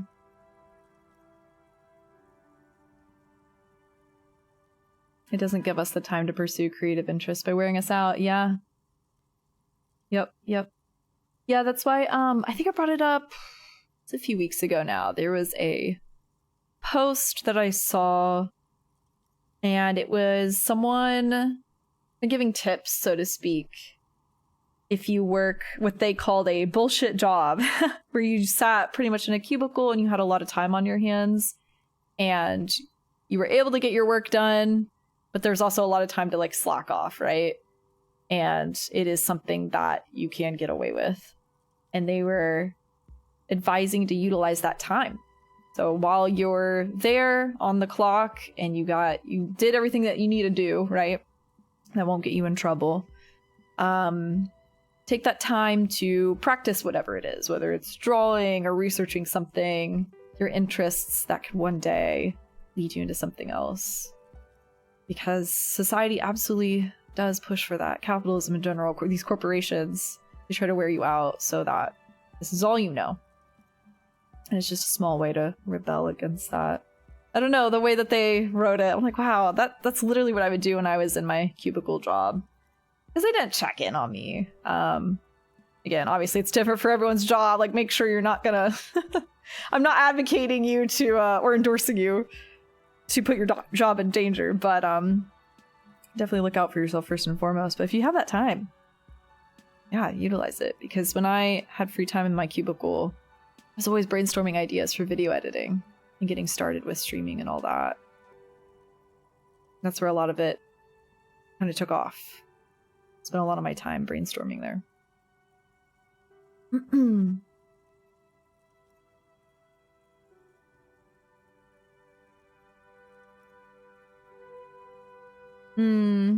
I won't lie. I won't say it's easy, Gustfag. It's not something I do super easily, but it is nice that this class lasts for so long. So it's 8 weeks, so it's 2 months, and the class only meets for once a week. So you have a full week to do the assignment and look through materials at your own pace. And then the materials are something that we get to hold on to for a little while after the class, even.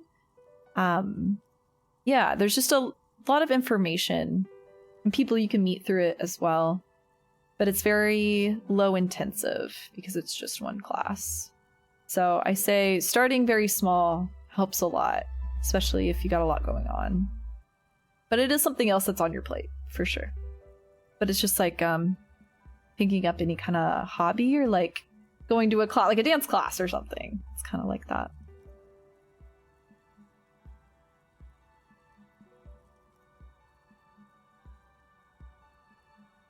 Oh my god, the sirens. Oh my god.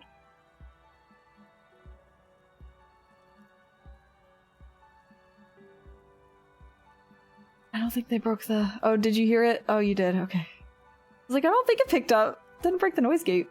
It did.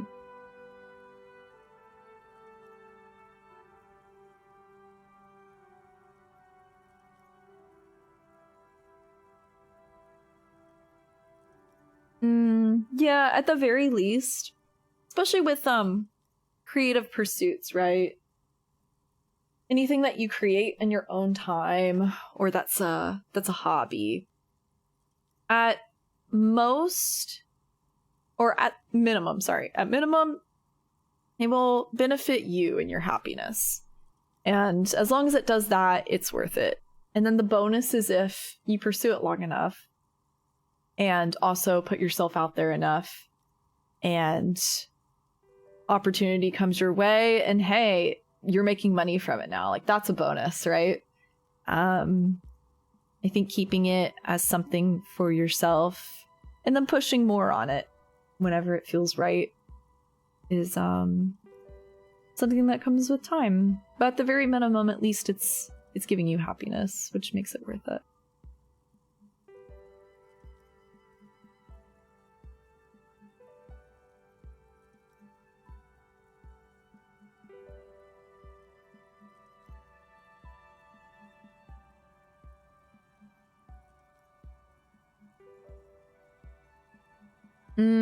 Yeah, that's the other part of it for sure. I found that whenever the money dropped, I felt my passion for the thing just devalued. That's also part of the risk. Yeah. It's hard. It's hard when you put so much of yourself in a thing and then that thing doesn't pay off in the way that you thought. There's a certain kind of like push and pull with confidence in yourself, and then that confidence isn't met with the outcome that you expected, and not trying to prevent yourself from feeling too devastated from that to the point where you're unmotivated and you don't want to keep pushing forward. Because that's, I won't lie, that's a huge part of having a creative job, is still pushing forward despite anything that flops. Like, I put out a video and say it gets a small fraction of views that I thought it would, and I'm like, oh man, I earned nothing from that. No one's seeing it. I worked so hard. And it's so easy to be like, well, that's it. Ugh. Because it feels bad. It feels really, really bad. But I also try to reframe it. And I'm like, okay, well, I've added this to my portfolio. It will always be there as long as I want it to be there. And it will always be something that I can add to my repertoire of things that I've created. And it will only aid me in that way. Whether I've learned things from it, that's just inside my brain, and I do better the next time. Or if it's something that just hasn't hit the right audience, and it will still sit there, and it will still come back around at some point. Maybe. You know, it can only ever build. I think of like YouTube channels that way. Sometimes even older videos will catch an algorithm that I didn't expect. Or a newer video will refer people to an older one that's relevant, and then it'll catch that way. And same could be said with a lot of creative pursuits, actually. Anything that's algorithm based, anything that's like, say you're running your own shop and you're stocking it with whatever goods you're making, and your shop just like isn't catching attention, but one day it might, and then you'll have all these goods that are available and all these different things to offer, right? So there's still a lot of good in it, but it could be hard to see. It's really, really demotivating. It's awful. You're just like, you feel really sucker punched, and it's okay to feel that way. It is. Taking that time to kind of lick your wounds, so to speak, and come back stronger. It's easier said than done. That's what I try to tell myself.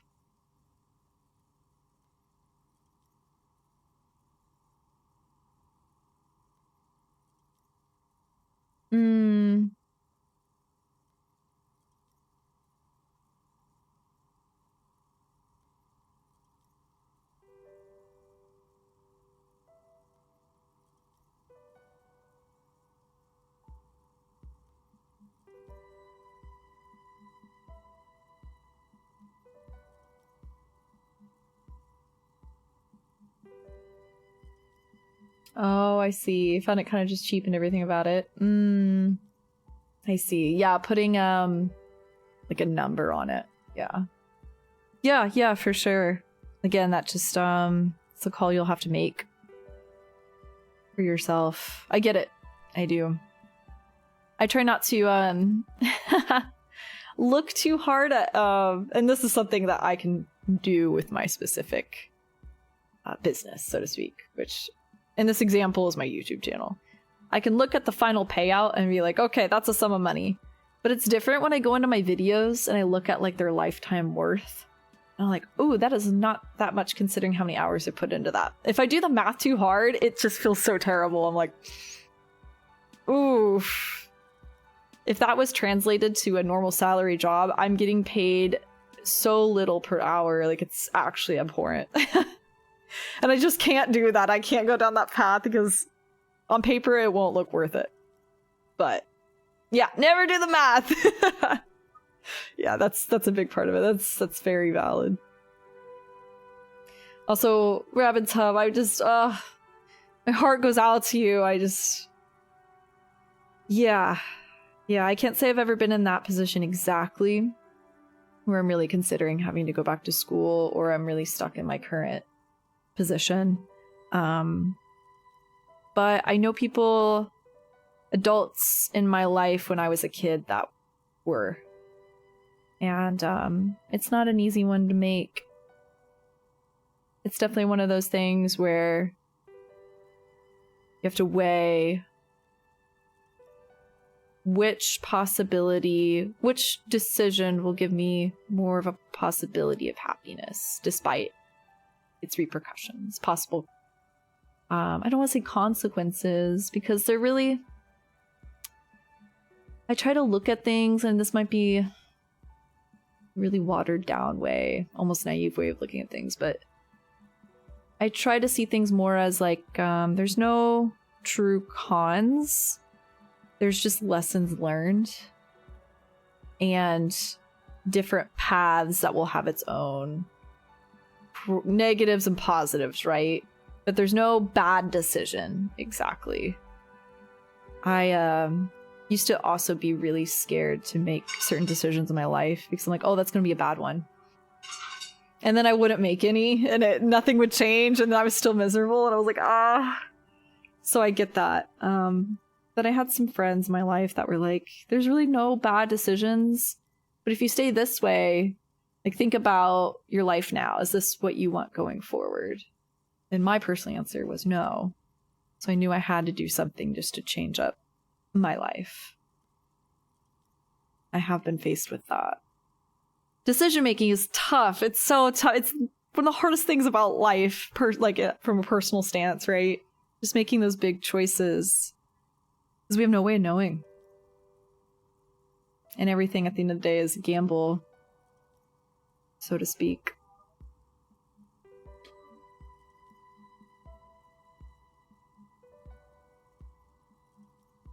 I know, it's so cruel.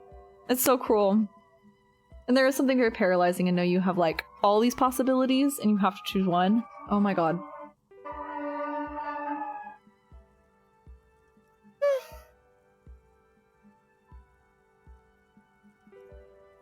Finding a new apartment, for example, is one of those decisions. Oh my god.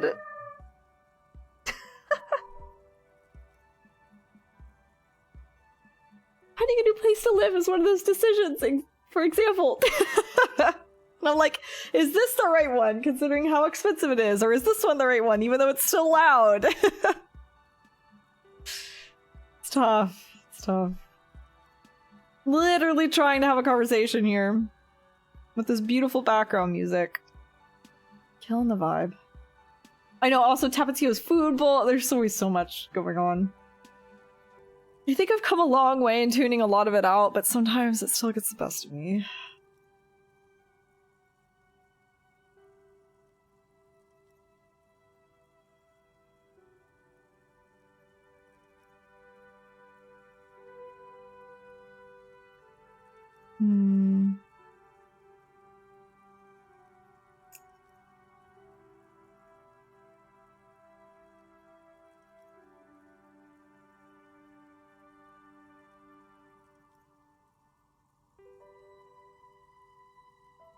Oh no, you're good, Xenos. Oh, I wish you the best of luck. Definitely take things at your own pace. Again, there's no... I think my biggest piece of advice, my blanket piece of advice, is that there's no rush. There is always time, even if it feels like there isn't. There will be time, and as long as you're working towards something that makes you happy, then there's no time wasted. It's only when you give up on those things that do bring you happiness, in whatever that looks like, and you don't include them in your life at all, that I feel like the regret would set in, you know? But as long as you're working towards something, even if that's just like getting into new things, expanding your horizons, learning about stuff, opening your interests, because I know that there's a lot of people that are dissatisfied, but they don't know what they would shoot for. So even just like exploring more, I feel like is it does so much for you. But it's hard. It's really, really hard in the society that we live in, for sure. Just know that there's time. That's the biggest piece of advice I try to tell myself. Because that has always been the biggest weapon I use against myself. It's like, I have to hurry. I need to be more successful now. I need to be achieving more of my dreams now. But it's not that I'm not even, like, pursuing anything. Wait, it's not that I'm not pursuing anything I like. Yeah, there we go. I am, and I am working on things that do bring me happiness. It's just, it's very slow going. That's kind of the name of the game, is everything's much slower process than what our brains want, typically. But that's okay. I'd say a quieter place is definitely a good decision. Yeah, that's kind of like #1 parameter. If I go and tour a place and it's still a little loud, I'm like, I don't know about this.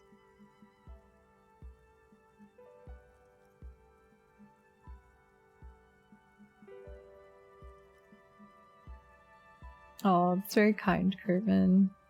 Yeah, I'm grateful too. I don't know, it's very nice to talk about these things. It's very cathartic. And I know I certainly don't claim to have the answers. All I can do is just share my own personal experience and share the current anxieties and worries that I still have. I won't pretend that I don't, because it is uncertain and there are risks. But it's really nice. It's nice to hear other people's stories, and I don't know. Know that we're not alone. I feel like it adds, gives me a lot of comfort.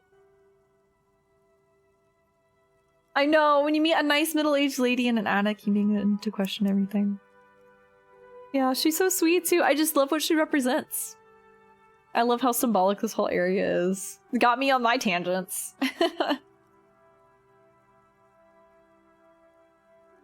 Yep. Yeah, exactly. Another thing that capitalism punishes you for. Yep. Going slow. We were never meant to go fast. I truly believe that. And that's the thing about capitalism, is that the bar must go up, and it must go up now. It's never good enough. And that's just very much against living organisms in general. It takes so long to evolve, and like, that's okay. But technology and business propositions say otherwise.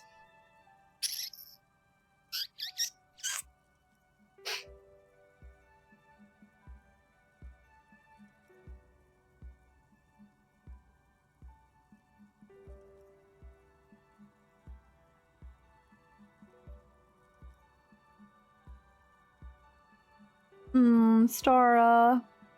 Yeah, first of all, Stara, thank you for sharing. Thank you everyone for sharing. I know it's not easy to open up, especially in a Twitch chat. But it's really nice. It's, I think sharing our struggles and the things that we've experienced in our lives, it helps a lot. It definitely helps. No, you're not alone. I'm glad that you're figuring it out. Yeah, that, like, it almost, helps with that voice in the back of my head that's like, what if I did this? Even though deep down I know that it wouldn't make me happy, I'm like, would it be worth it to get rid of some of that anxiety? And that voice will be like, what if? Even though I know it's not worth it. I'd rather have my anxiety, as terrible as it is. I just need to find ways to better manage the anxiety. It's a tough line to walk for sure. But I'm glad that things are now better, Sarah.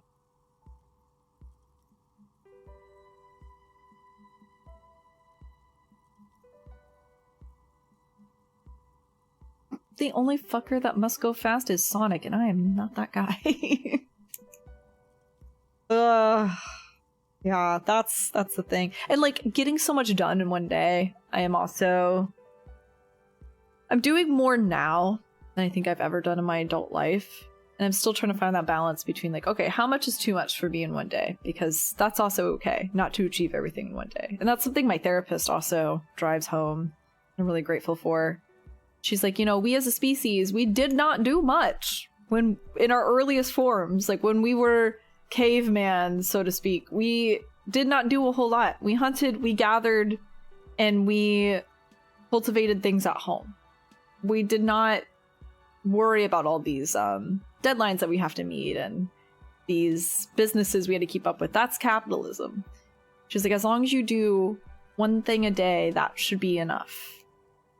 And obviously that's like not considering if people have responsibilities or obligations, because that's more of the system, right? But you as a human being gets enough to do one thing a day.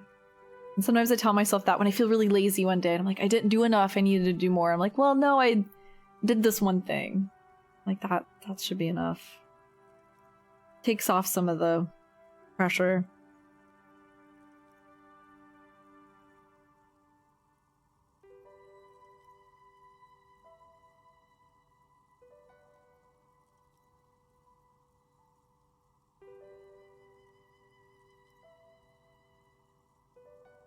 Oh, that's so sweet. No, thank you. No, thank you. Exactly. Yeah, the streamer makes a space, but everyone here maintains it for sure. It would still not be what it is without all of you. So thank you. I'm just here rambling and playing my silly little games. I could just be here rambling and playing my silly little games alone. So thank you for indulging me and sharing space with me. Very grateful. I always say time is the most important thing you can give someone. And you will give me your time when you're here. And I think that's really, really generous, to say the least.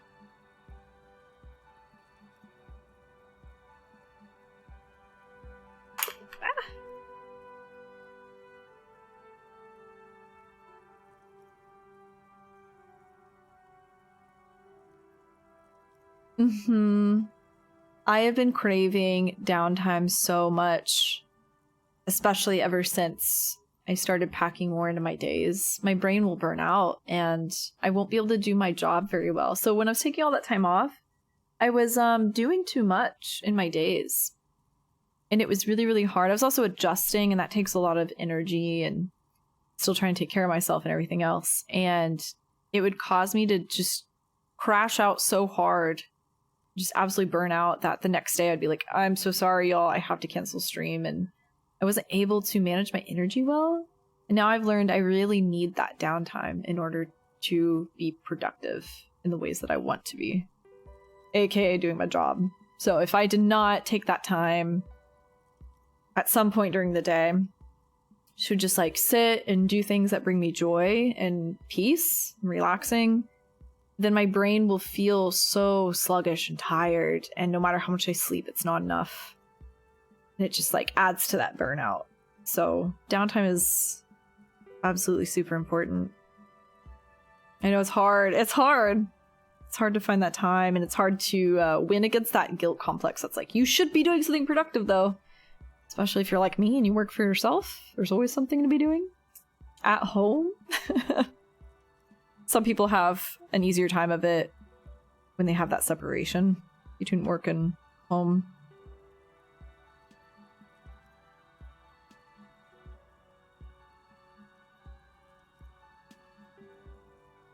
Yeah, there's no real urgency whatsoever. It's just in my head.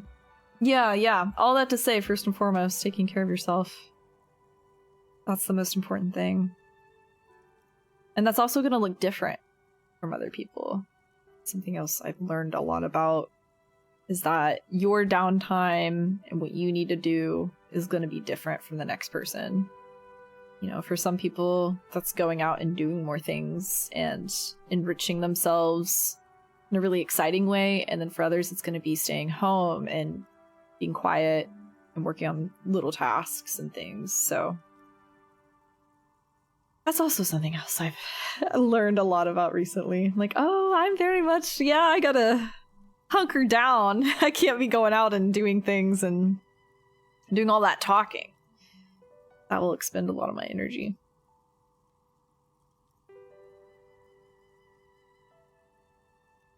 Oh, that's very sweet.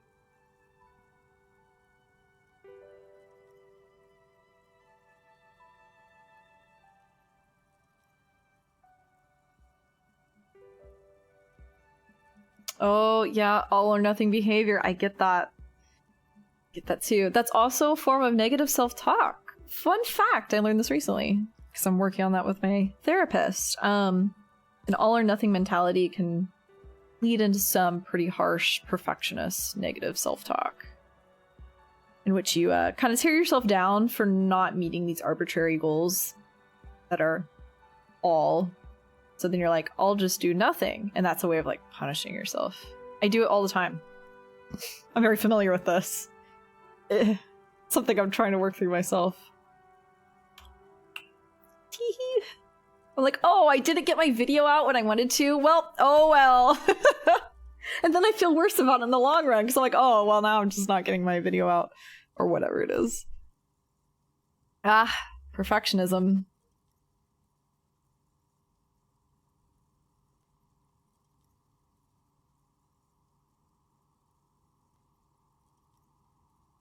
Some people's idea of relaxation is staying home and playing Ninja Gaiden 2 back. Wait, Ninja Gaiden 2 Black, but I'm not gonna name names. I'm funny for that, Yoshi. You go play that Ninja Gaiden 2. I mean, your friend. Since we're not naming names. Okay, alright, hold on. Speaking of... Oh my god, it's been 6 hours. How did we get here? I'm actually a little appalled. What...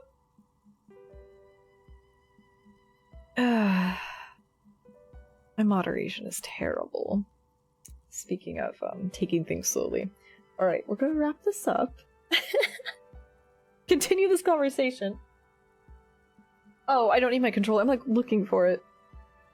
Right. The whole thing that kicked us off. This entire conversation off. Thank you for indulging me. Good talk, y'all. Good talk. Very motivating. I'm feeling a little lighter. I don't know, maybe it's the vibes of the chimney. This beautiful music. I know, he's been shining his flashlight in her face this whole time. She looks like she doesn't really believe you. It can't be true. They don't work here anymore. They've been gone for years. Are you sure it was Slipstream SCA? Was it a woman?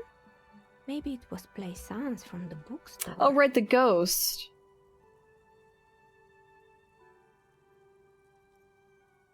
Tricentennial Electrics?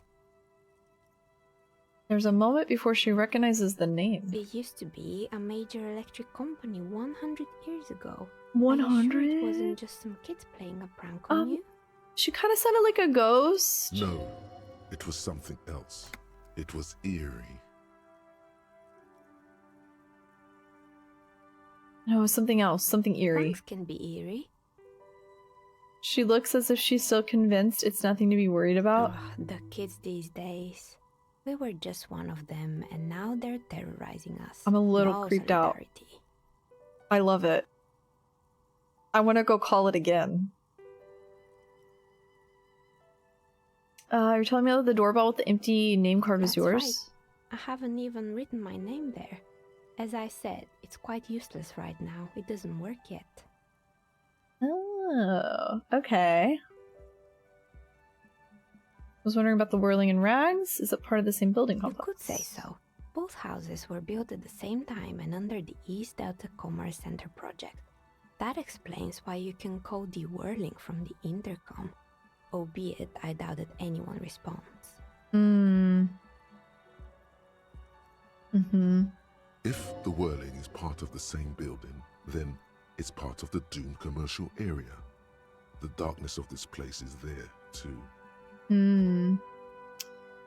Saw a name East Delta Pinball on the doorbell. Right. It used to be a gaming arcade. This is an ancient failure, before my time. I'm not surprised, however. My advice, don't base your business on a fad. Hypnotism, floriography, trick-track, especially pinball. She's funny for that. Agreed. Pinball is the worst. Oh, Kim hates pinball. You know, I don't really like pinball either. I think it's fun in a creative sense. I love to see the backdrops, but playing it? His disdain for pinball could not be clearer. Kim Kitsuragi hates pinball. Got it. A few more questions? Sure, I'm listening. I'm pretty sure it's sure. I'm listening. Oh boy, Oh, wait. the place Oops. was owned by two guys who had some that was really. And I did not mean to. Sounds like Oh, but they did, and they already the best. Of course not. Eventually, ravish. Maybe he said that.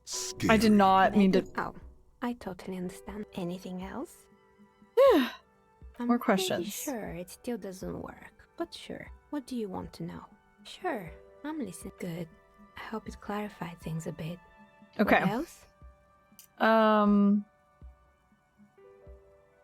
Ooh, okay. What do you know about the man who was lynched behind the whirling in rags? So sorry to ruin the. So sorry about that, lady. Nothing really. I didn't know him. Oh. The lieutenant looks at his notebook, then the woman under the large window. Your window looks directly onto the courtyard. You're saying you didn't see or hear anything unusual last Sunday evening? I'm sorry, detective, but as you know, I usually have my headphones on when I'm working. It shuts out most of the daily ruckus behind my window. Daily ruckus. Well, there's always something going on in the whirling's backyard. She stops to try and come up with an example. During daytime, there are usually those kids. And lately, I've been seeing a lot of drunk workers hanging about. Must be because of the strike. She's not sorry to disappoint you. Informing on someone in a murder investigation would intrude upon her focused existence.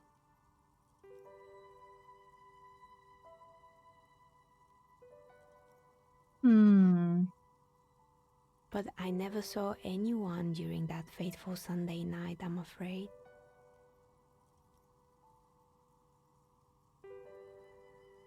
Do you often work Sunday nights? It's an odd profession, making dice for people, but I like it, and I prefer doing this to sitting at home. Never took your eyes off the work to look out of the window. I might have, but in this case, all I would have seen is my own reflection staring back from the darkness. It's really hard to make anything out in the yard when it's dark outside. Besides, I rarely get up to look out the window when I'm in the zone. Tapatio was freaking out at the front door. It's Quebec's very slowly opening it, torturing the cat. Hi. She was like doing this chittering. Okay, thank you for your answers. Anything else, officer? More questions about this building? Oh, Good. Just kidding, I don't. I hope it clarified things a bit. What else? The way I want to do this so badly. I'd like to order a die from you. Oh my god.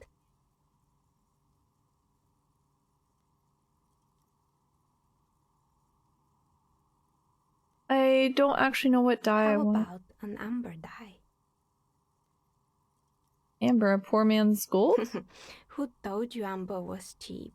It's beautiful, really, and has been treasured since the ancient times. For 7 real, I'll craft you a 13-sided die from piece of amber with a fossilized insect. It's perfect for those who can't seem to let go of their past.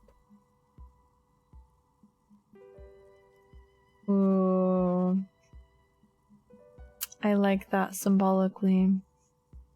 Sounds like I had a feeling. Oh. She smiles but says nothing more. Great. See you in 8 hours then. Was there anything else? Wow, I commissioned an artist running their own business. Disco Elysium, incredible. I'm impressed. Hey. Oh? Who, me? Yes, you.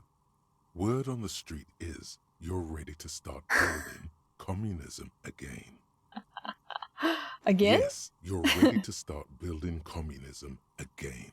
You've built it before. They've built it before. Hasn't really worked out yet. But neither has love. Should we just stop building love, too? Yes, we should all just stop building love. Love has worked out really well for me. I'm a love winner. Can argue with that. What about all that communism you've promised to build? Word on the street is you've woken up from 1,000 years of slumber, promising to erect a version of communism many times greater than any attempted before. Is that true? How come there's word on the street? Keep saying things like, down with the bourgeoisie, eat the rich. Oh, I do, don't I? Sodomize the landowners, and all people who have more than 25 real in their pocket. Literally murder all human beings, regardless of their political beliefs. That kind of stuff. I've said some mildly left-wing things, but none of those. Murder all human beings, regardless of their political beliefs. Oh. Yeah, that sounds like funky style. Just not that last part, maybe. So tell me, do you have any questions before we fire up the big communism builder? The what? Get right down to it. What is happening? My brain is infiltrating me with the communism. Whoa, whoa, whoa. When the communism thought hits you. After purchasing a product from an independent business owner. Incredible. Incredible pipeline. Wait, first, what's this communism even about? Yeah, give me the dictionary definition of communism, Rhetoric. It's about Failure. Incredible response. Failure. Yes, abject failure. Total, irreversible defeat on all fronts. Absolutely vanquished, beaten, curb-stomped and pissed on. Until you came along. You will reverse the fortune of the workers of the world. Whoa, the ego is strong with this one. It's almost as if we were talking about something very similar to this concept, failing and bouncing back despite it. You alone, against every living thing, against every human alive. 800 trillion real in the hands of an impossibly well-organized ruling class. Towering city blocks of bankmen who have the ears of prime ministers. Million-headed armies of nations and the love of your own mother. Yeah.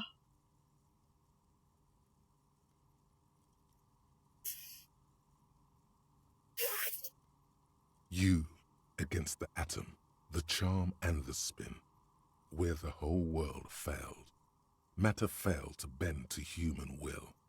Human will failed to get out of bed and tie its laces. You alone, single-handedly, will rebuild the dreams of the working class.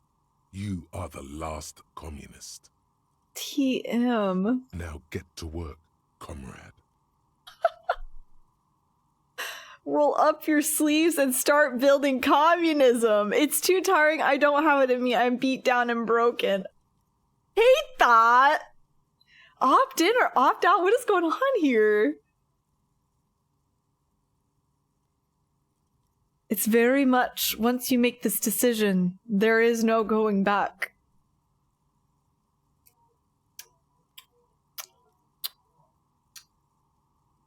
Fuck it. I did not just have an hour discussion about working for yourself and chasing your passions to opt out and say I'm beat down and broken. Oh yeah. Boom, Get baby. the firing We're squads in. And the animal wagons ready. Firing squads. You didn't say anything about those. Roll your sleeves up further and breathe in the pristine air. Wait, what? Firing Too squads. late to back out now. You can't make an omelette without breaking a few million eggs. I don't know about all that. Whoa there, whoa there. Uh-oh. We've done something big, haven't we? Oh my god.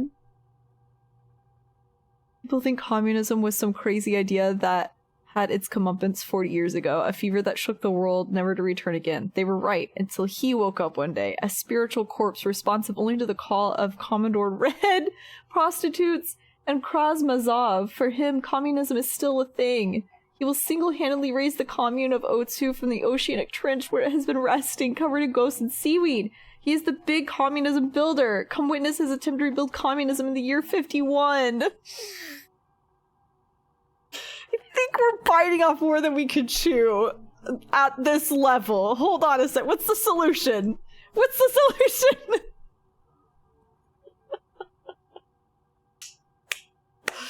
I love how this came about because we supported an independent artist. Beautiful. Chef's kiss. Perfect. -2 visual calculus. Looks like reaction. Ooh, 70% on Hobocop, though. Might also have something to do with this a little bit. Ooh, right, we got this. -2 pain threshold. Take a look at your hands. See how bruised they are? See those little scars? This is Exhibit A. The material world is holding you back. Containers, mailboxes, doors, chairs, they're all your enemies. Always have been. Atoms themselves in on the conspiracy, forming shapes and structures that you hate.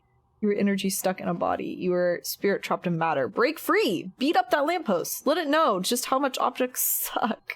Down with the system. It's so funny. I feel a little red, to be honest. I didn't know that you could get, like, shoot into a path, actually. It's a little scary how there's, like, an invisible system that's taking note of all the things that you say, the decisions that you make. There's, like, point system and to put me in communism. Comrade XP. That's beautiful. This reminds me, just another reason why you should watch Buffy the Vampire Slayer. There is an episode that's all about the working class rebelling and against the bourgeois, essentially. And they're all in hell. Like, quite literally, it's like a hell dimension. It's a whole analogy, metaphor. And at the end, Buffy frees the working class with a sickle and hammer. And the way she's holding it is literally the communism symbol, but you don't see it unless you're looking for it. Like, it's really easy to miss unless you know, right? But that's like her final stance of the fight, and she's holding it like that. And it's pretty fucking cool, because as a kid, I'd seen that episode a million times, and then I rewatched it. Oh man, it was like, I think 5 years ago when I noticed, 4 years ago.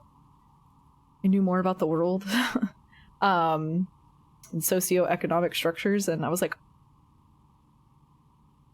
I knew more about communism, and I was like, I know what this is. That's pretty incredible, actually. Buffy the Capitalism Slayer. Yeah, literally, it's a pretty heavy-handed analogy for, like, this hell dimension sucks the life out of the workers there, and it spits them back out, and they've aged rapidly. And the hell dimension is only like a day or two in real life, less than a week, but for them, it's like 100 years. So, yeah, not at all subtle. Yeah, it's pretty heavy-handed, but again, as a kid, I was like, oh, haha, hell dimension, that's pretty scary. Oh, that's pretty scary. So anyways, thinking of that, how I got a little like blindsided by the choices that I made that led this way. What do you mean? What do you mean we're doing the communism route? It was so funny. It was like, it pointed out all the internal thoughts I've had all along. Like, oh my god, this video game read me. I should watch more Buffy is what you're saying? Yep, that's exactly what I'm saying. Hey, mark my words, everyone's gonna be talking about Buffy in the next couple years because of this prequel, or not prequel, the sequel that's coming out. This resurgence. Everyone's gonna be watching Buffy. It's gonna be the cool thing to do. And you heard it here first. Buffy's the best. Not Joss Whedon, but Buffy is the best. The hammer and sickle, it must be a coincidence. Orders dice, builds communism, in that order. Orders dice, watches Buffy, builds communism.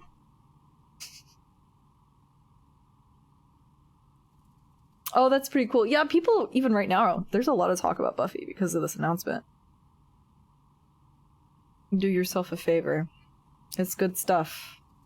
It's my favorite TV. It's not my favorite TV show for nothing. Oh, you and your friends have been watching Buffy? Oh, let's go. We're on season 4. It's so good so far. Nice. Yeah, it's a really fun watch with people too. Especially just, I think there's a lot to discuss considering that it was made in the 90s. How long ago now that it was made and how much of it holds up, and yeah, there's lots of good stuff. And what it does for television, what it did for television, what it did for supernatural TV and media. Good time. And it's just fun. It's a good fun time.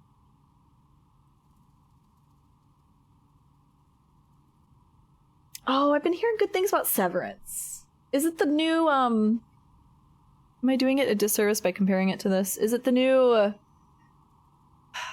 me when I forget. You know, the show about capitalism. About billionaires and capitalism and business. Oh my god. It's on the tip of my tongue. Succession! I'm like, it's another one-word title. Yeah, is it the new Succession? I hear it's also about business. And they both start with S, too.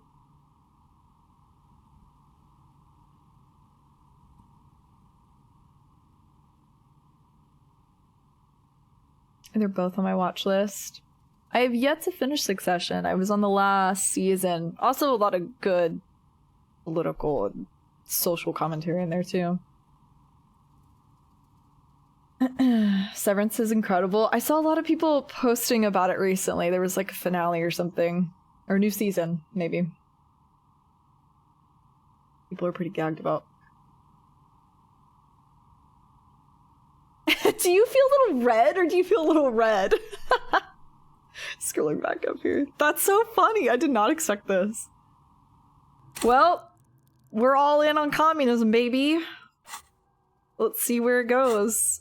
I assume this game is so rich with its writing. I'm sure there's multiple paths even within communism or any path you choose. Is this a path? Who even knows? I don't know. What do I know? Saving. I love that it's because I bought dice from her. It's beautiful. And I went on this whole rant too about being creatively free and like down with the system, and I hate how society pigeonholes us like this and keeps us small. And then they're like, have you been having thoughts lately? That's so fucking funny.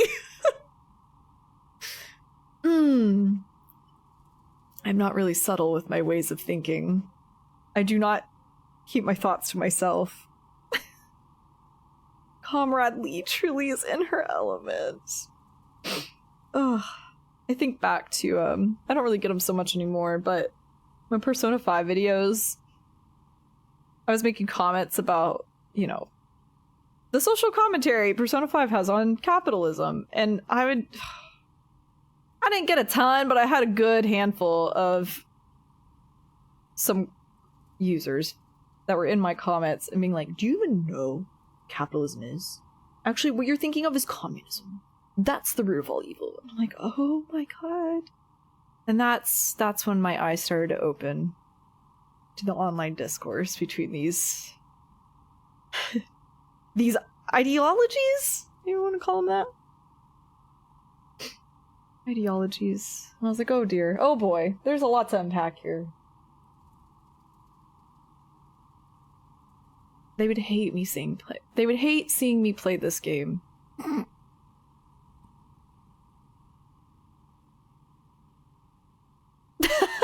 I also love we're thinking about all these things and wearing our frog visor that gives us +2 perception. And don't forget my really cool 80s windbreaker, even though we're in 51. Ooh. I guess it could be 50s, even though this style was big in the 80s.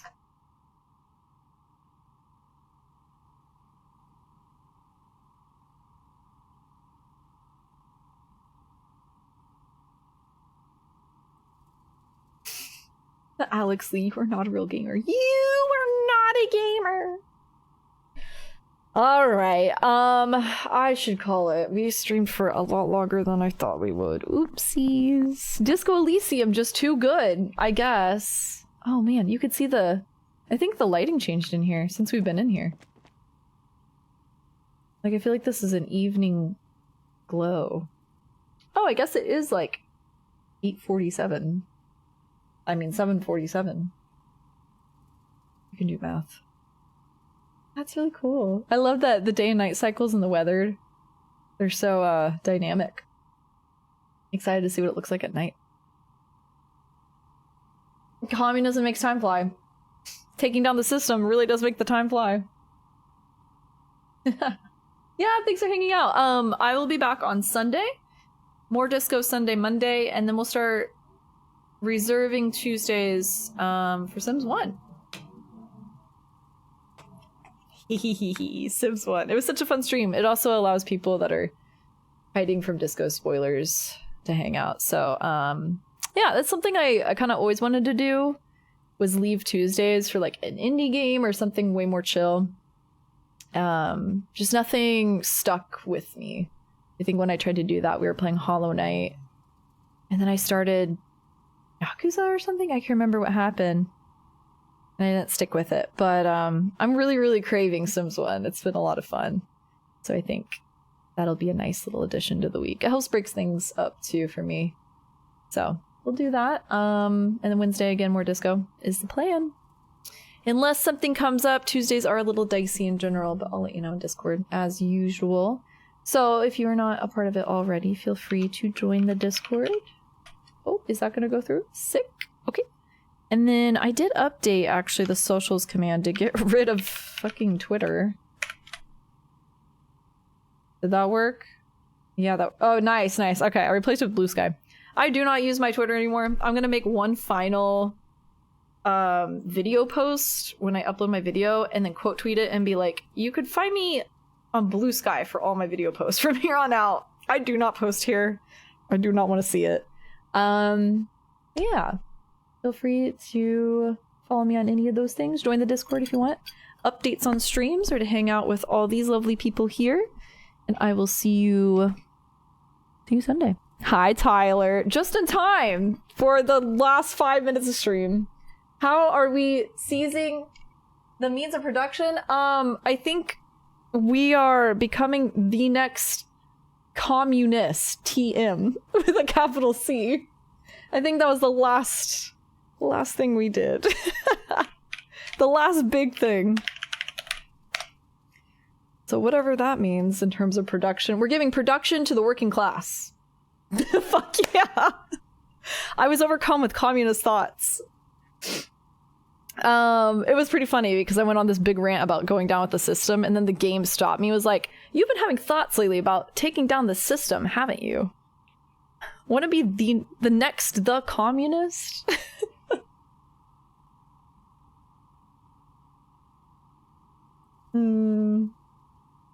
Yeah, thanks for hanging out. I really appreciate it. Let's see. Okay, we could raid Sarah as per usual. We could raid Nixie Puff. Oh my god. It's like finding a really rare flower out in the wild. But she's playing 7 Remake. I mean, Rebirth. It's scary out there. Ooh, this is tough.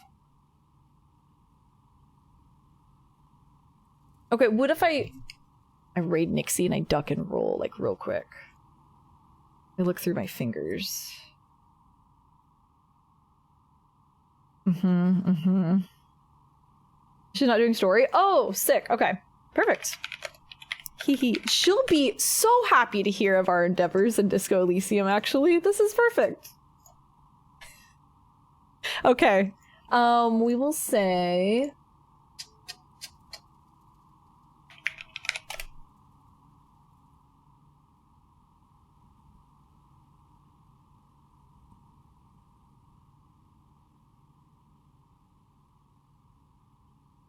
Wait.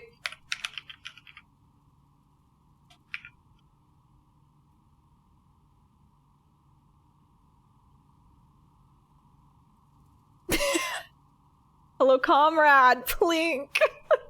She'll love it. It'll be perfect. If you'd like to participate in this raid, Nixie is wonderful, as you all know. She's playing a Rebirth, so if you're voting spoilers, heads up. But apparently she's not doing story stuff, so we'll see. I myself will be looking through my fingers. Have a good rest of your days, weeks, or weekends at this point, just about. I'll see you Sunday. Thanks for being here. Thanks for indulging me, letting me ramble as much as I do. Going nonverbal for the rest of the night. Okay, take care of yourselves. I'll see you later. Goodbye! I shall bid you farewell for now. Good night.